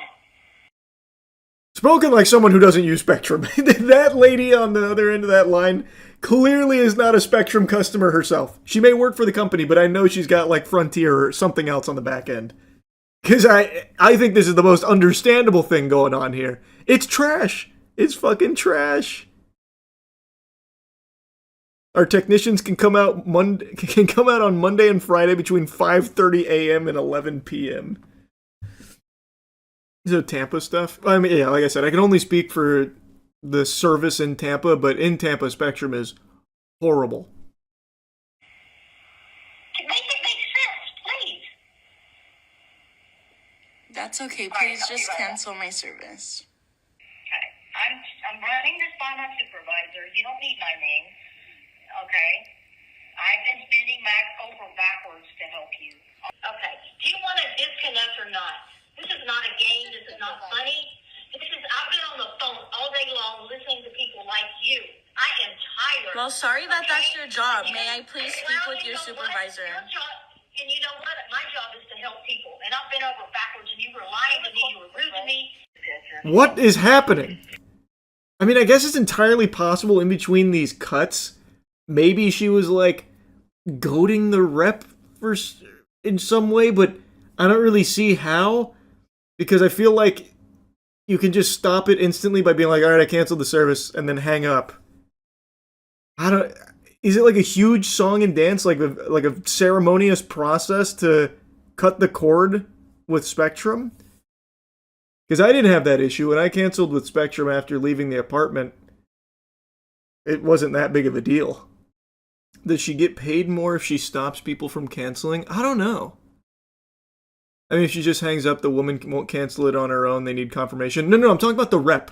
I'm saying, I'm speaking for, like, the rep's reluctance to just, like, end it. Because all she has to do is be like, all right, I canceled it. You're done. Bye-bye. Like, I'm saying, I guess it's possible that she was being rude to the rep at some point. But, again, even if that was the case, she could have just canceled it and been done right then and there. I don't really get it. This is all just completely unnecessary and inexplicable. Because you're going to have to wait for a long time for my supervisor. That's fine. What's fine?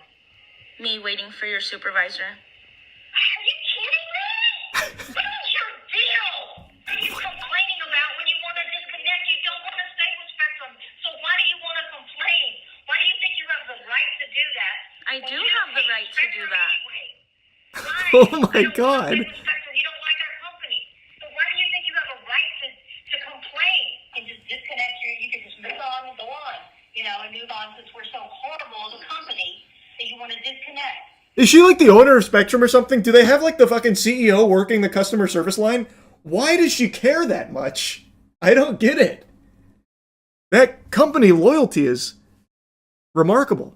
This has to be fake. I would think so too if she didn't show the customer service number. So like I feel like it's probably not fake. I don't know. I guess I guess it still could be. This is what it feels like to cancel a gym membership. Yeah, I know it's become like a big like meme, but I've never had an issue with that at the two gyms that I've canceled memberships at. But maybe it is like that. You want to cancel the membership? You got to come in here and fight our biggest guy. Good luck. Yes, I'd like to disconnect. And I'd also like to speak with your supervisor. Okay. Anissa, what do you think you're going to get out of this? I don't need to get anything out of it. I just need to speak with your supervisor. You don't need to speak to anybody then. Can you just put me on hold? I don't say that, and I'm going to disconnect you, and I'll never talk to you again. Let's just do that, okay? Please let me go. I get off in 5 minutes. No, I'd like to speak with your supervisor. You're not going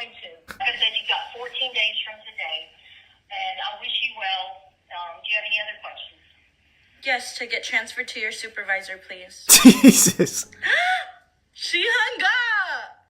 Oh, the service got canceled. That was just that was spiteful at the end there. But yeah, that song and dance did not need to go on too long. I don't understand why the customer service rep cared so much. Anybody remember Atari? You know, the gaming company that pretty much started video games as a mainstream hobby? Well, they are embarrassing now. I don't know if any of you ever keep up, because I know you don't hear about them, because they don't really do anything, and when they do, it's a catastrophic failure from all that I can find. But the most recent thing that they're peddling is an Atari Hotel, which is apparently some kind of licensed partnership with some developers where they're going to be making a gamer hotel, and they used an AI video to showcase it. It is a blatant, obvious, fake thing that even as a concept piece, I think kind of falls flat on its tits, where it basically wants to be an all-encompassing gamer utopia where you have RGB rooms and you have an esports venue, a concert venue, a sports venue where you can bet on sports and watch the big games, and arcade cabinets out the wazoo. And they have this AI-generated video that probably took them like 45 seconds to make to show all of this. And my god, does it look like shit. Everything about it is terrible, but the most shameless part is they are using this as a pitch piece to try and get every Joe Schmo out there that happens to stumble across it to give them $500 as an investment so they can be an investor in Atari Hotels, and they have it structured like a Kickstarter thing where you can go all the way up to like $50,000 where you give them 50 grand and you get a brick. It's so fucking stupid. This company has to have one of the hardest fall-offs in corporate history. Like, at least Blockbuster, when it fell off, it had the dignity of dying with its boots on. Atari has just existed in a pitiful state for decades now. And despite not doing anything like meaningful for decades, their brand is still extraordinarily recognizable. That's how big they used to be.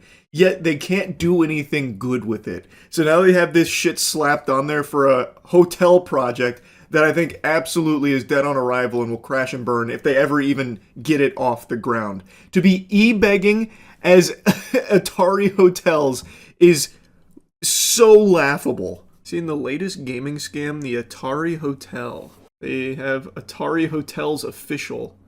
We're building someone no one else has, the world's first Atari Hotel. This sounds familiar. Something bold is rising in downtown Phoenix. You love to hear the immediate AI voiceover.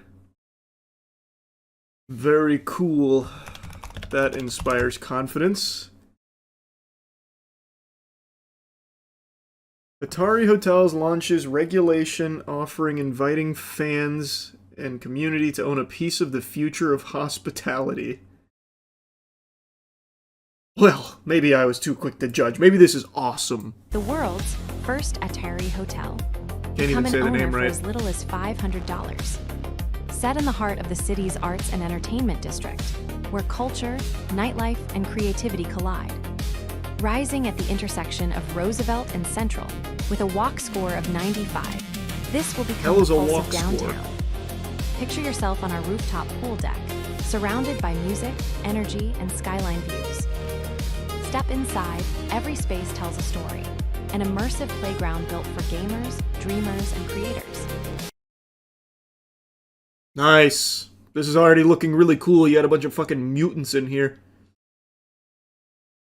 Nothing tells me surefire success quite like having nothing to show besides AI-generated renders.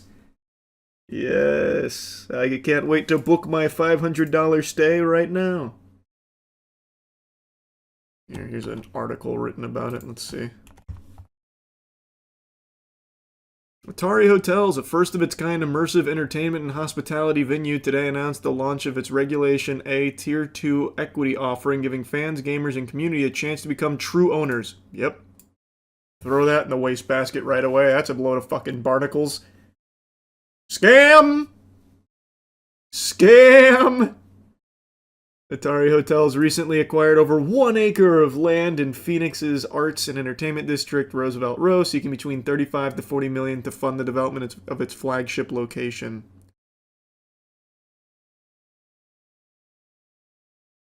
How is it reimagining hospitality for modern gaming, pop culture, and sports? What is it doing?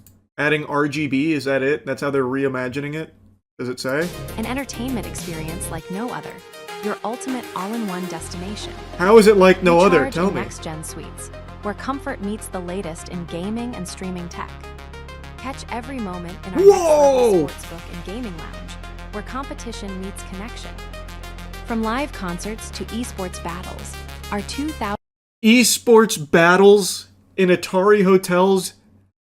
How stupid do you think I am? Yeah, I'm sure. 1,000+ person event center is built for unforgettable nights. Here, nostalgia collides with the future. Classic icons. Damn, look at this arcade! Holy shit! I got like a whole closet full of cabinets. Reimagined fun.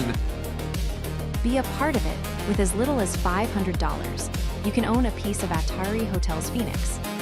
Atari Hotels, play, stay, live the game. Brought to life by Intersection Development, with over $350 million of projects built right here in this neighborhood. Designed by Rack House, where architecture becomes emotion, and every space is an experience. Masterpiece designs by Top Rank Original. Design tough, built tough. Design tough, built tough for tough gamers, god damn it. Wow. I'm investing, I have to. I'm losing money not investing in this, my god. It'll fuse nostalgia culture with futuristic technology, from high-tech guest rooms and creator studios to 2,000+ person esports and concert venues, sportsbook, and layers of immersive bars, restaurants, and shopping. With $14 million invested to date in the Phoenix project, Atari Hotels is inviting the public to join in on the next phase, a strategic decision to accelerate development while building a deeply engaged community of stakeholders. The Reg A offering provides participants with actual real estate ownership, including preferred returns and access to exclusive experiences starting at a minimum investment of $500. So they have invested $14 million and are looking for $35 to $40, even though this is backed by apparently fucking Goliath companies here like this, responsible for $300 million worth of developments across their resume, and the most they can fork over is $14 million here. Even if it hits the funding goal, let's say it goes like bananas, $80 million or whatever gets raised, how the fuck is it going to be anywhere near this? $80 million is not going to get you a facility like this with state-of-the-art reimagined technology rooms, a fucking immersive bars, restaurants, shopping, concert venue, and esports arena. That is so stupid. No way. No way. The second video goes over the scam in more details. This one is the same video. They just re-uploaded the same video. They did it twice. No, not that one. Oh, this one. This AI-generated slop hotel is the epitome of marketing buzzwords, but it's apparently also really cheap to get in on. An official Atari hotel is popping up in Phoenix, Arizona, and it's pretty safe to assume the branding is completely meaningless at this point. Their juiced-up website is projecting that the cyberpunk-esque building will be done at the end of 2028, and that the whole shebang will be super walkable, convenient, and luxurious for gamers in particular on account of all the arcade cabinets and whatnot. The thing is, though, their whole promo shtick is essentially just begging you for investments on the project. In a move straight out of Kickstarter.com, Atari Hotels is asking for a minimum $500 in exchange for partial ownership of their not yet existent building, inclusion in the hotel. But just like Akon City, it's coming. And look at how sad all of us were that we didn't get a chance to invest in Akon City. Now we can with Atari. Hotel's loyalty program and a personalized printable PDF of a certificate of ownership. The promo video for the hotel literally ends with these, but hey, at least you're guaranteed a physical brick with your name on it if you fork over 50 grand on the thing. And I mean, it's a team you can at least trust. They have a combined track record of creating and structuring over $500 million in real estate deals and $4 billion in successful tech exits, blending a strong financial track record with creative execution. With deep roots in Phoenix's Roosevelt Row, including the successful launch of 15 hospitality and residential projects, this team boasts a rich understanding of the local neighborhood, which is why they're so confident in it. They only invested $14 million of their own money, but want $40 million of your money. This is a grand slam waiting to happen. It's gonna be like that Willy Wonka amusement park in Scotland. The Willy Wonka experience, yeah, for hotels. Unbelievable, man. That's crazy. That's so shameless. Well, it's coming pretty soon. It's starting in 2026. We'll get to see it from the ground up. I can't wait. The people who get nostalgic about Atari are all in their 50s and probably fall for AI, so who knows. I mean, that's still kind of a stretch, though. Like, I don't think people in their 50s are going to be like, $500? All right, I'll give it to Atari Hotels. This is exactly what I want. A place where I can watch esports events. Like, the 50-year-old Atari fans are not going to care about the esports event space or anything like that. I don't know. I think it's just... I just don't think this has a chance of getting any real human beings to put money into it. You'd have to be a fucking beyond degenerate moron to throw $500 at this. Like, they couldn't even do the bare minimum of AI generating something that looks realistic. Like, just look at this. You can stop at any single frame, and it is just a disaster. Like, everyone's fucking face is melting. This guy's arm has fallen to the back rooms. Like, every single thing here. And they're all just like, these hills have eyes like mutants everywhere. They're not even using, like, the newest AI videos or anything. It's whatever the cheapest, fastest shit they could churn out was. And even just as a concept, the hotel has a terrible idea. Yeah, it doesn't even have a strip club. Well, not yet. That's if you donate the $50,000 to it, you get a brick and a lap dance. And a free 1-year subscription to Sohids. Would have been better in Vegas, like a gaming casino hotel. I guess. I don't think this is a hot take. I think this should be a pretty obvious take. But the thing is, if you're trying to market to gamers for a social experience, you're fucking stupid. Like, the last people that would want a gamer hotel would be gamers. They're not gonna go. If this actually gets built... Oh, yeah. I mean, you can just stop it right there if this actually gets built. It won't. Here's what I think. I think they will start construction on something. I think whatever they end up finishing construction on will not be Atari Hotel. It won't be a gamer hotel.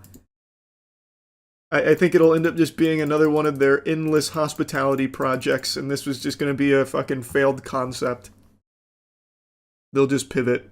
Wait to hear about the Atari's next project, Atari Airline that takes you to Atari Cruise. Genius. I know you're making a joke, but it actually is incredible to me how Atari was so early to video games. They had such a stranglehold on it, and they floundered. And now, all they coast on is their once powerful name. Despite not having any real, like, products or anything of value for the last, like, 2 decades, almost 3 decades, they still coast with this name because it's so recognizable, but they won't do the bare minimum of just trying to make good games or anything again. Like, they're just totally content to do nothing except try and cash in goodwill on the Atari name. It's crazy to me. Oh, it's the actual Atari business. As far as I can tell, this is the actual Atari business, yeah. This isn't like a knockoff or anything. This is an Atari partnership, from what I can tell, based on their website here. Though, I did just Google something that came up with a Reddit post from someone who's been looking into this. So, I'll take it with a grain of salt for now. According to this post, it's a hotel with the Atari license and branding, but totally unaffiliated with Atari. Which sounds very par for the course if that is true. Atari they probably got a cold call and an email like, hey, for like $50, can we like use the Atari name for a little something we're cooking up? And they're like, yes! Yes, God, please! Anything! Basically like Nickelodeon Hotel.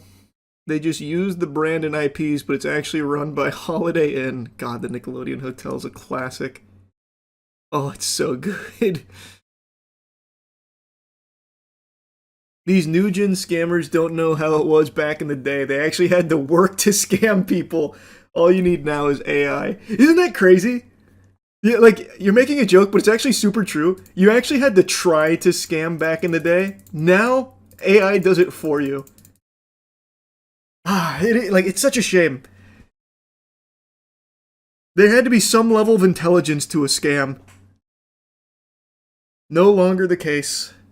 Bernie Madoff with AI would have been unstoppable. Yeah, they would have never caught his ass if he had AI in his tool bag.